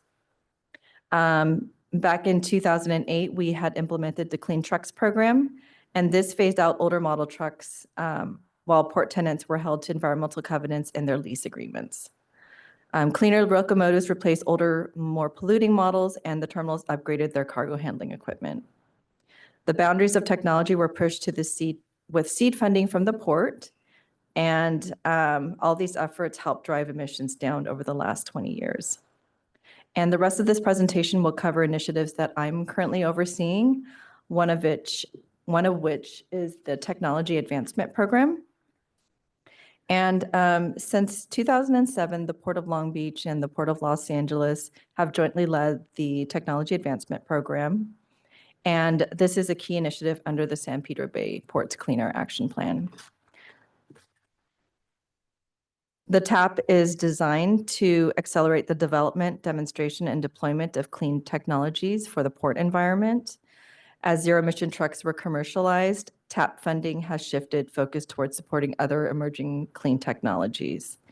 And these include zero-emission cargo handling equipment, zero-emission or zero-emission capable locomotives, zero-emission or zero-emission capable hovercraft, cleaner ocean-going vessels, innovative fueling and charging infrastructure. The project selection is guided by the TAP Advisory Committee, and members include the Port of Long Beach, the Port of Los Angeles, our friends here at South Coast Air Quality Management District, the California Air Resources Board, California Energy Commission, and US EPA Region 9. The TAP Advisory Committee serves as an advisory role to port staff. The committee screens and evaluates proposed projects. So they sit in and evaluate our proposals, and we all come together and make recommendations on whether or not to fund a certain project. They also recommend technologies for further development or demonstration. And most importantly, they help support co-funding efforts by identifying opportunities through member agencies.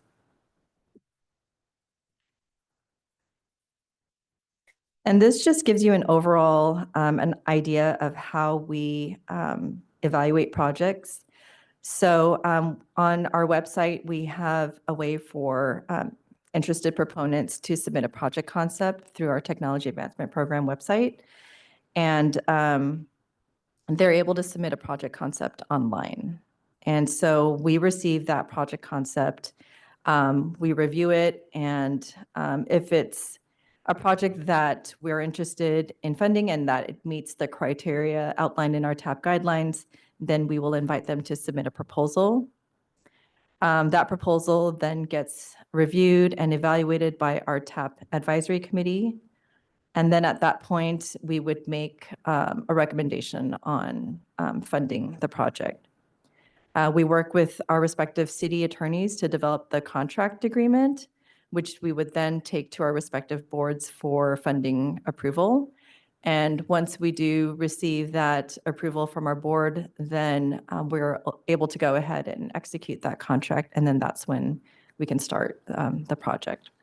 So it's quite a bit of a process, but we have a lot of information about it. If you know, or if you're interested in working with the ports on testing out new technology that will help support any of our 5 source categories at the port. And we have this information available through our TAP guidelines. And you can read more about that through our cleaneractionplan.org website. And there's more information about how you can submit a project concept as well. And I just wanted to share with you some of the projects that we had completed last year. One of them is the Pasha LNG repowered vessels. So this demonstration took a vessel and repowered it to run on cleaner LNG fuels. And this was on a vessel that frequently calls at the port. And the project demonstrated the feasibility of repowering existing vessels to run on cleaner alternative fuels. And then the ship is currently operating its regular route between Long Beach and Hawaii. And this is great because it's helped lowering emissions along a major Trans-Pacific corridor. The next project that was completed last year was the PHL Charger locomotive demonstration. And so this was the first zero-emission locomotive demonstration that we had tested at the port. And this was in partnership with PHL as well as Progress Rail, who was a technology developer and supplier of both the ZE locomotive as well as the charging component. And the locomotive demonstration was operated all of 2024, and the results have been pretty good. We had a lot of good data that was collected that will help inform improvements on the locomotive. And currently, right now, the locomotive remains with PHL to undergo further testing and collecting more data.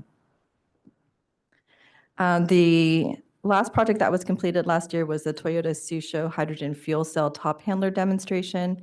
And this demonstration involved the retrofit of an existing diesel powered top handler and retrofitting it with one that can run on hydrogen fuel cell. So this was conducted in collaboration with Toyota Susho. It was demonstrated over at the Phoenix Marine Terminal over at the Port of Los Angeles. And while the demonstration was completed, continued use of the equipment is still uncertain. Toyota Susho is trying to get more demonstration hours, and so they're trying to work this out over on the Port of LA side so that they can receive more broader deployment. But there are no current plans for additional hydrogen fuel cell top handlers to be demonstrated. They just want to test this one and conduct more further testing on it. So this was this is a demonstration that has been recently approved by the Port of Long Beach. And this demonstration focuses more on the innovative charging side for cargo handling equipment. So this is in partnership with our terminal operator over at the International Transportation Service Terminal.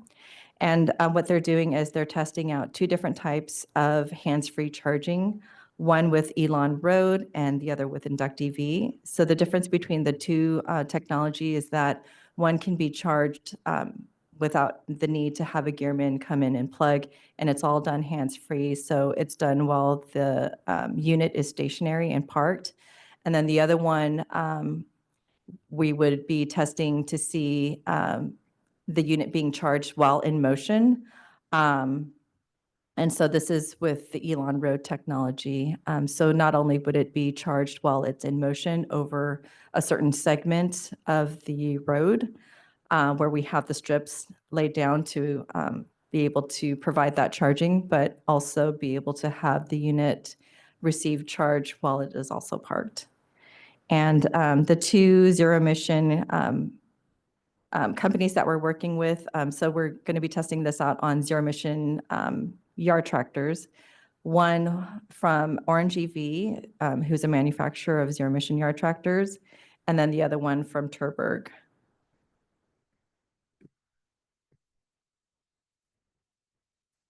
Okay. So this slide talks about recommended projects that have not yet received final approval, but it has gone through our TAP Advisory Committee approval. And so these are the three projects that we are going to be recommending for board approval coming up pretty soon. So the first one is a zero emission hovercraft retrofit demonstration, and this is in partnership with ARC Technologies, as well as one of our hovercraft operators over at Pacific Maritime Group. And so what ARC is going to do is take an existing diesel hovercraft and retrofit it into one that can operate on battery electric technology. The second project that we're going to recommend for funding approval is a hybrid excursion vessel, also another hovercraft, but it's more of a different type of hovercraft, which is designed more for like excursion. And this is in partnership with Harbor Breeze Cruises and the ADEPT Group.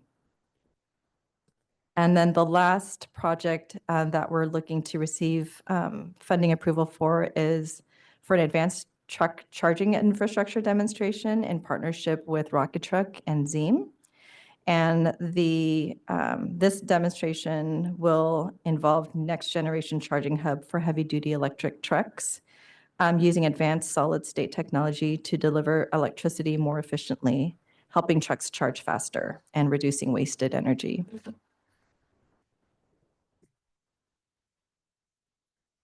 And if you want more information about the projects that I have been talking about, or just any projects that have been demonstrated under the Technology Advancement Program, You can find this on our website. We have annual reports that we put out every year, and the 2024 TAP annual report is now available. We're currently working on the 2025 annual report. And then I want to pivot now to another effort that I'm working on, and this is through an effort that we received grant funding for through the California State Transportation Agency. And as part of this grant, we are developing incentive programs to help deploy zero-emission cargo handling equipment for terminal operators, as well as being able to use incentives to purchase cleaner engines for hovercraft. And so just to give you just an overview of these incentive programs, the first incentive program, as I mentioned before, focuses on cargo handling equipment. And we have $28.7 million for this effort. And the incentives will allow terminal operators to purchase zero-emission cargo handling equipment, as well as installation of battery electric charging infrastructure. And so through this effort, we have selected 5 terminal operators. And at the end, we are hoping to deploy 56 zero-emission cargo handling equipment, as well as 50 charging stations. And full deployment is targeted for 2027. The other incentive program is for the Commercial Hovercraft Incentive Program. And this supports commercial hovercraft operators serving the port to meet California emission regulations sooner. Again, this is also a $28.7 million funding that we received from CalSTA. And so these incentives will be primarily to purchase new engines to help repower or replace and retrofit propulsion engines.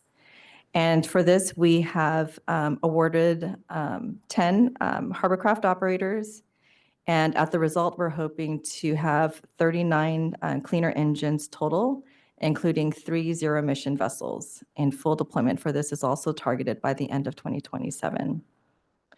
So this is just my updates for you with regards to where we are with our clean air efforts. And that concludes my presentation. But if you have any questions, feel free to contact me here through my email. And then for more information, you can check out our websites here as well. So thank you. We have time for one question. Anybody have? Joe? Thanks, Rose. One of the first projects that Port embarked on. One of the first projects I remember in 2005 was the barge-based control ships system for hoteling vessels. That one was called Amex. There's now Stax and a bunch of others. How do you see the need for that going forward? Obviously, they're still deploying more of them, but there's also more electrification going on. Right. What do you see in the future for those? For that type of systems, we currently have, I think, 2 manufacturers now that are out there cleaning up ships. So they're out there controlling emissions. We see them all the time when we visit terminals. I know that Port of LA is working with a technology company out there, I think by the name of Aris Technologies. And then out here at the Port of Long Beach, there's also Stax has their emission control system. So we definitely do see them. And I think that because it is commercially available now, like this used to be a project that would be funded through our technology advancement program, but because these technologies are now commercial, it wouldn't really be eligible under our program, but we do support any emission control technologies that we can use for at-berth emissions. So, yeah.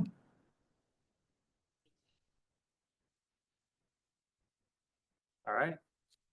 Sebastian, do you have a question? Okay, one more question.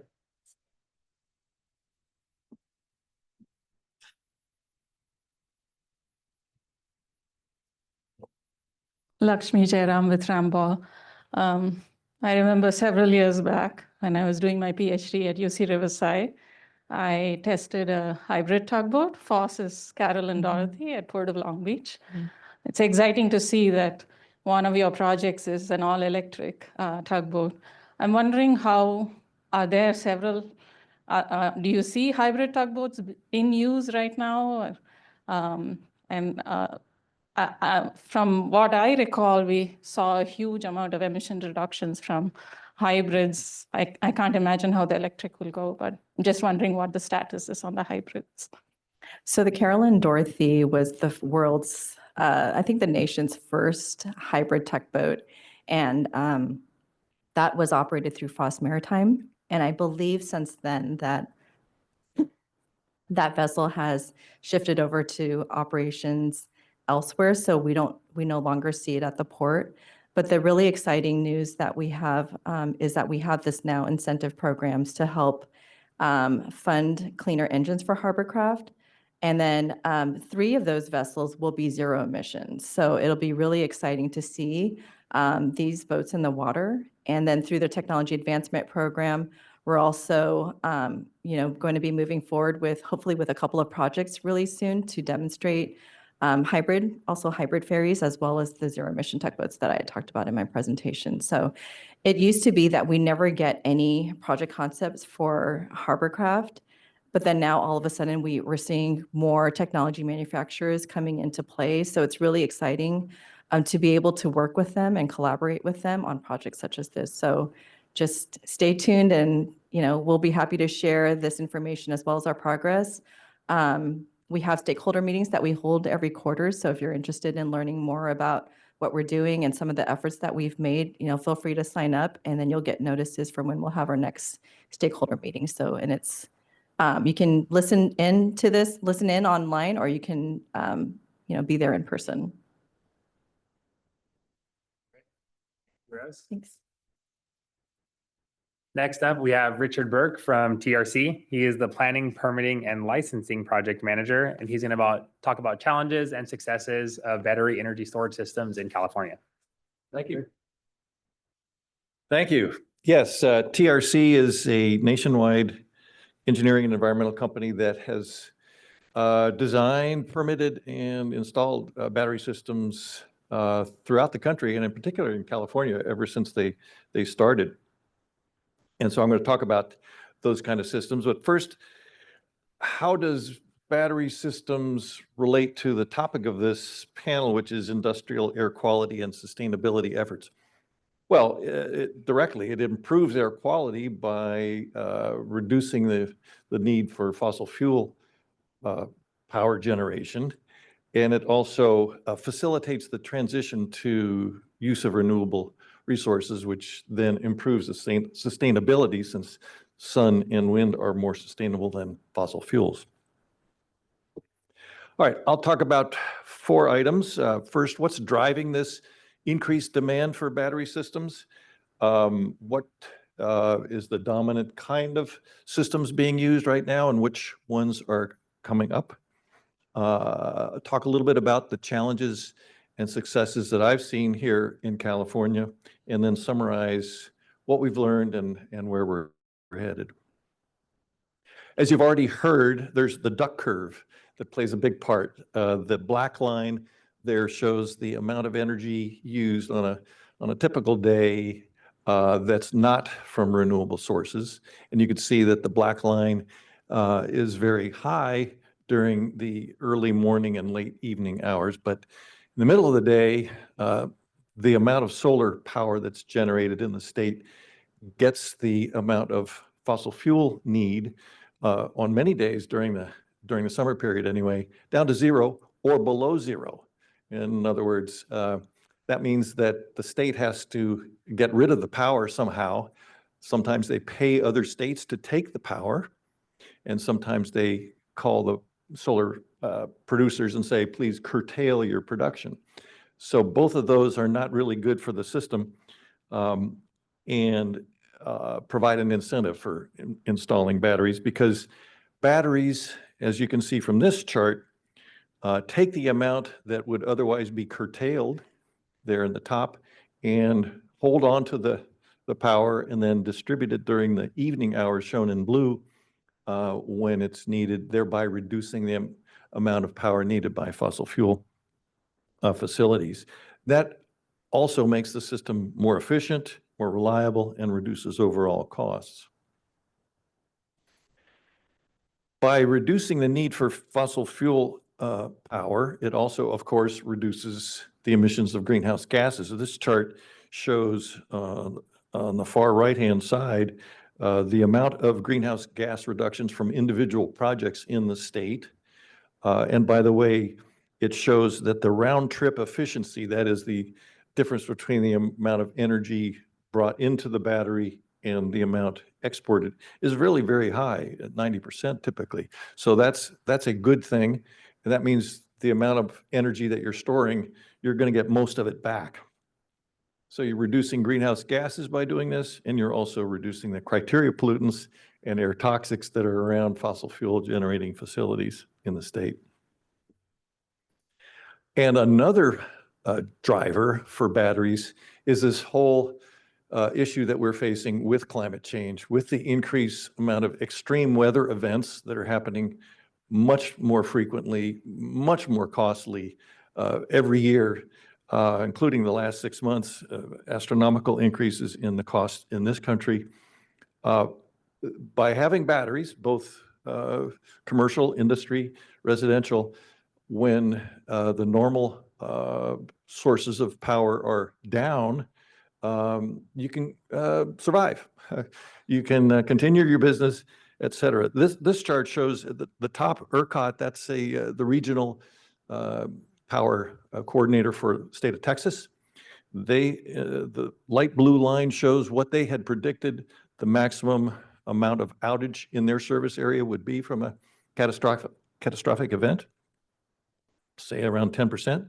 Turns out in 2021, they lost almost 50% of their service area due to a power outage. So, and other regional power organizations are also equally unprepared, as is the state of California with our fires.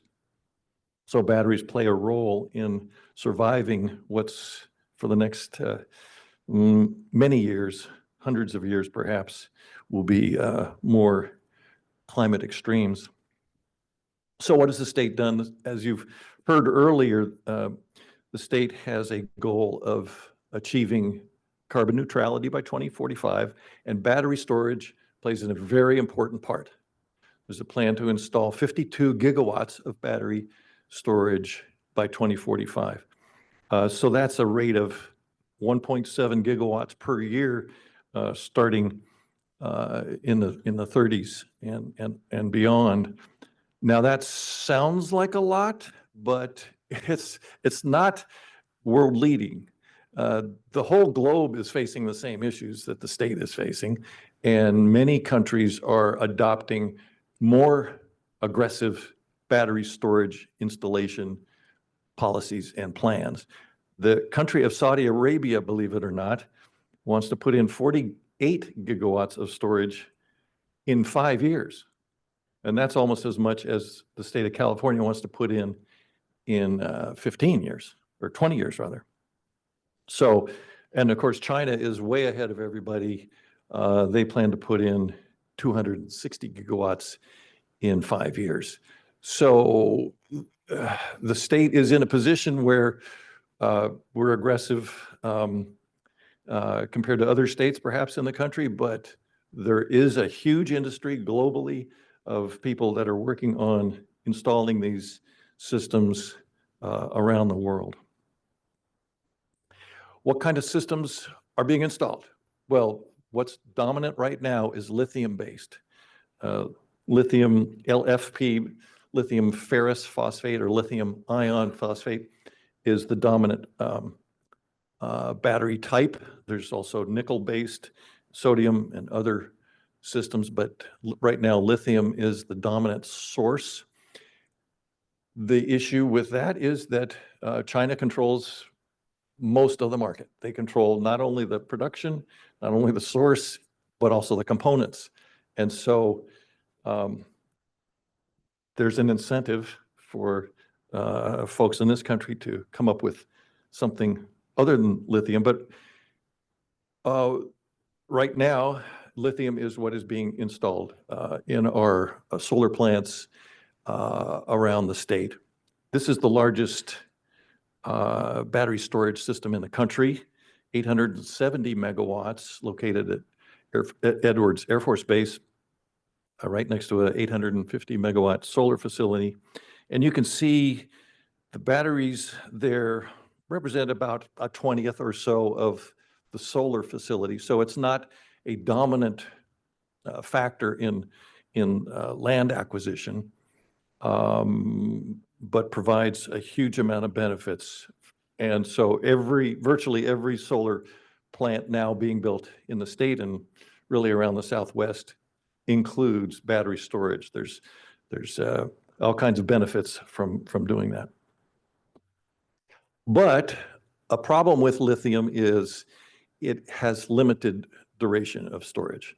So if you want to be cost effective, today it's from 2 to 4 hours is a typical, 4 hours is a goal for today's installations of these kinds of batteries. The state believes that by 2032, the technology will have improved so that the cost of an 8-hour lithium storage system will be about what it costs today for a 4-hour system. So that's good. Costs are going down and duration of storage is going up. But 8 hours isn't really enough. As you have seen, that duck curve requires more than an 8-hour storage. And then what happens if you're in the winter and then the curve that is provided by solar is even further reduced. So you really do need seasonal storage. You need at least weeks, when there's cloud cover and so forth.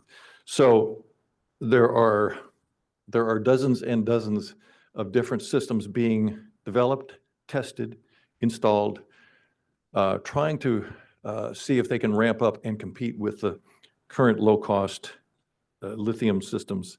Flywheels are being installed in data centers, so that provides a really good backup in case power is down, and a data center doesn't want to be down without power. Iron systems, much more available metal, are being tested. Pump storage, of course, is a very good long-term seasonal kind of system that's already being used by A&WMA and others. Hydrogen, we've heard about hydrogen being tested by PG&E. And then I want to just bring up thermal storage. That's another concept that can be installed in buildings that will reduce boiler use, that has been tested by the CEC at 10 sites in the state and has found to be very cost effective, very effective in reducing greenhouse gas emissions. So these and others are being tried. So we're in a very innovative state right now, and there's a rush on to get it all in because of the demand.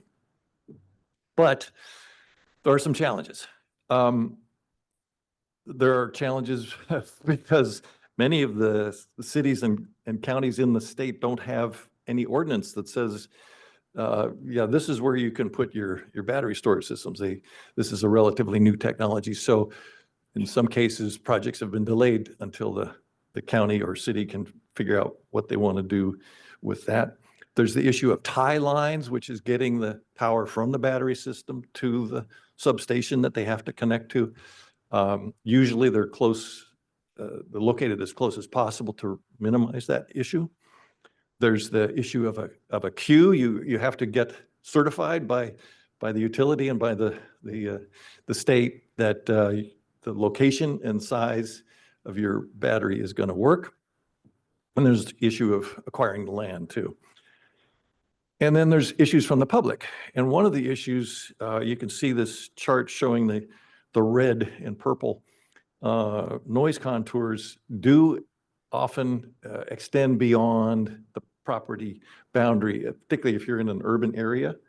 And that's an issue because in urban areas, land is expensive, and so they stack the enclosures. And that puts the fans that are at the top that have to cool the batteries right at the top. And so they're blowing over the walls that might be around the facility and do generate some pretty good noise. So those are solvable issues. Manufacturers are working on reducing them. The walls can be built higher. But there are a couple of issues that really do need work. One is, you've heard about the federal policies canceling funding for a battery plant just recently in the South, canceling renewable projects, offshore projects, canceling funding for much of this, and then at the same time increasing the costs of these batteries that come from China. So the industry is really, the battery industry is really taking a hit right now in the last year from these policies at the federal level. And then there's the issue of fires. So lithium, when it burns, it's very difficult to put out.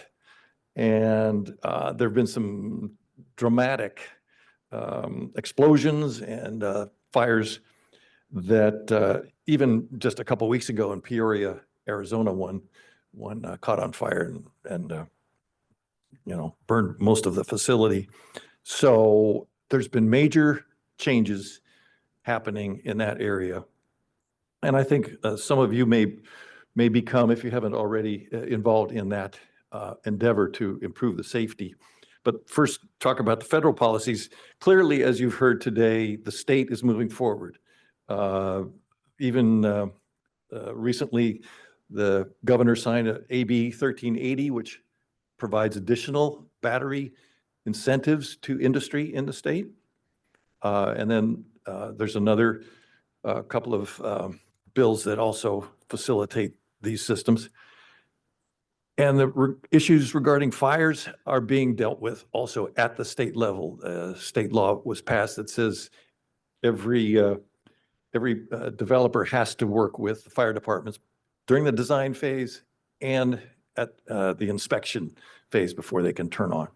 So be aware of those changes coming. So lessons learned, battery is growing in California, and it's going to continue to do so for the next 20 years.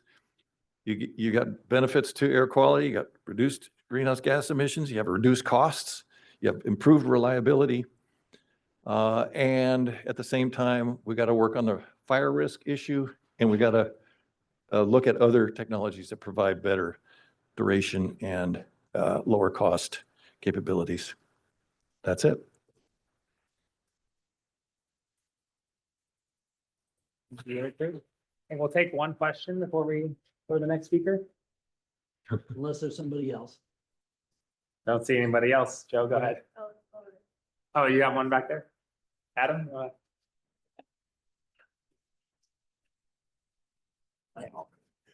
Yeah, I was wondering on your thoughts on the feasibility, pros, cons, and potential timeline for replacing conventional lithium with solid state battery storage. Yeah, correct. It's part of the race. Predicting who's going to win the race, or is it difficult? But these tend to be in the 5 to 10 year range of being significant. They're all being tested, or a lot of them are being tested. You saw some already. So that would be my guess. So the facilities that are being planned right now might consider them, but you have to kind of wait till the tests come in, and the actual technology of the solid state stuff has to be proven at the bench level and then scaled up and then demonstrated and then proven by the fire departments now that they don't make things worse. Yeah. All right. Thank you, Richard. Okay. Appreciate it.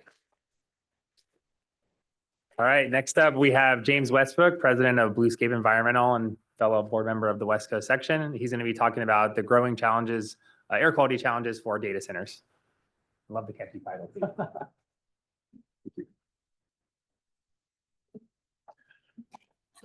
Thanks, everyone. As Jerry mentioned, I am going to be talking about the AI and cloud computing boom and the rise of the data centers and the unprecedented need for power and the air quality challenges that are going to ensue from that.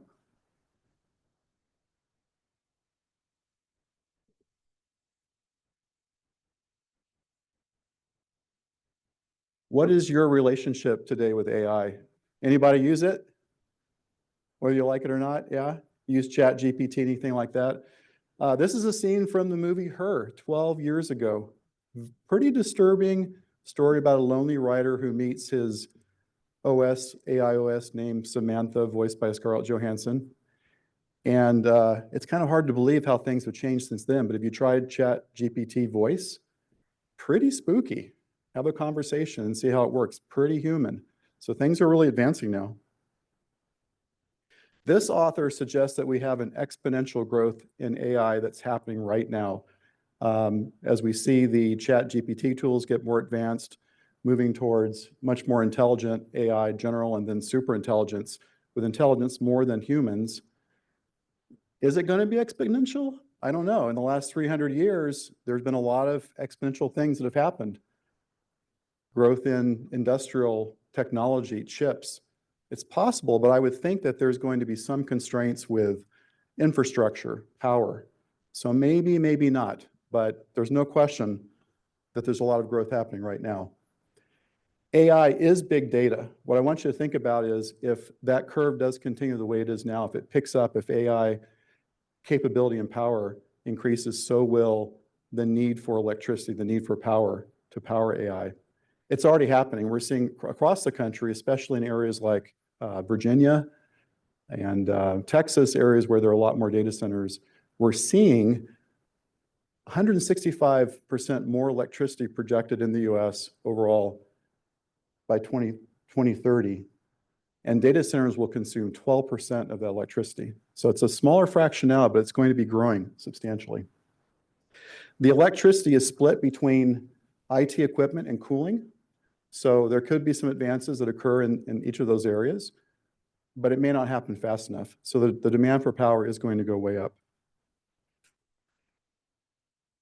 100 megawatts of power is equal to about 100,000 homes. So if you think about data centers today, there are many stories, there are many developments happening. 1 gigawatt, 2 gigawatts. So that's millions of homes worth of power, just potentially for one data center campus. It's a lot of power. Training AI models also takes a lot of power. There's a story of one case of training specifically one AI model that used enough power to equal 3 days worth of electricity in San Francisco. So hopefully you're getting a picture of what we're talking about here. In California, there are already a number of data centers, 382 data centers, and these are typically smaller 5 megawatt, 10 megawatt load centers in areas like downtown Los Angeles and Santa Clara, Bay Area, areas where typically it's been telecommunications related, some internet, co-location with the load factor. But what we're seeing is that the interconnection requests are way up in California. PG&E data center demand swelled to 10 gigawatts in just 5 months, just recently. So it is happening in California.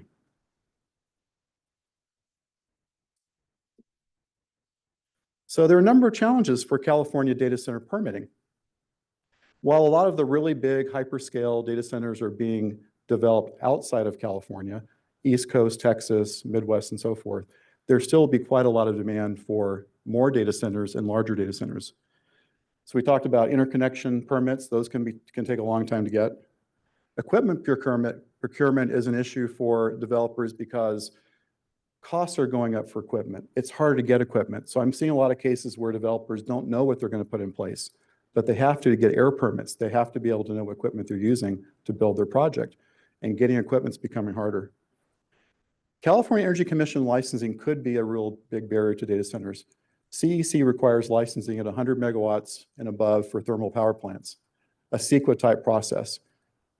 You can get a small power plant exemption for 50 megawatts and more. So what we're seeing is that a lot of data centers now are being developed below 50 megawatts. The CEC process is very rigorous. time-consuming, very public-oriented, a lot of risk with public participation.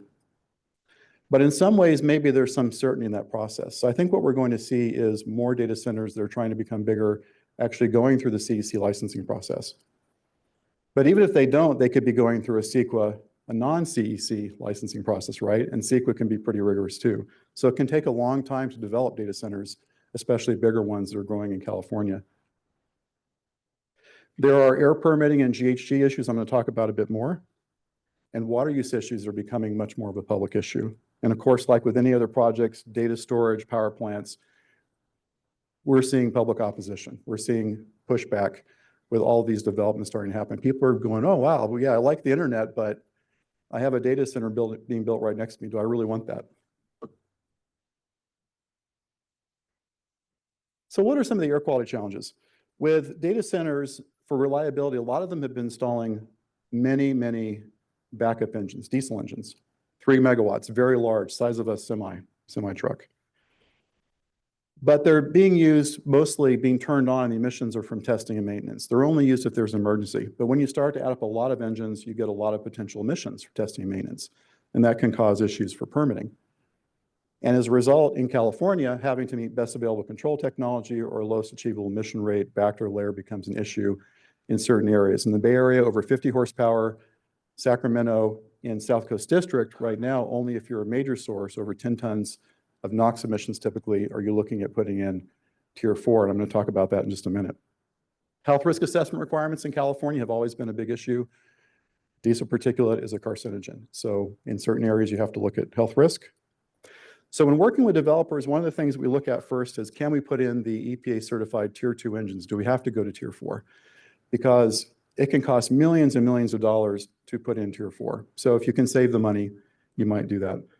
But increasingly, we're looking at having to put Tier 4 in order to optimize the hours of operation and get below those major source thresholds, where you'd have to put Tier 4 in anyway in the South Coast District, right?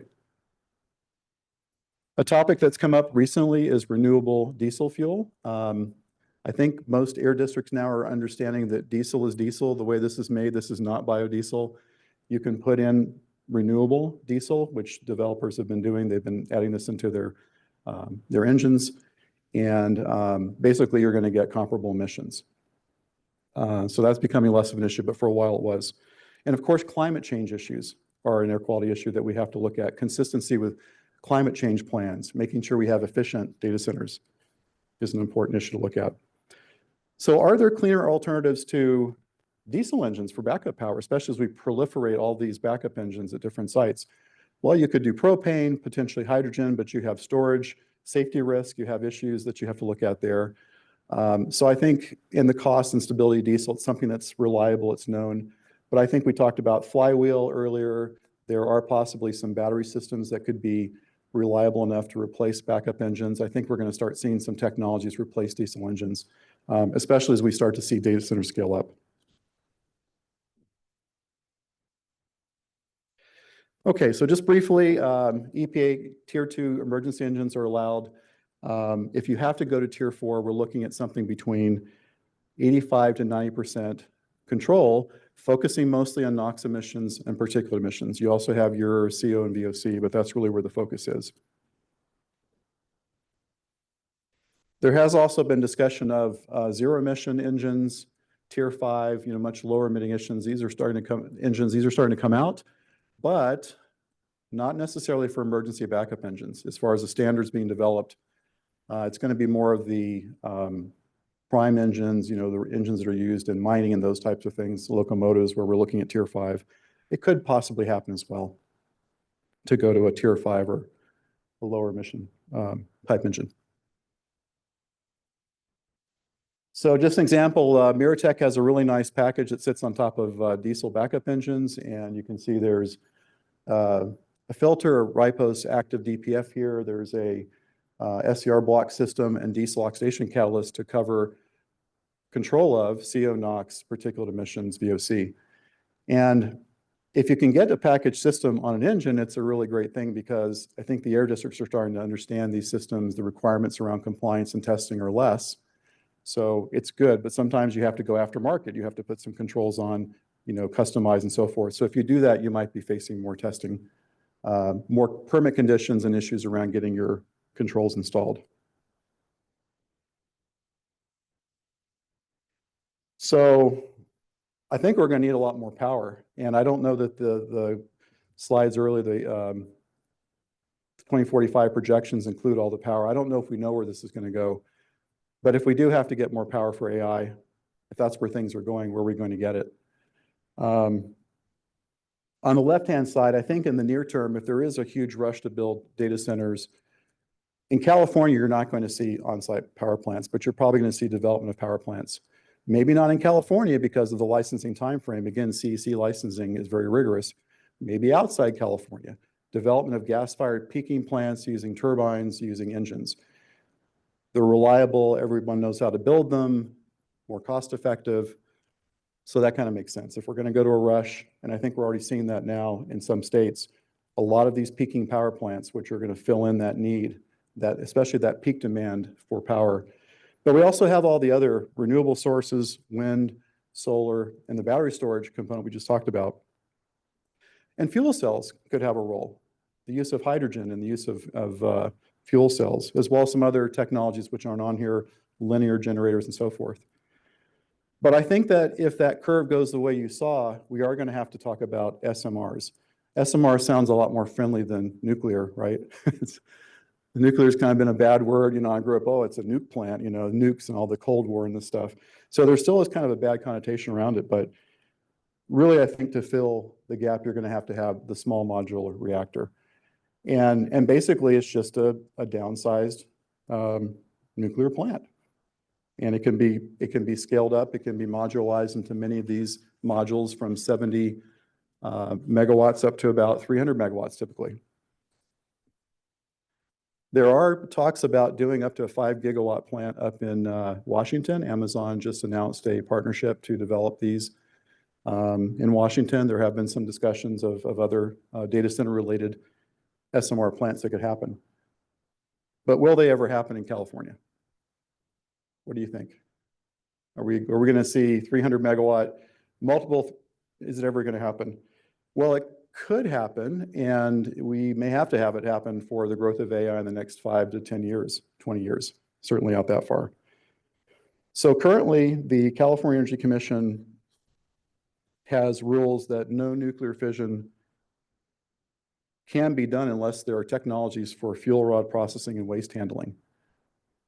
There are technologies for fuel rod reprocessing, waste handling, the buried under Yucca Mountain type of scenario is not necessarily what has to be done. You can containerize it. There are solutions. There is a bill, AB 305, which would potentially exempt SMR up to 300 megawatts. I kind of doubt that's going to pass, but there is some move in California to make it happen. So we'll see. But there are some real concerns about security, obviously, that have to be addressed. The nuclear waste is going to be, I think, a very important topic for this association, handling that in the future. I think we're going to be talking more about that, the waste handling. And compared to some of the other alternatives I just mentioned, there are very high development uncertainties, capital costs, potentially long permitting timeframes compared to other solutions. So it doesn't really fit with some of the needs we have immediately now for power for data centers. And the environmental impacts are potentially, they're not air quality impacts, but there are impacts, right? Everything has an impact.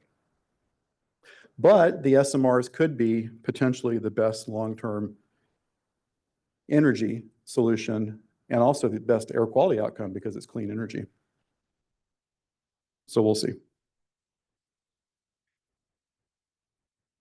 And like I have here from Thelma Louise, we have quite the jump of the chasm here to see nuclear power happen at this level in California.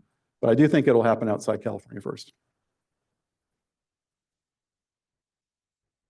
So hopefully I've opened your mind and opened your eyes a little bit to what's happening with data centers and power demand. A bit of a crystal ball, but I really do feel from my experience working on some very large data center projects that we are seeing some real, almost a real energy crisis forming, as I think you heard someone say this morning. And we will see a lot more development. We will see air quality impacts have to be addressed. for developers and also for the environment in general. So thank you so much. I appreciate it. If you'd like to learn more about large data center air permitting, I did a webinar recently and I put a link on here. So check that out. And thank you very much. Thank you, James. I think we'll have time for one question if there's one. Richard? Yeah. Good to see you, Richard. Hey, thank you.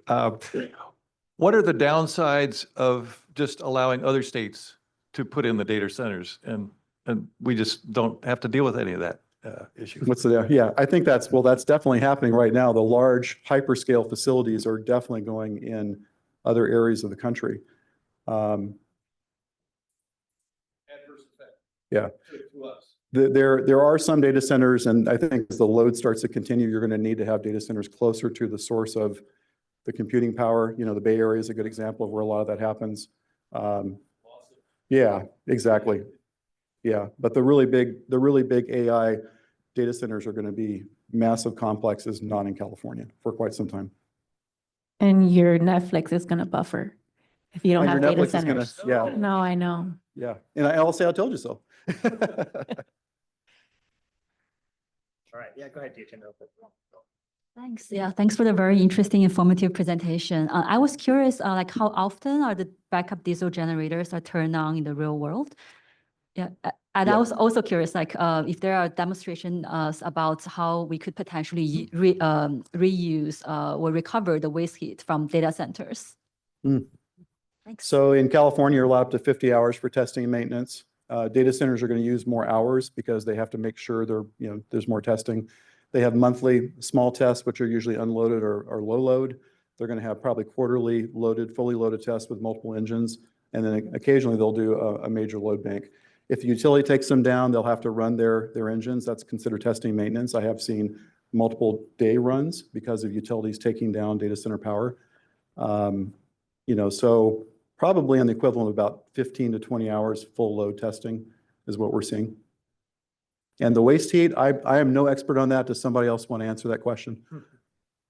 Waste heat, yeah. No? Okay. All right. All right, thank you. Thank you, James. So I'll take this opportunity just to make a plug for air and waste management. You know, if you're interested in data center, there is a big conference coming up in March, a specialty conference, air and waste management in Virginia. Because on the national side, we are seeing a lot of interest on the environmental side of air and waste, of the data centers. So we had some webinars, and now there is a specialty conference, a 2-day conference in March. All right, next up we have Alice Roberts, Managing Consultant at Ramble. She's going to be talking about navigating GHG compliance with Senate Bill 253. So much.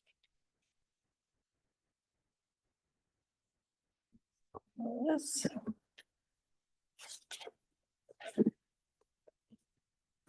Okay, thanks everyone for hanging in there after lunch. Last one before we break. All right, thank you. So good afternoon, everyone. I'm here today to talk about a new California climate disclosure law, SB 253. By show of hands, let's see, who has heard of SB 253 or is familiar with that? Oh, wonderful. So almost half, I'll give it 40%. So great. All right, so over the next few minutes, I'll walk through what the law means, who it applies to, a little bit about what's required and what organizations can do right now to get prepared for this law. So before we turn our attention to California, let's zoom out for a moment. Climate disclosure is not just the California initiative, it's actually part of a really rapidly evolving global movement.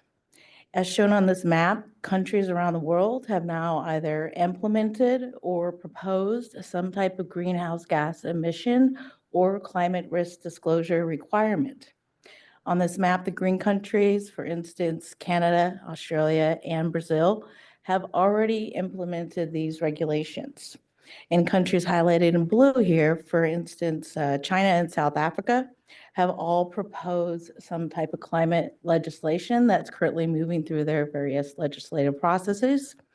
And here in the US, you can see California highlighted in green is really leading the way, and understanding this legislation today will not only ensure that organizations can comply within the state, but also prepares them for future disclosure requirements, whether that comes from additional states or international markets.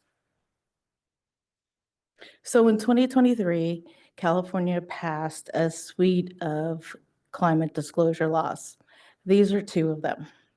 SB 253, or more commonly known as the Greenhouse Gas Emission Disclosure Law, covers both public and private U.S. entities that do business within the state of California and have a global annual revenue of greater than $1 billion. SB 253 requires annual disclosures of greenhouse gas emissions across scopes 1, 2, and 3, along with a third-party assurance requirement, and that is significant.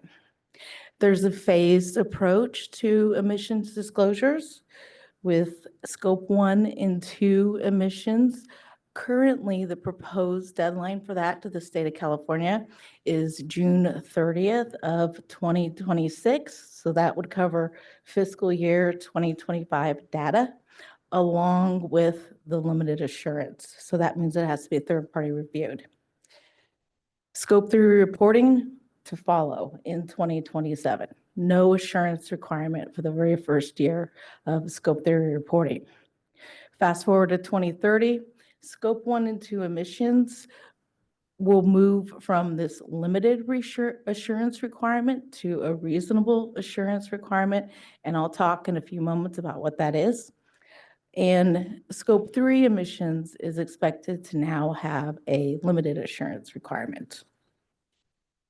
There's also a law, SB 261, and that also covers U.S. entities that do business within the state of California with a slightly lower revenue threshold of over $500 million. The requirement here is that organizations post on their website a report that basically describes what the climate-related risks are.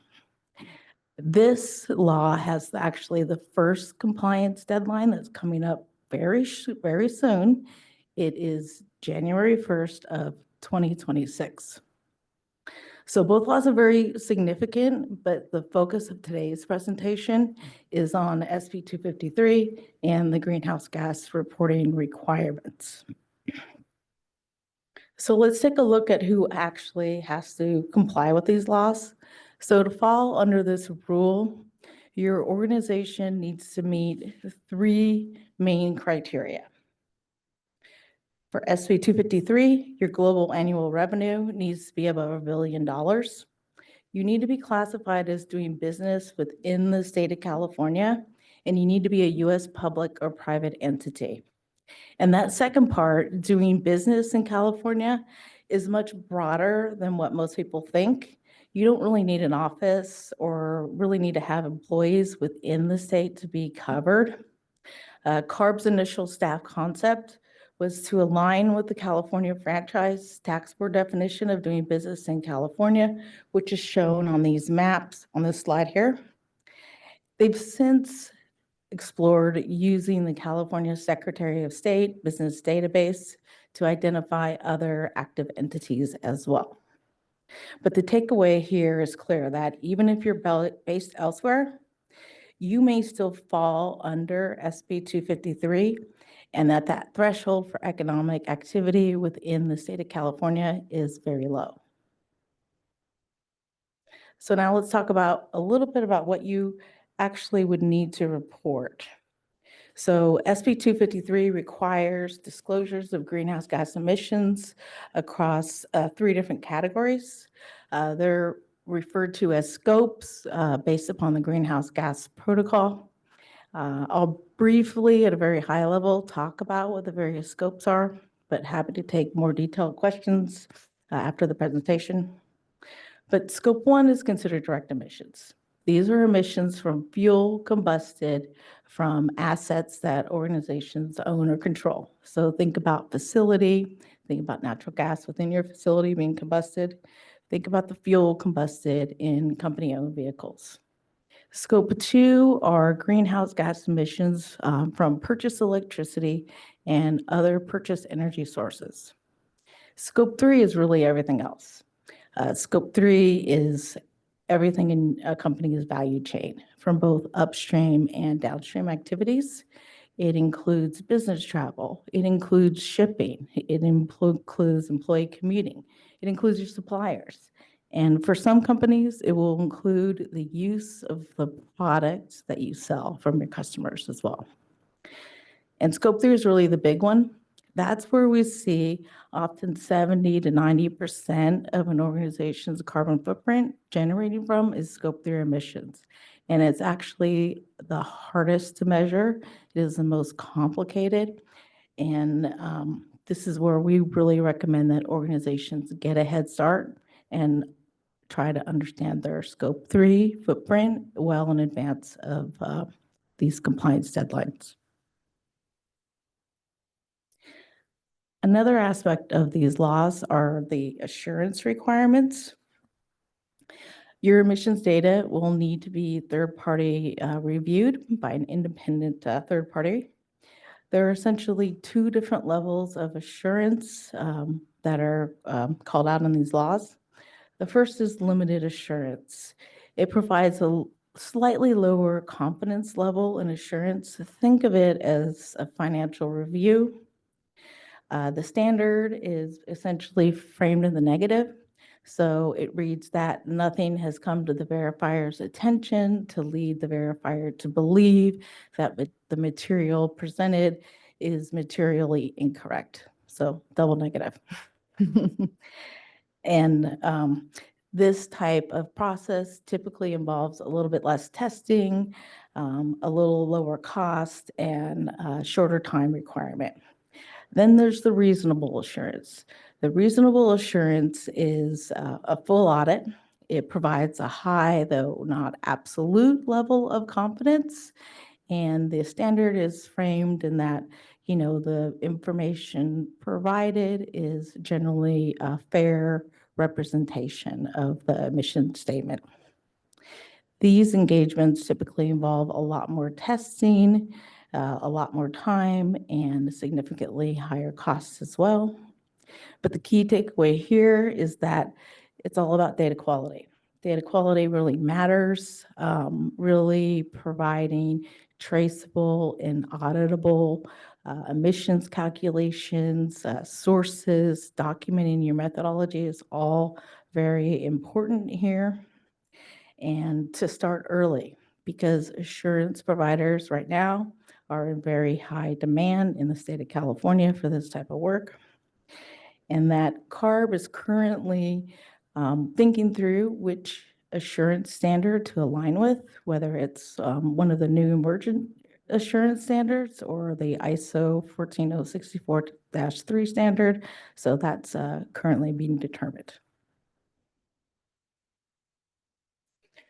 So what can you do today? How can you prepare for this? We recommend as a first step is to conduct what we call an assurance readiness assessment.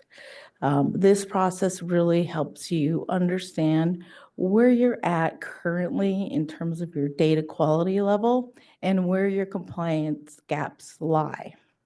We recommend addressing your priority gaps based upon the results of this type of assessment.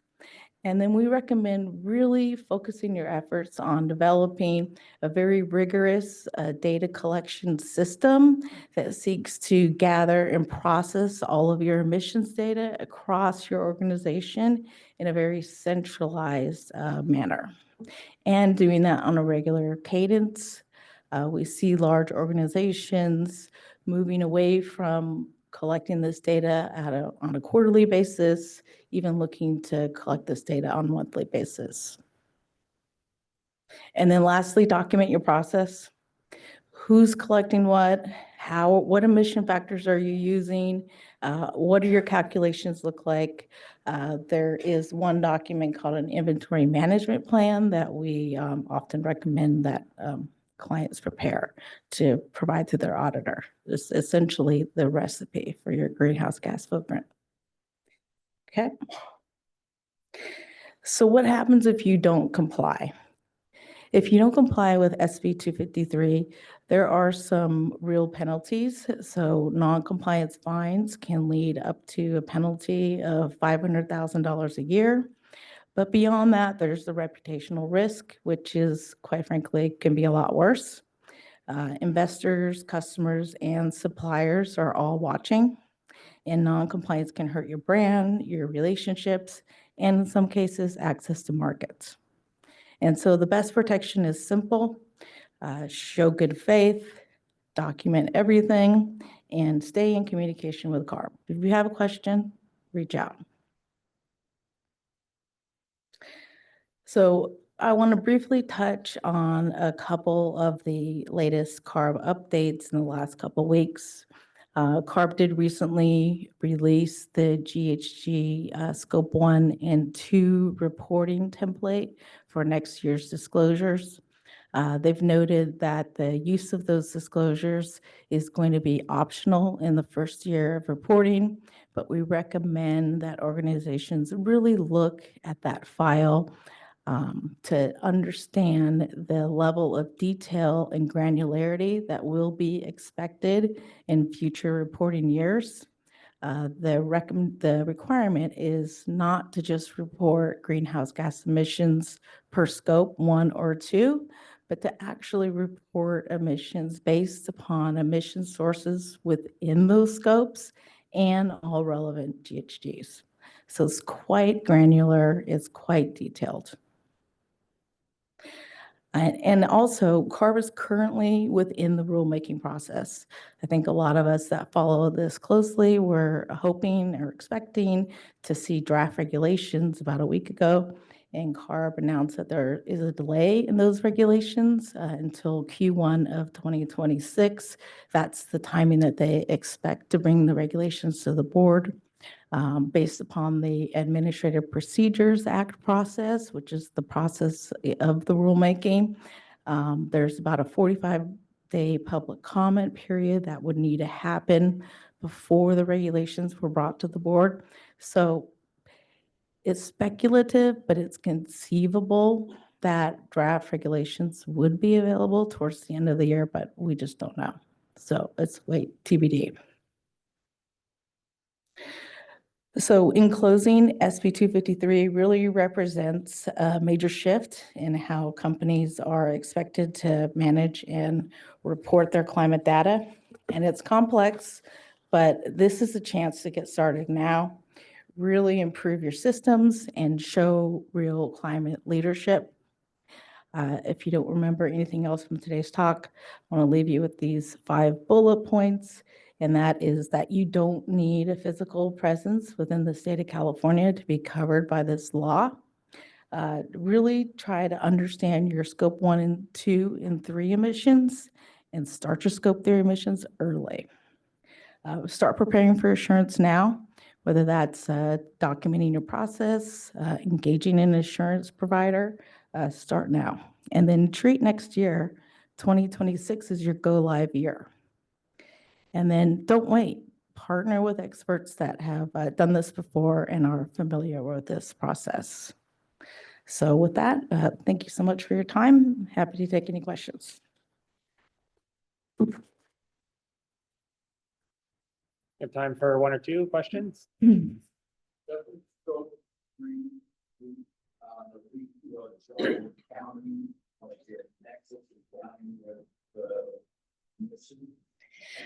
Yeah, thank you for that.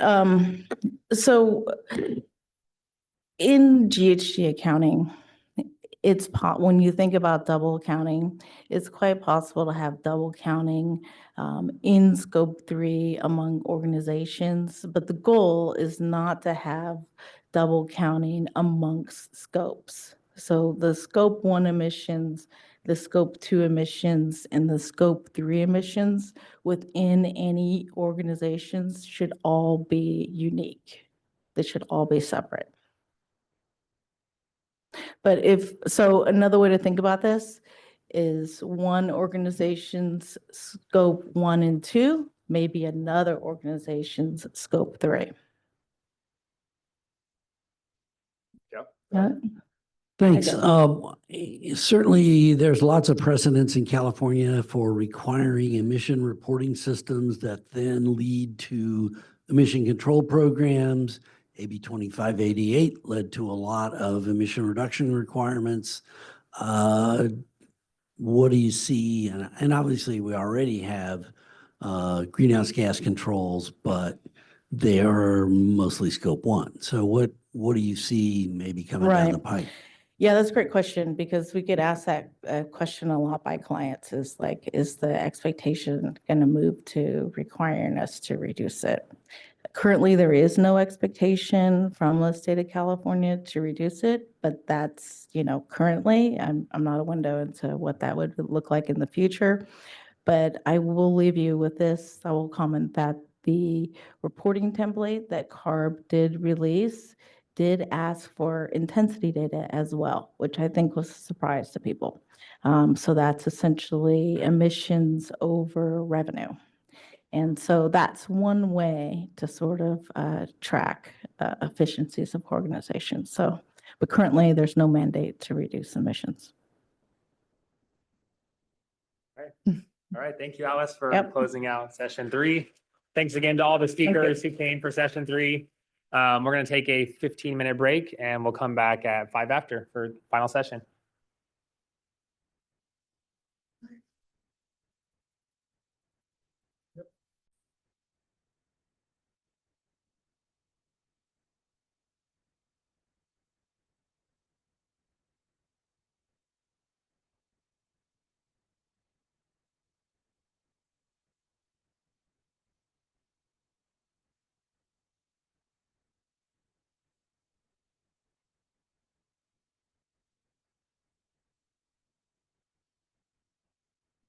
All right. Good afternoon, everyone. Now we're going to have our last session of the day on public health. My name is Jiaqin Zhang. I'm the assistant professor of environmental engineering at the University of Southern California, and I'm very honored to moderate this session today, which brings in experts from academia and public agencies to discuss the health impacts of smoke, how do we deal with that, and other air quality health intervention efforts that could help promote community health. So our first talk will be given by Dr. John Baums from UCSF and UC Berkeley, as well as Dr. Nicole Quick from UC Irvine. And Dr. John Baums will first talk about the overview of the health impacts of wildfires. And the title of his presentation is Where There's Fire, There's Smoke. So now let's give him a round of applause, and you can see him on the screen.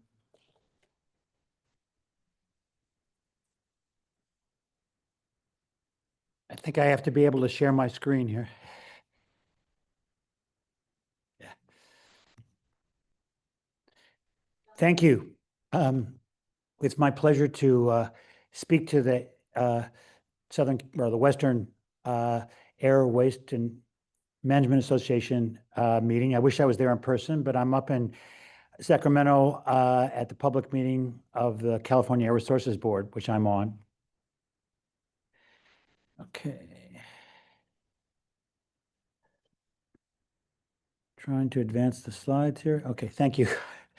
So, as I think most of you know, wildfire smoke is a complex mixture of irritant gases, fine particulate matter, organic chemicals, some of which are pretty nasty, carcinogens actually, like benzene and formaldehyde, certain polyaromatic hydrocarbons.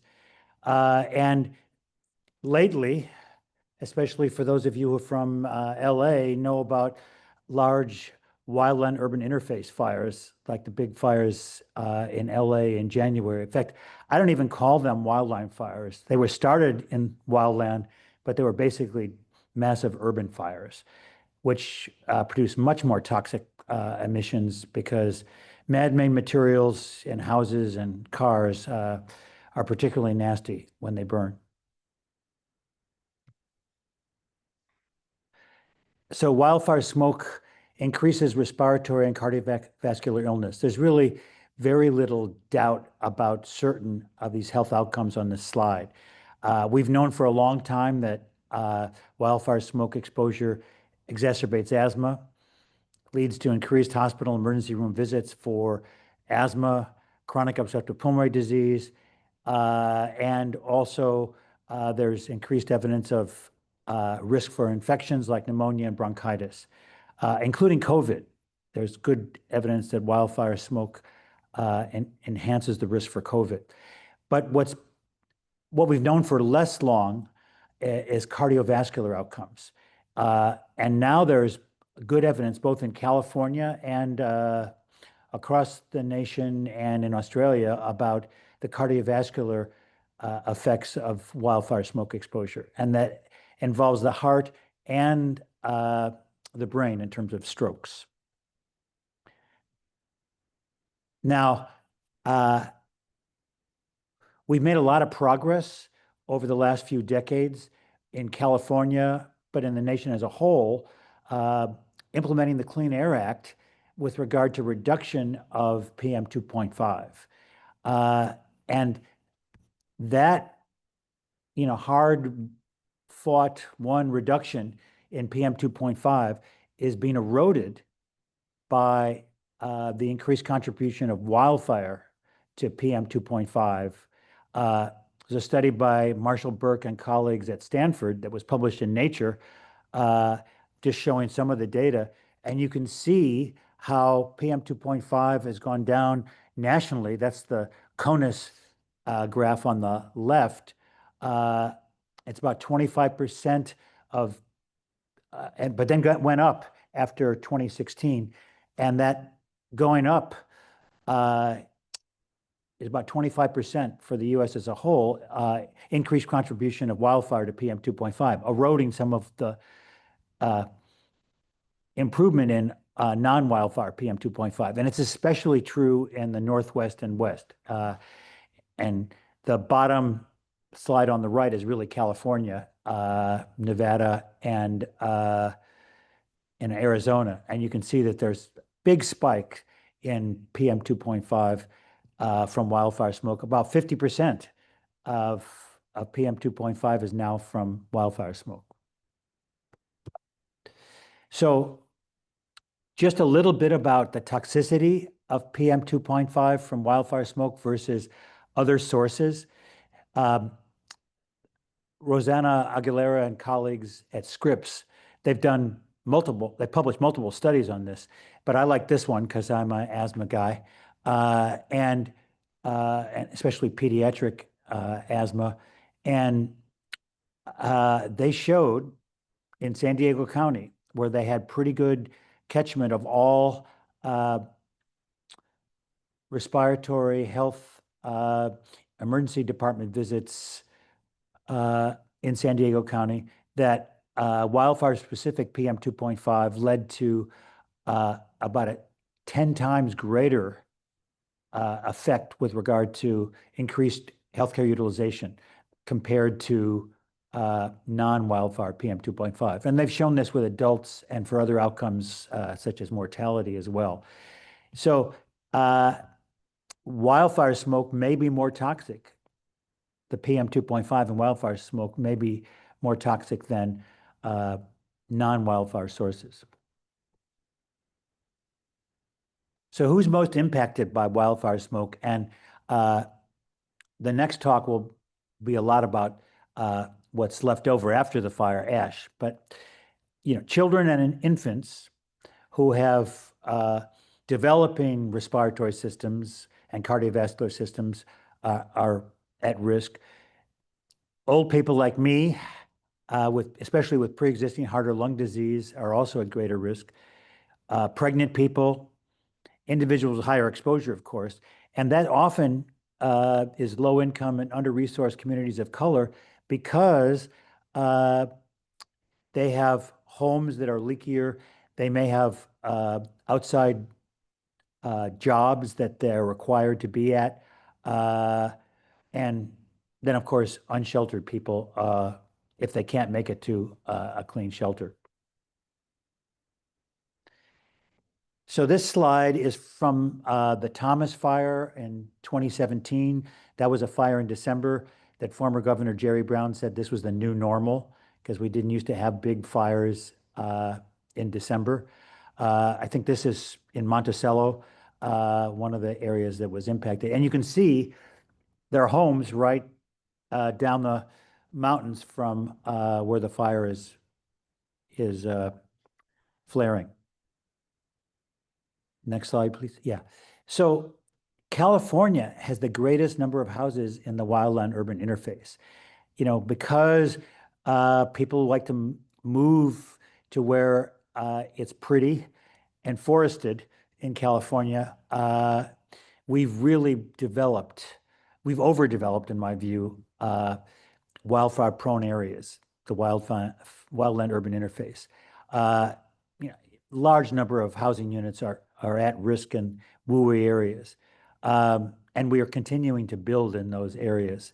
And you can see with the photo on the cartoon on the right, you know, all the materials that will burn when there's a fire in the wildland-urban interface. Next slide, please. So mega fires, you know, we've had wildfire for a long time in California. I mean, it's part of the natural ecosystem in the Mountain West in the US. Trees like redwoods and sequoia are actually evolved to handle smaller fires, lightning fires. But the mega fires that have troubled California in the last few decades are a different story. You know, they kill the redwoods and the sequoias, but they also are increasingly occurring in terms of frequency and intensity. Next slide, please. So, can you, yeah. So why am I showing wildland firefighter health effects? And in part, maybe the main reason is that we don't really know with good data chronic effects of exposure to wildland fire smoke. Most times it's temporary, even in a horrible set of fires like in LA in January, the fires don't last for weeks or months. But wildland firefighters do, during the fire season, which is increasingly getting lengthy, get exposed recurrently to wildfire smoke. There's no currently effective respiratory protective gear to cover the hard working conditions that they have. So I've been involved, along with many others, in studying wildland firefighters because they have the heaviest exposure and it's more chronic. So we've documented, as well as others, cross work shift changes in lung function. Their lung function goes down. And these are really healthy people to start with. Their urine shows biomarkers of exposure, and their blood shows biomarkers of systemic inflammation, which is a preclinical way of assessing whether there'll be chronic effects. And we've looked across seasons too. I studied a bunch of hotshot crews, U.S. Forest Service hotshot crews, when they mobilized in April, May, and then again at that time, they were demobilizing in October. They don't often do it that early anymore. And we showed cross-season changes in lung function, so maybe more of a chronic effect and increases in airway responsiveness, twitchiness of airways, and others have shown airway inflammation.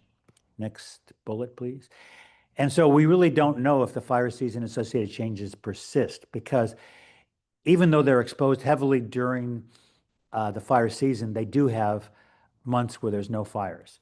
So we really need to understand chronic effects of exposure to wildland fire smoke better than we currently do. And maybe our best chance of studying this would be with wildland firefighters.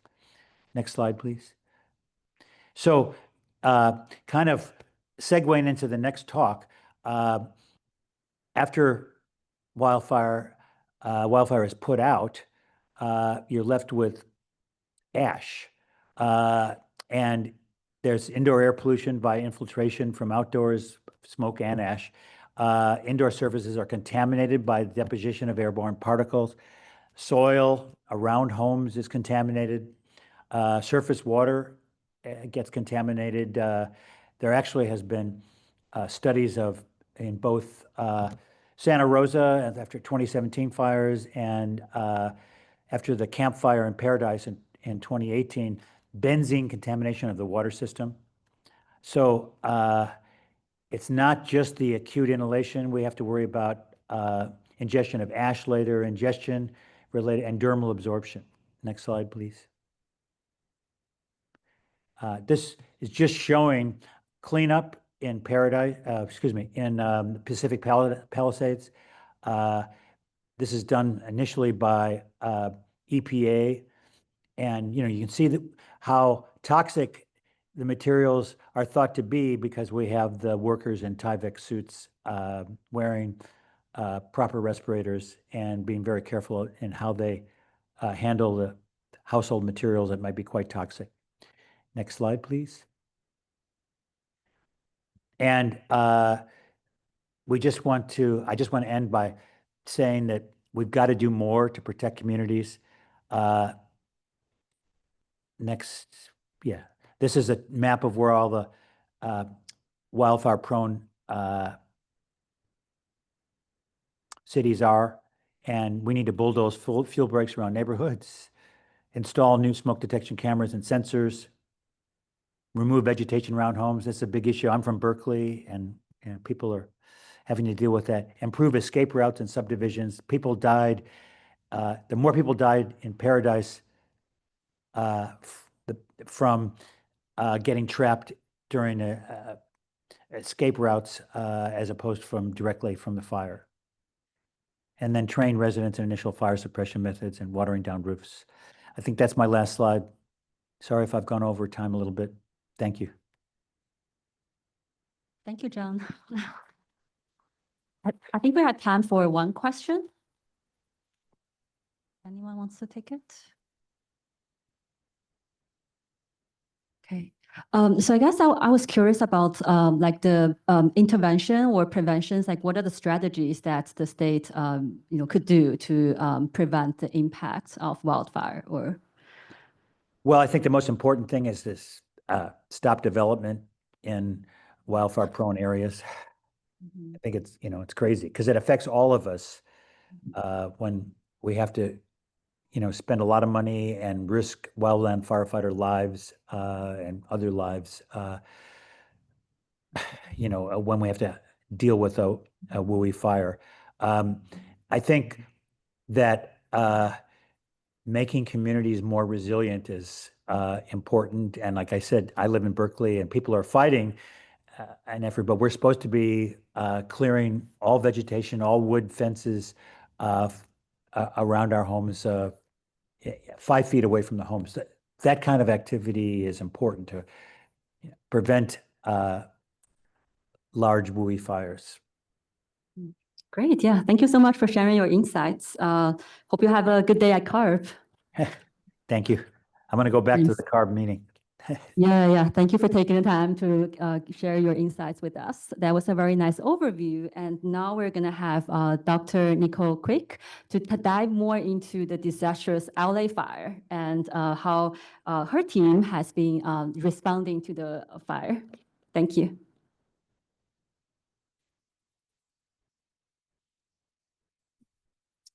All right. Good afternoon, everyone. Nicole Quick. I am Interim Chief Science Officer at LADPH, and I'm really going to kind of build on some of what you just heard related the health effects and just talk through what we saw in the Eaton and Palisades fire that was sort of a unique from a public health impact and an ongoing environmental sort of impact related to those fires. Is it? Great. Okay, just a little bit. I'm not going to spend a long time on this. I only got 10 minutes total here, but want to talk a bit about public health readiness related to this. I do think that public health jurisdictions across California spend a fair amount of energy and time on readiness related to natural disasters or events like this, of which fire is really at the top of the list for a lot of jurisdictions in California.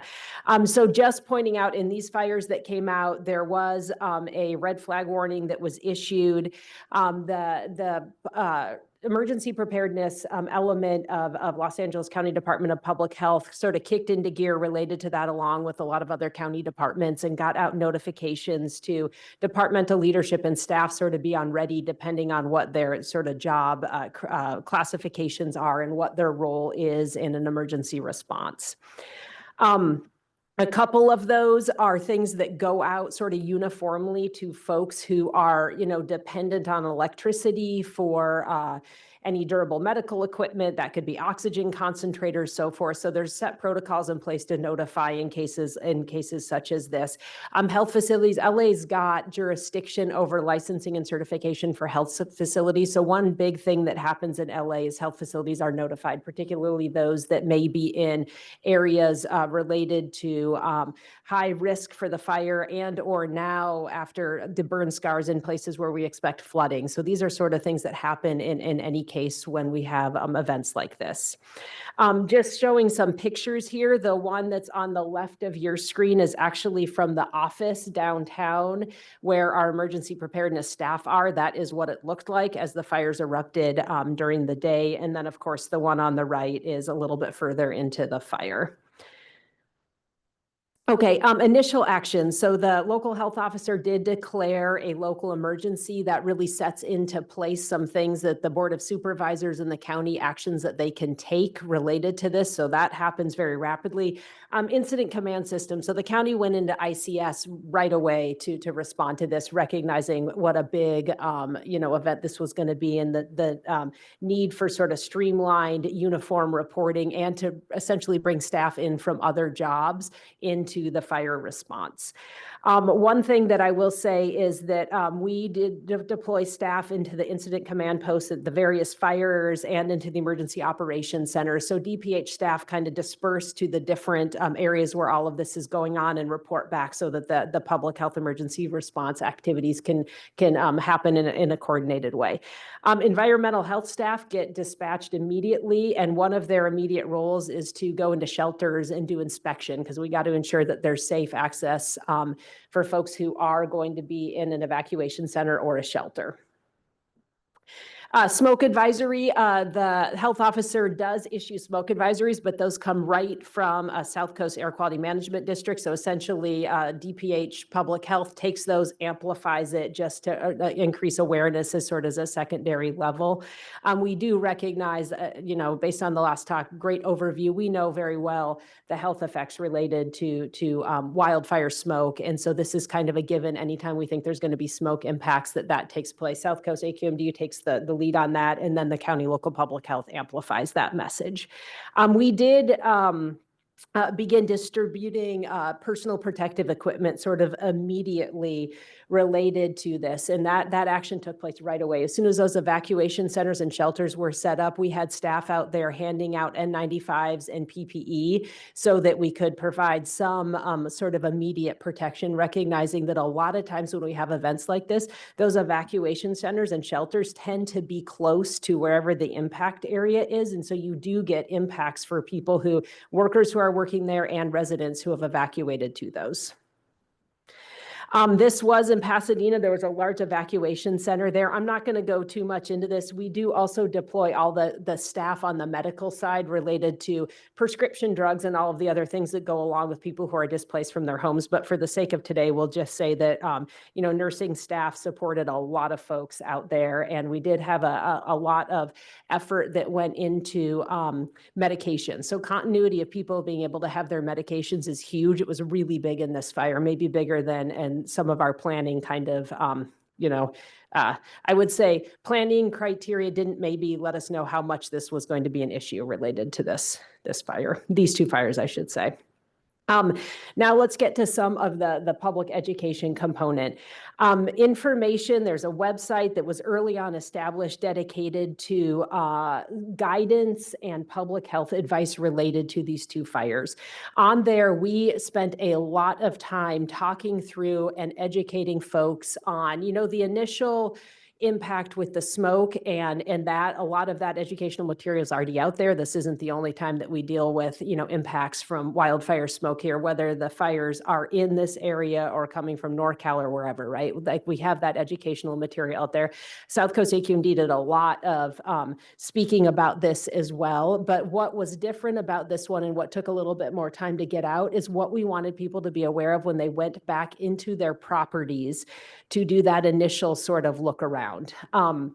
We tried to get educational material out fast, held town hall after town hall and so forth, talking about the fact that you really don't want that ash or soot to contact any part of your body.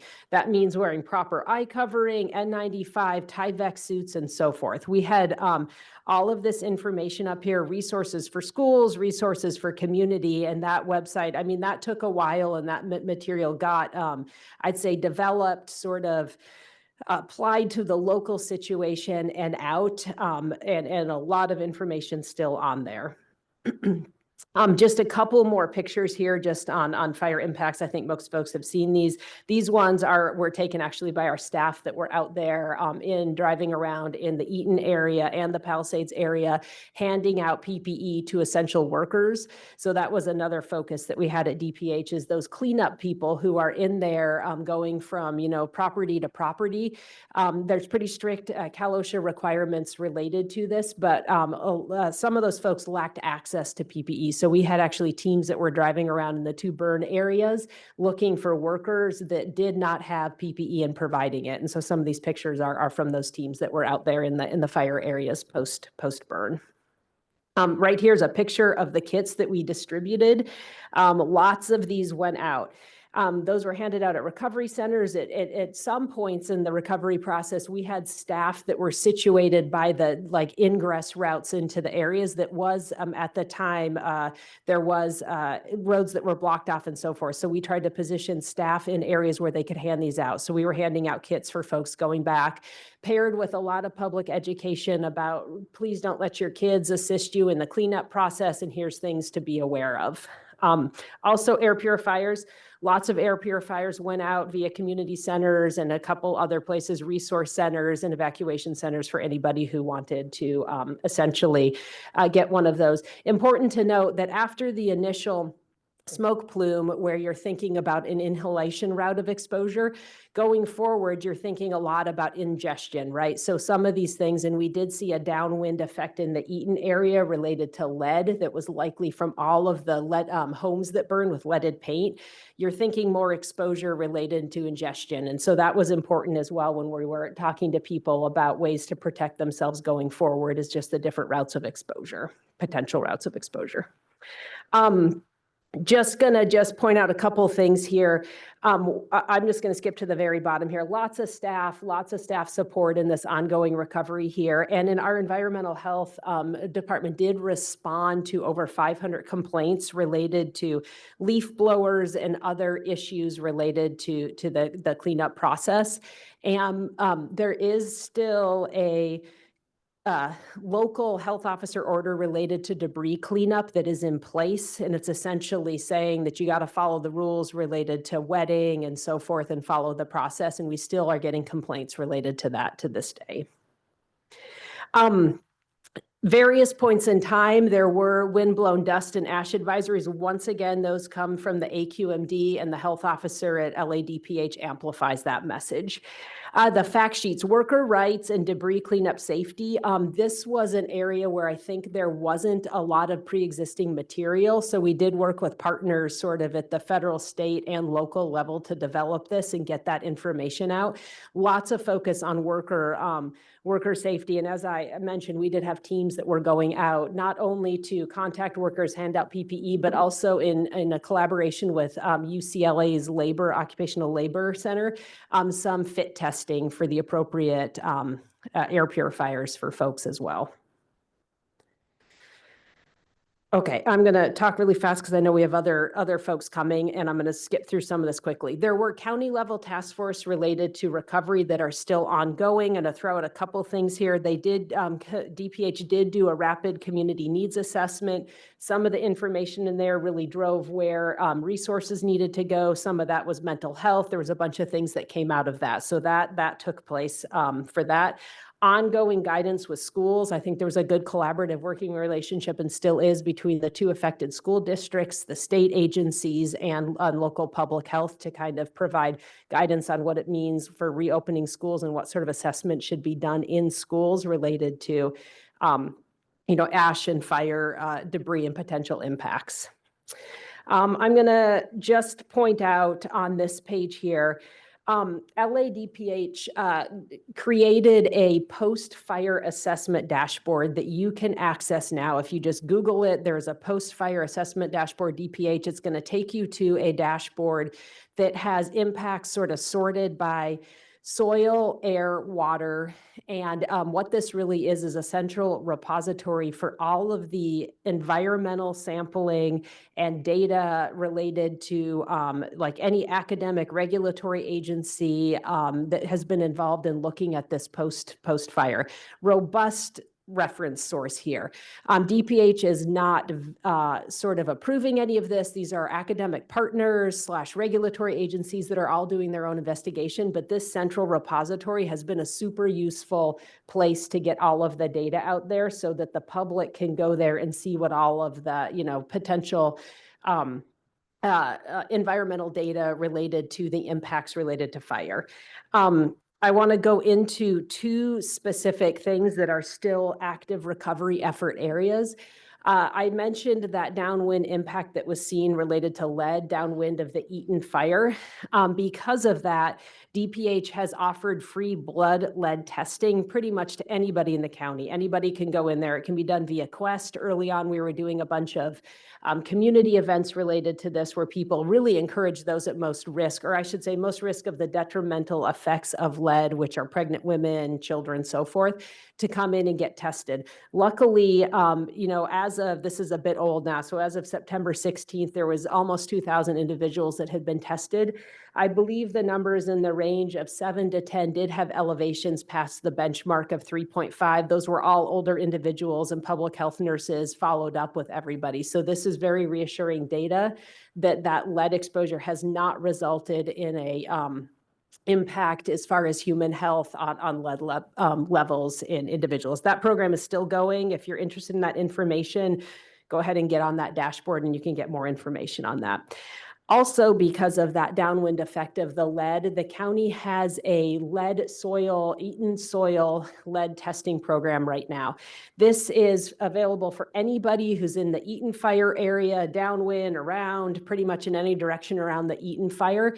They can collect a composite soil sample, they drop it off, we send it to a certified lab, the lab goes directly back to the homeowner, and this gives them a single value related to lead. It's another, I'd say it's another piece of information in the larger assessment for that individual to see what the potential impact is of their property. That program is also still up and going, and there's more information on that one on the website. I'm going to skip this and just want to point out a couple of fast things on this. The partner engagement and the information that's on that dashboard, part of what is super useful about that is the collaboration that we've had through this. And I'd say it's at federal, state, and local level. We've got a lot of work that's going on in these different topic areas. Air, I'd say air is still very active. Soil as well. The water component of this, I barely even touched on that here today, but early on we did have a lot of effort going into what are the impacts, particularly in the ocean, with the Palisades fire essentially burning structures on the beach and the rainstorms that happened in the, shortly after the fire, which we knew washed fire debris out. We did have a fairly, I'd say, extensive water testing effort that took place with the state water boards and local cooperation. So all that information is on there as well. And I think that the thing I want to end with, because I know we are ready here, actually, let me cover one more thing first. Did want to just point out that California and Nevada did join the Northwest Wildland Firefighting Compact in 2025. I think this is a movement that is worth highlighting because as we talk about what we all need to do more on that public health preparedness side, we can expect more, unfortunately, we can expect more of these events to take place. So this idea of preparation and what this might mean, so forth, I think is really important to kind of highlight these collaborative things that we are doing to try to be better prepared in, I'd say prevention certainly, but also in the response and what this means for populations who are potentially exposed to this. What I will end with is just acknowledgement. So back to that collaborative relationship that I'm talking about, we have seen like sort of unprecedented cooperation amongst academic partners, regulatory agencies, and so forth in this response. And I think that's a super positive sort of takeaway and lesson learned from these fires that we hope to continue going forward. All right. Okay.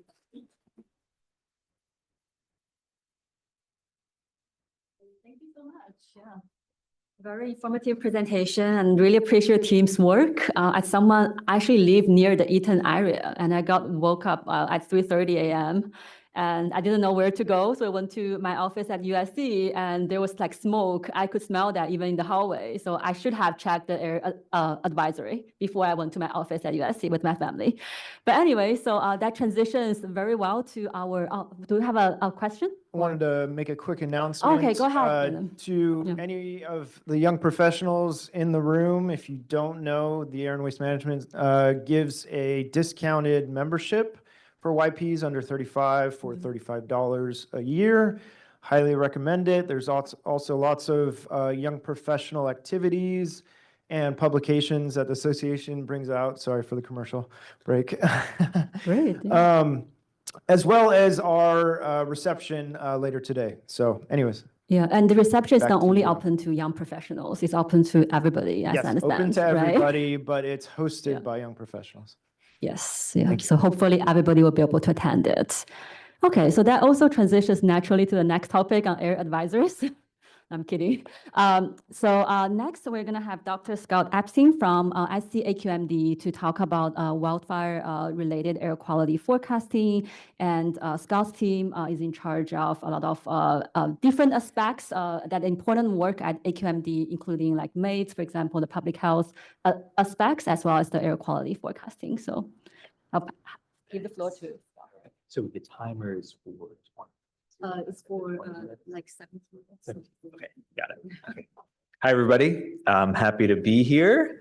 So I have what is hopefully a pretty exciting presentation to talk about how we message to the public on when they should take precautions due to extreme air quality events, but particularly wildfires. Oh, great. Okay. Okay, this is probably a review for most of you, so I'll go through this quickly. So South Coast AQMD, so we oversee 17 million residents in large portions of 3 air basins. And we are the most polluted air basin in the US, unfortunately. That's because of our large population. We also move a lot of people and goods with fossil fuels. We have a lot of sunshine and warm temperatures, which is good for us, but also good for air pollution. And also this topography that kind of limits ventilation with being surrounded by mountains. Okay, so I'm going to break this talk into 3 parts. So first, I'm going to talk about our advisories. So these words all seem kind of similar, but I'll explain the distinction. So advisories, our forecasters issue them before and during events, extreme air quality events. And they're meant to be proactive. So we disseminate them on our website and on our app, and also through the EnviroFlash system. That's a way that people can sign up to get emails, and then also through the media. We also issue alerts. So these are also before and during events. They're relayed by the National Weather Service, our partner agencies, and through their official channels. They have a very broad reach. And then we also issue notifications. So these are automatically pushed to users of the South Coast AQMD app during events when real-time air quality index exceeds certain thresholds that they set. Okay, so when do we issue advisories? So really our goal is to, this is a planning tool for people to issue them proactively so that they can make plans. And there's a lot of forecaster discretion. So we would issue advisories. So we consider like, have there been recent advisories? So for example, ozone, our first extreme ozone event of the year, we tend to issue an advisory, but because it tends to not be on people's minds. So we want to get the information out there. So also we look at pollutant levels and then any sort of near source or sensitive impacted areas. So we issue 6 different types of advisories. So for PM10, PM10 dust and ash, we look for extended periods of elevated PM10. We also issue a residential no burn advisory. So when we expect PM 2.5 levels to exceed 29 micrograms per cubic meter between November and February, we ban residential burning. We issue advisories during high ozone events where we expect to see widespread areas of unhealthy AQI, so that is red or higher. We issue advisories during large fires. So these tend to be fires that are greater than 200 to 400 acres that are expected to persist for several hours. It takes a while for us to put out a wildfire advisory, so we don't want to issue an advisory and then the fire disappears. I mean, it's great when the fire gets put out, but it's a lot of wasted work. We also issue advisories on the 4th and 5th of July, where we typically see our highest pollution levels of the year from fireworks. And then also during extended odor events where hydrogen sulfide comes from the Salton Sea. Okay, so I'm going to talk a bit more about wildfire forecasting in particular, but we use a lot of tools. So there's this really comprehensive webcam network that kind of gives us a sense for where the smoke is blowing, kind of what elevation it's getting to. National Weather Service has a lot of really nice products on the meteorology and also the fire weather. We use a few smoke models to predict smoke transport. Satellite imagery, either kind of polar orbiting or geostationary, which are updated every 5 minutes, and then a lot of ground monitoring data. So the final product are these interactive air quality advisories. And this is just kind of one that's sort of shrunk to fit on the screen. But basically, these are designed in HTML, and they're designed to be very mobile friendly, so you can scroll through them. We deployed this back in 2023. The graphics are also responsive to screen width. There's a Google Translate tool at the top, so you can very easily translate into 120 languages. And we don't want to have to build a website every time we issue an advisory, right? It takes too much time. So we have this in-house built tool, some software with MATLAB App Designer. We added it to that software. So it's very easy for the forecaster to kind of click a few spots on the map, enter the text that changes, and then push a button, and it deploys that advisory to the web. So you can see in this example advisory, we have a map up in the top left corner, and then a current condition section. There's actually a drop down, which is too small to see here, but you can actually look at recent air quality at relevant stations. This is really useful when you have a kind of a persistent wildfire episode where kind of every night the smoke moves down into the valleys. It's helpful to kind of look at what things were like the previous night. We have a forecasted section, a detailed forecast section, and then the most important is this yellow box at the bottom, what to do, how to protect yourself, if you're in an area with smoke exposure. Okay, and then the next step is getting this information out to the public. So we host it on our website, we link it from our app, and we send to our 33,000 email subscribers. Now, that's a drop in the bucket of our 17 million people, so we do a lot of media outreach. So our media team is great issuing press releases with our advisories. That results in a lot of media interviews, a lot of questions. We get written questions. And then also we work with a lot of the local networks to kind of ask, what data do you want to see during fires, right? And we provide that data to them. We make it as easy as possible. They can download KML files, so that they could put it up on their air. And that's been really successful. It's really successful. Okay, so now switching into the alerts. So we established this collaboration with our 3 local National Weather Service offices and the other Southern California air districts, where We send air quality alerts to the local offices, and then they relay them on our behalf. And it has this sort of standard template that the National Weather Service uses, where it's what, where, when, impacts, and then precautionary preparedness actions. So they have a really wide reach. So it goes on their website, but also a lot of apps use NWS, like you would get like a severe thunderstorm warning, very similar. It shows up on Amazon Alexa, and this also provides some additional visibility to the media. Okay, so now switching to the notification side of things, and this is based on real-time air quality. And I wanted to talk a bit about our real-time AQI map because it's really interesting and relevant. So this is what our map looks like. This was a day in the summer a few years ago. There's a similar version of this on our homepage and on the South Coast AQMD app. The map is interactive, so it's colored by AQI. You can click a certain grid cell on the map. It tells you the overall AQI, 207, and then the AQI of the 5 criteria pollutants that are measured in real time.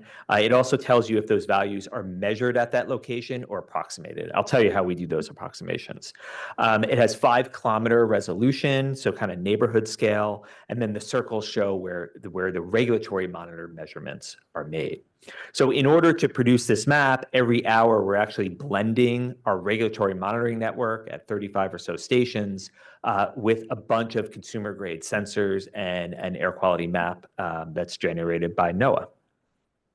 So what are the advantages? You know, there's many different ways of showing air quality. Why have we chosen this way? So I provided 3 examples on the top here. So the proxy method is what we used to use years ago. So these are essentially, you split up the area into polygons, and then if there's a monitor in that polygon, you assume that the concentration is the same throughout that entire polygon.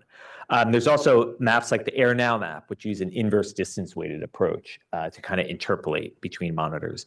And then there's also maps like Purple Air, which are based on point data. So each point has a measurement. Our gridded AQI, we sort of blend all those together and all the pollutants together. So, and the advantages of that are that, you know, we know that the consumer grade data, the consumer grade sensor data has higher uncertainty than our regulatory monitoring data. It's hard for people to really grasp that, but we do that work for them. So we blend the data according to the uncertainty of each of the data sources. We also make it really transparent where the regulatory monitors are. We interpolate, and since we're using the model, we can account for complex terrain. So if you notice, like, you really see the San Gabriels show up there, kind of that purple region on the top left. Sorry, the pointer doesn't work on the screen, but so there is an accounting for terrain and the impacts that have on air pollution. The other thing is that it's really a one-stop shop. So we talk to a lot of the public, especially during these extreme events, and often they'll look at one map, say the Purple Air map, and it's like an extreme ozone event. And they look at the map and it's green because PM 2.5 tends to be low, you know, at some points in the summer. So it's really a one-stop shop integrating all the pollutants together. And then the resolution is small enough that you really get neighborhood scale air quality. Okay, so how does this map work? So first, I'll talk about PM 2.5. So for PM 2.5, we take this gridded model data that's updated hourly from NOAA, bring it in. We blend in our regulatory monitors and consumer grade sensor data, talk a little bit how that happens on the next slide, and then calculate AQI from that, and then the highest AQI shows up on the map. For ozone, we don't have consumer grade sensors yet, so it's really just the model plus the regulatory measurements. The model works really well for ozone, so we're really happy with that performance. And then for PM10, NO2, and CO, we use a mathematical natural neighbor interpolation to interpolate the map. But there are no low-cost sensors, although we are working on some PM10 low-cost sensor integration, which I'll talk about in a minute. Okay, so this is sort of how our algorithm or flow for how we treat this consumer-grade sensor data. So right now we're using data from approximately 780 Purple Air sensors and about 225 Clarity sensors, which are mainly located at LAUSD locations. We're actually in the process of writing code to integrate QuantAQ sensors for PM10. So there's different levels of quality control. So the Purple Air, we do the most work kind of in-house. So We compare, there's multiple channels on a purple air sensor. We can compare them. We can do some statistical analysis to make sure the sensor is working well. And then we apply a calibration that we also developed in-house. And then combine sensors that are in the same grid cell. We want to mitigate this issue where you could have a hyper-local source, say a sensor installed next to a barbecue, right? Like we don't want that to show up on a map. That's not representative of neighborhood scale air quality. So we make sure that we average sensors in grid cells. So minimum three sensors, at least with the purple air. Clarity, the manufacturer does the quality control and calibration. That makes it really easy for us. We put that into the map and blend it in as is. And then QuantAQ sensors, we're still developing that, but it looks like it's going to be a little bit of a hybrid. We've done a lot of evaluation with the model performance. So our main tool is leave one out cross-validation. So basically, we take out one regulatory monitor at a time and then generate the map. And then we check what the concentration the interpolation would predict at that point. And then you can compare what should it be and what did the interpolation predict. We do that for all the monitors, take them in and out, and then calculate a root mean squared error. So this table over here, a little bit complicated, but basically you have pollutant down the columns or down the rows, and then across the columns you have the different methods that we talked about earlier, proxy method, inverse distance weighting, which is done by AirNow, and RMAP. And we get lower RMSE, better performance for all the pollutants. We've also done a bunch of other assessment, especially for PM2.5. We have these independent PM2.5 data sets that aren't used in the model or in the training, so we can use them to check how well we recreate those concentrations. Another advantage, I don't know, can you click on the map to get the video to play?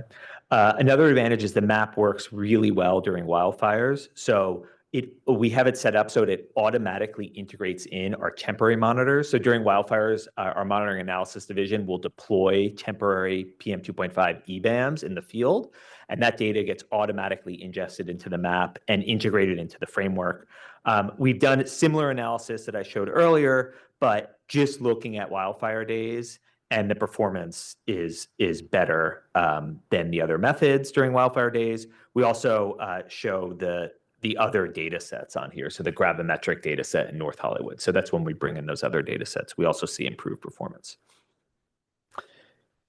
Okay, I think this is my last slide. So how does this turn into a notification, right? So the app shows up on, the map shows up on the app, and then people can set up notifications based on their favorite places. So they put in their favorite places, and then they can set a threshold that's shown on the right to say, if AQI goes over unhealthy for sensitive groups in my location, I want a notification.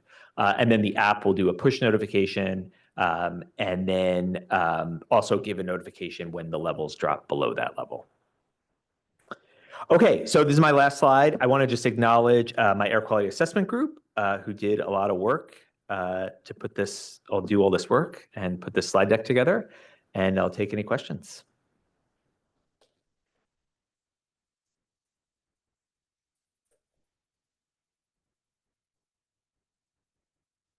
Hello, thanks for, I'm right here. No. Thanks for that. It was very informative. Does this work as well for incidents at chemical facilities, like for example, like the Chevron fire that happened recently? It depends.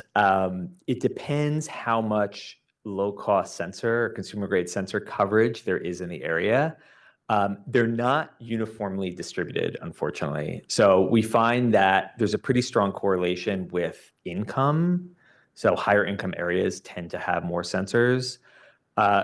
In general, there is an exception in that LA County, LAUSD has a lot of these clarity sensors. So those are kind of spread out more proportionally.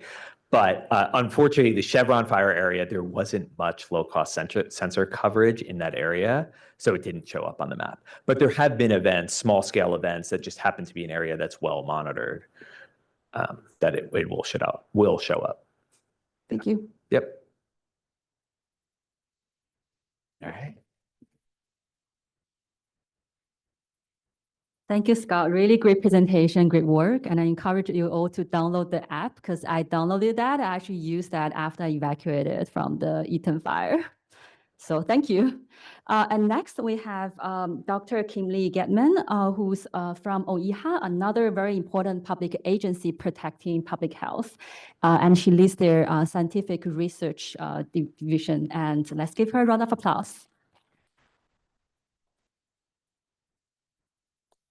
Great. Thank you very much. I'm going to switch gears a little bit now and kind of talk about some of the scientific work that our office does to support a lot of these activities that are happening here in the state. So the mission of OEHA, or Office of Environmental Health Hazard Assessment, is to protect and enhance the health of Californians and our state's environment through scientific evaluations that inform, support, and guide regulatory and other actions. OEHA is the lead state agency for conducting health risk assessments of toxic chemicals. This slide shows some of the work that we do. And our assessments are independent, public, and peer-reviewed, and are the scientific backbone for Cal-EPA, or California Environmental Protection Agency. We employ scientists with backgrounds in toxicology, epidemiology, medicine, and related disciplines. And we provide scientific support to Cal-EPA programs, other state and local agencies. Some of the areas of work that our agency or that our group, our small group does are shown here on this slide. Those include the risk assessments and risk method development, biomonitoring California, climate change research, place-based cumulative evaluations and impacts, epidemiological research on health effects of heat and air pollution, pesticide community training, our Prop 65 program, public health goals, and fish advisories, to name a few. So for today, I'm just going to focus on four of the groups that we work, four of the areas we work in, and that is our air toxic hotspots program, public health goals, Cal EnviroScreen, and Cal Heat Score, and hopefully be able to do a demo of our latest tool, which is that Cal Heat Score. So first off, our air toxic hotspots program. This is one area where OEHA provides support through our work with CARB and local air districts under the California Air Toxic Hotspots program.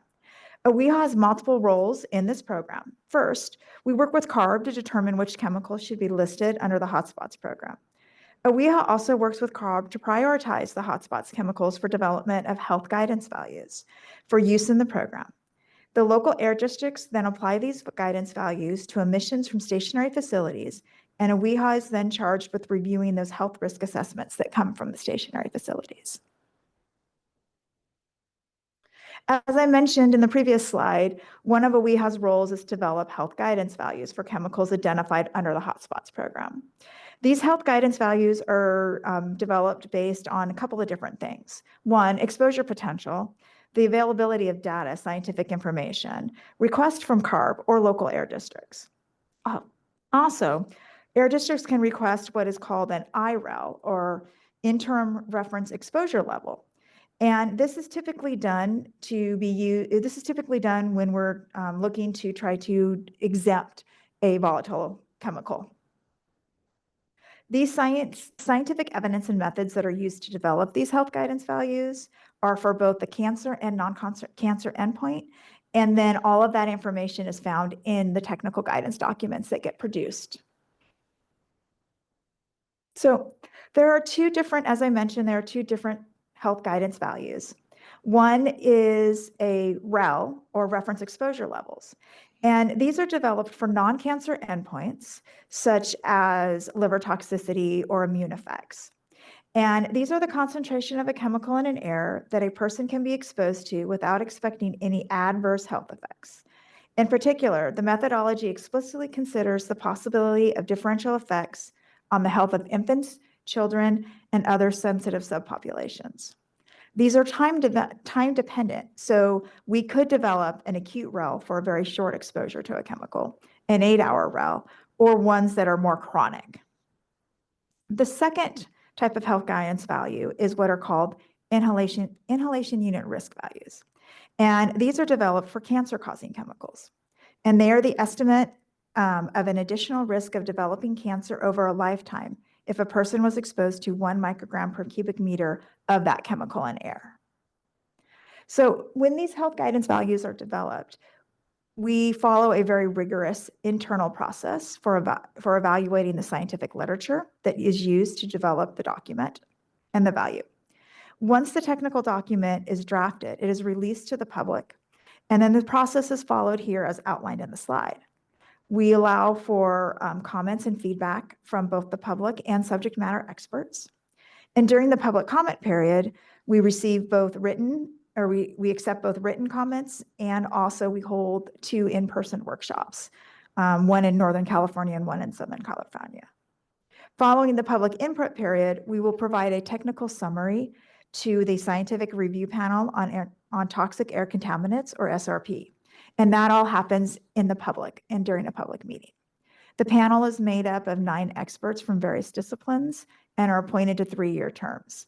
They provide the technical review of the hotspots documents and provide feedback, both oral and written, to us. That feedback then is taken along with the public feedback. The document is revised, and prior to releasing the document, OWIHA notifies CARB 30 days in advance before that value would be adopted, so that CARB can adopt it and incorporate it into the Hotspots Analysis and Reporting Program, or also known as HARP. And HARP is used then by facilities to monitor air dispersion and assess the risk. Some of the recently completed assessments that OWIHA has done is a REL for 1,4-dichlorobenzene. Another one is an inhalation unit risk factor for isopropane. There are also over 1,400 chemicals on the hotspots list. A couple of the assessments that OWIHA is currently working on are an IUR for ethylene oxide and an IUR for acrylate.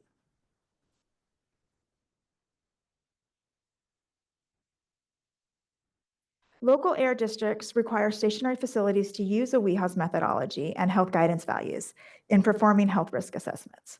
Not all facilities and districts are required to conduct a human health risk assessment, just facilities that emit either a high volume of a chemical or a low volume of a very toxic chemical.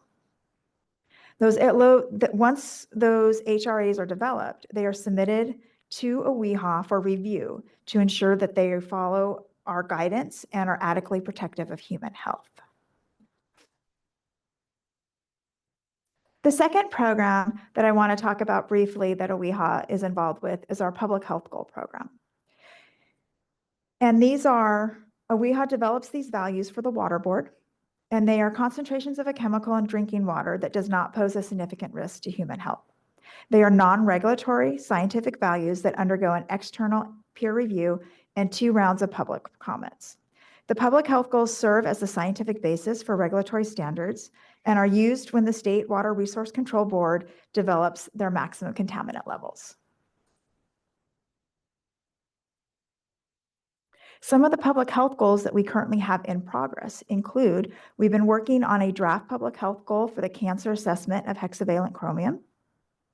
We recently released a draft public health goal for 1,4-dioxane, and that was released at the end of September and is out for a 60-day public comment period that will close on Tuesday, November 25th.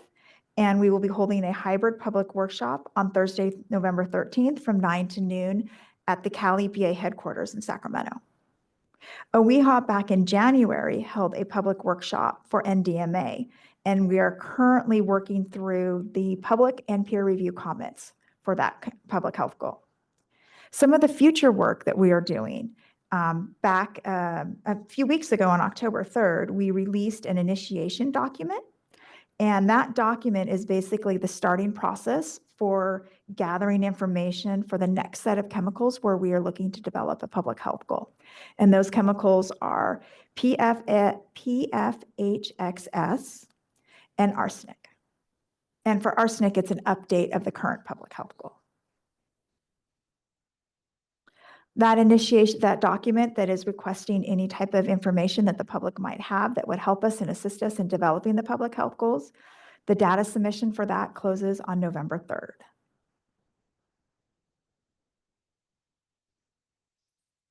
The next program at AWIHA that I wanted to talk about today is our CalEnviroscreen.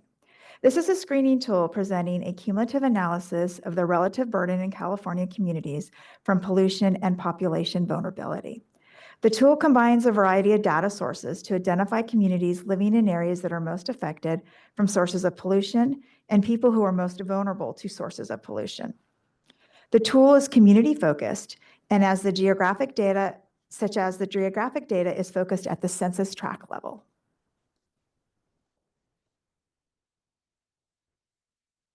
So the CalEnviroscreen model is a place-based model and provides information from the entire state of California. The model includes 21 indicators to characterize pollution burden, which is seen on the left, on the right, and population characteristics to provide an overall score. The indicators that are a part of the pollution burden account for exposures such as exposure to ozone concentration, PM 2.5, diesel particulate matter, drinking water contaminants, lead from housing, traffic density. Also part of the pollution burden is a layer that involves environmental effects, such as cleanup sites, groundwater threats from leaking USTs, underground storage tanks, and hazardous waste facilities and generators. For the population characteristics, those indicators include, for sensitive populations, low birth weight, cardiovascular disease, and asthma, and then also include layers regarding social economic factors such as education, housing burden, poverty, and logistic isolation. The data from all of these indicators then are combined to give an overall CalEnviroscreen score. So what are some of the major uses of CalEnviroscreen? CalEnviroscreen is used within Cal EPA boards and departments, along with other state agencies and local governments, to identify and prioritize communities that are most burdened by pollution and other environmental hazards. Cal EPA uses CalEnviroscreen to designate disadvantaged communities, or DACs, under Senate Bill 535. And then DACs are used to prioritize the state's climate investments funding. Per statute, a minimum of 35% of California climate investments must benefit priority populations. Other examples where CalEnviroscreen is used include DTSC, the Department of Toxic Substance Control, uses it to define vulnerable communities for its Cleanup in Vulnerable Communities Initiative, or Senate Bill 158. CalRecycle uses it for prioritizing funding in local government waste tire cleanup grant program. And other local CUPAs might use it for solar investments. Also agencies might use it for prioritizing cleanup and enforcement, community advocacy, and prioritizing funding and grants, just to name a few.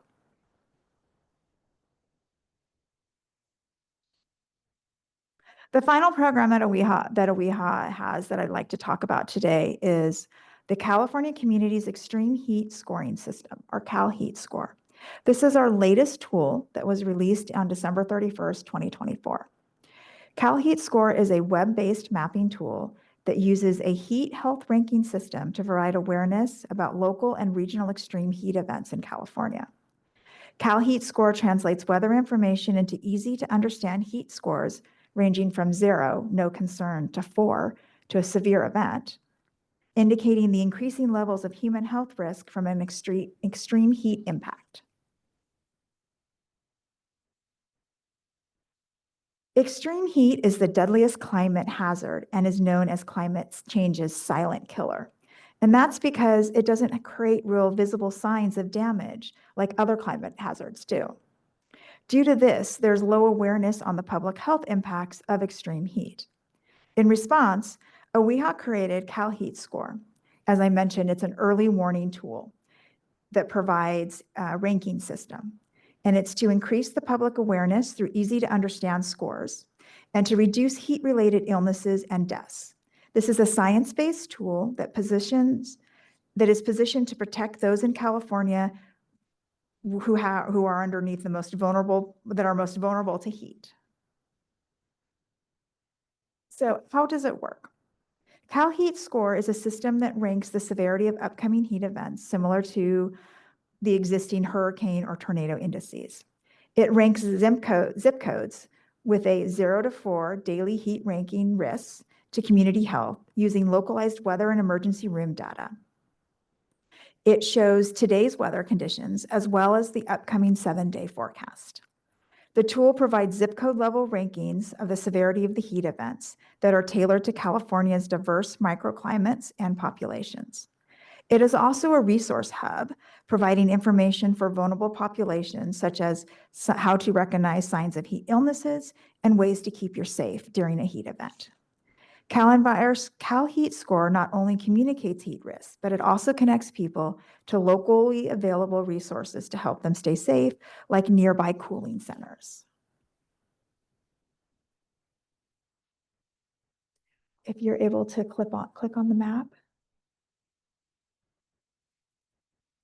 And so this would be on our website. You would get to that page and you would click onto it. You have to hit an accept, and then you can fine tune into a zip code. And if you click on a zip code, today it's pretty mild, so everything's pretty much a 0.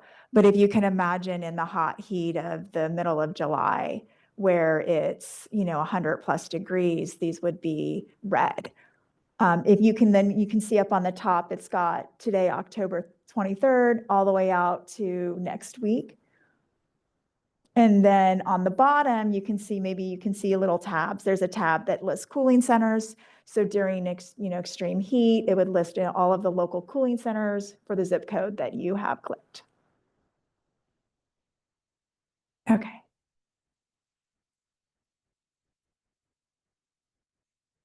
Great. And that was my last slide. Thank you very much for your time and letting me come talk today.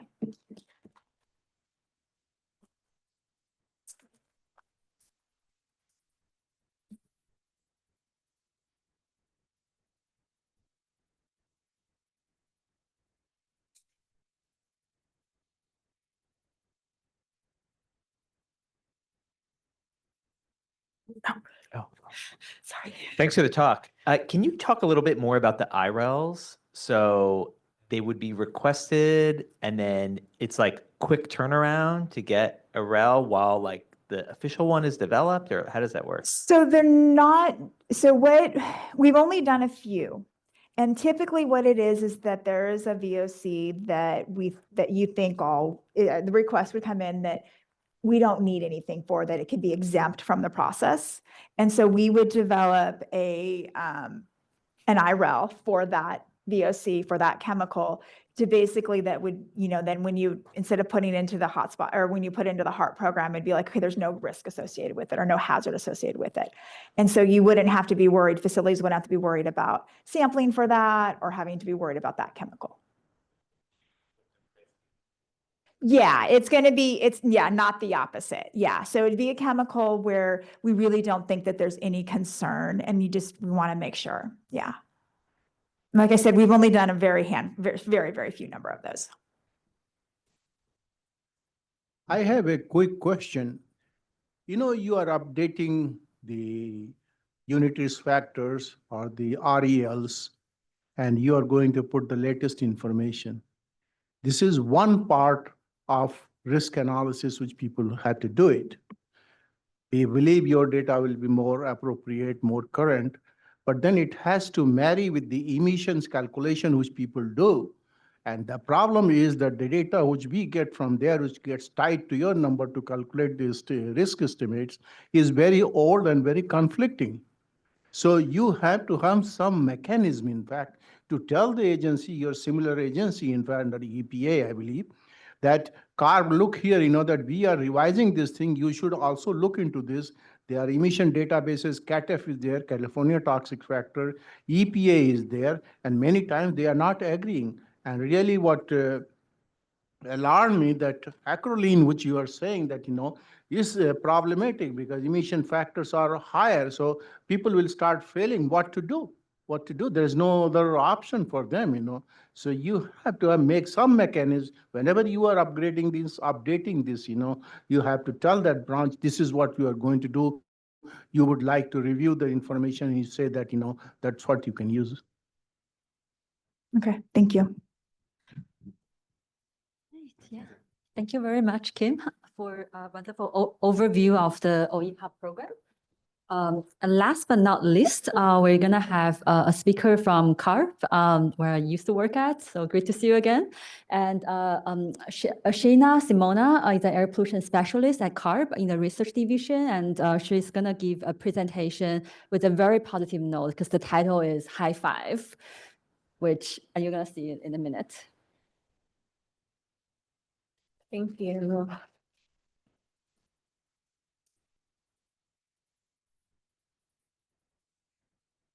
Okay. Hopefully this won't fall.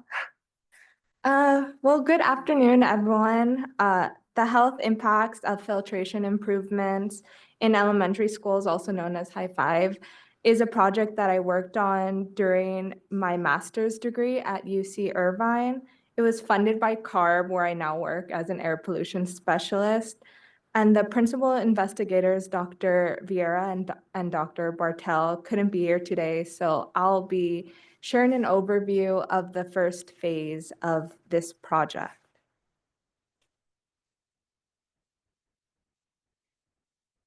The design is a randomized method for the HEPA air cleaner intervention in 435 classrooms across 17 Los Angeles Unified School District elementary schools, and the cities that were included are Carson, Torrance, Harbor City, and Lomita.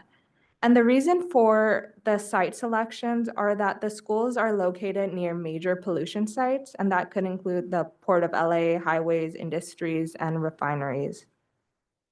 And while this project focused on 3 major aims, my work focused on the air monitoring component. And due to time, I'll be sharing just that portion today. But if you're interested in the full scope of the project, including the classroom attendance analysis and individual asthma symptoms, you can find the information at the end of the slides. And the strongest results were found in the air monitoring data, which I'm about to share. Just quickly, the introductions.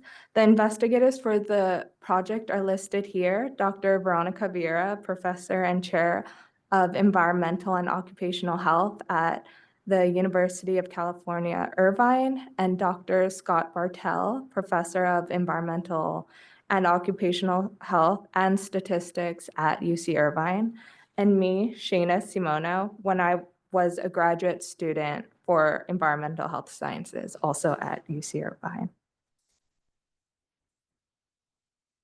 So the overall goal of the study was to investigate the possible benefits associated with improved air filtration, including particulate matter exposure reductions in elementary schools in the LA Unified School District. The study design used a rigorous crossover randomized controlled trial to ensure validity. In this design, each classroom will receive the intervention, but during different school years. The result from the crossover randomized controlled trial can be generalized to other communities with similar characteristics and exposure levels. Classrooms were randomly assigned to either HEPA, which is the treatment, or non-HEPA, which was the control group. Due to cost, air quality was measured in about half of the classrooms. Each classroom received its assigned filter type for 1 full school year across 2 school years, 2022 to 2023 and 2023 to 2024. In the second years, classrooms switched following a crossover randomized design. The air cleaners were placed in the classroom in mid-August 2022, just before the start of the school year. Baseline PM concentrations were measured in July prior to the air cleaner installation, and the HEPA filter period was from July 2022 to June 2024. All classrooms had existing HVAC systems with MERV 13 filters post-COVID standard, and HEPA units provided additional filtration. Indoor PM 2.5 was monitored using IQ air sensors in 200 classrooms selected to represent different building types, floors, and locations across the 17 schools. Classrooms were randomized and balanced across treatment groups. Outdoor PM 2.5 was measured using purple air sensors at 15 schools with outdoor power access and clarity monitors. Baseline data was collected, as I mentioned, in July 2022 before the intervention began, and IQ Air data was downloaded every 6 months over the 2-year study period. We used outdoor air clarity monitors available to the public for the 5 schools that had one on site, since the data was very easy to access. This is the LA Unified Know Your Air Network interface with the 5 schools shown. Every school in the Los Angeles Unified School District is located within approximately 6.1 miles of a sensor, allowing staff, students, and families to access nearby air quality easily. These are the devices we used for the intervention. We used the IQ Air Visual Pro to monitor indoor air quality in classrooms. You can see the technical aspects listed on this slide, such as what is measured. And then for the intervention, we installed the CARB certified Blue Air Classic 605 portable air cleaners. You can also see the technical aspects listed on the slide, such as the air changes per hour and sound. Teachers were asked to keep the unit on at least on medium speed at all times, since the high setting could be too loud for classroom use. To evaluate the impact of the intervention, we calculated monthly and school year averages and standard deviation of PM concentrations for both treatment and control groups. To account for within school similarities, we also fit a linear mixed effects model with a random effect for school. This model was limited to the intervention months and adjusted for baseline PM 2.5 levels. We also compared the indoor and outdoor PM 2.5 at each school by calculating the indoor-outdoor ratio. That's the average indoor PM 2.5 divided by the average outdoor PM 2.5 for each classroom. This figure shows the temporal trends for indoor PM 2.5 over the 2022-23 school year at baseline, so July of 2022. There was no significant difference in PM 2.5 between the HEPA and non-HEPA classrooms. During the first school year, September 2022 to May 2023, HEPA classrooms averaged 0.9 micrograms per cubic meter, which was 40% lower than the non-HEPA classrooms. And then in the second year, September 2023 to May 2024, HEPA classrooms averaged 1.4 micrograms per cubic meter, so 50% lower than the controls. The increase in PM 2.5 in year 2 may reflect changes in the HVAC use or maintenance as schools move further away from COVID-related protocols.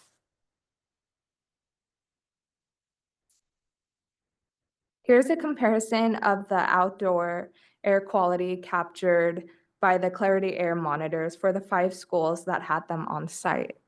Note the similar patterns to the indoor level seen in the last slide.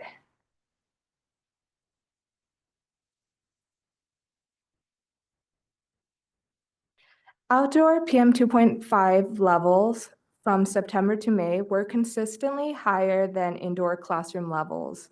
No major wildfires occurred in the region during the study period. The indoor to outdoor PM 2.5 ratio was consistently lower in HEPA classrooms compared to non-HEPA rooms, though not statistically significant at all the schools. The reduction in filtration varied by school. HEPA classrooms had 13.8% to 82.4% lower infiltration than controls. PM 2.5 also peaked in October and April, both indoors and outdoors. December also showed higher levels outdoors, but this wasn't reflected indoors, likely due to monitors being turned off during the winter break. Our findings are consistent with previous research showing that properly maintained portable HEPA air cleaners effectively reduce PM 2.5 in classrooms. All schools in our study used MERV 13 HVAC filters throughout the intervention, which already helped limit the outdoor PM 2.5 infiltration. However, the HEPA-equipped classrooms still had lower infiltration than the control rooms, demonstrating the added benefits. These results support the use of portable HEPA air cleaners as a complementary strategy, even in classrooms with existing HVAC systems. These are the photos from the fieldwork conducted every 6 months for the 2 years, which included changing the filters. The logistics for this study was very complex, as you can imagine, coordinating with 17 schools during winter and summer break. You can see how much material also was captured by these filters. I was part of a publication that came out of this project, which was published early this year in the Journal of Exposure Science and Environmental Epidemiology. You can find this article there if you're interested in learning more. And finally, if you're interested in learning more about the project, please visit the project's webpage on CARB's website. The research seminar was on the 2nd of this month. The recording to the seminar and the final paper should be available soon. This concludes my presentation, and I'll be happy to answer any questions. Thank you.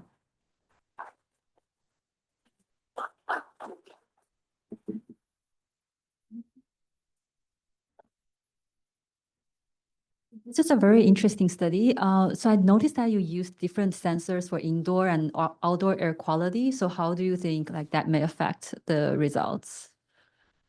So actually the purple error that was mentioned, at least for my analysis, we just used the clarity because the school districts wouldn't allow us to connect to Wi-Fi. So getting the SD cards from each of the purple air would take a lot more effort than downloading the data from the clarity monitors. So that's why I just have 5 of the schools. So I used the 5 schools' data from the outdoor air. But we kind of just went with what we had of what's available. And Dr. Vieira might know more about the specific reasons of why she chose the specific technologies, but yeah. Thank you very much. I think that concludes our session 4 on public health. And now we're going to invite the Vice Chair of our A&WMA West Coast section, Odette Elson, to close it with her remarks. Okay.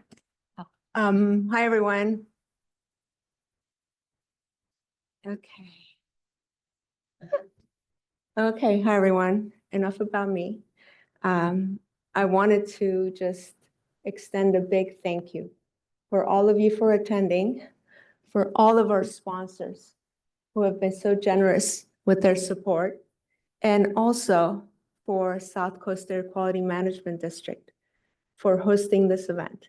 On behalf of everyone on this board, my teammates, a big thank you for attending today, for your informative presentations, great speakers, and we're just full of gratitude for your presence. Thank you.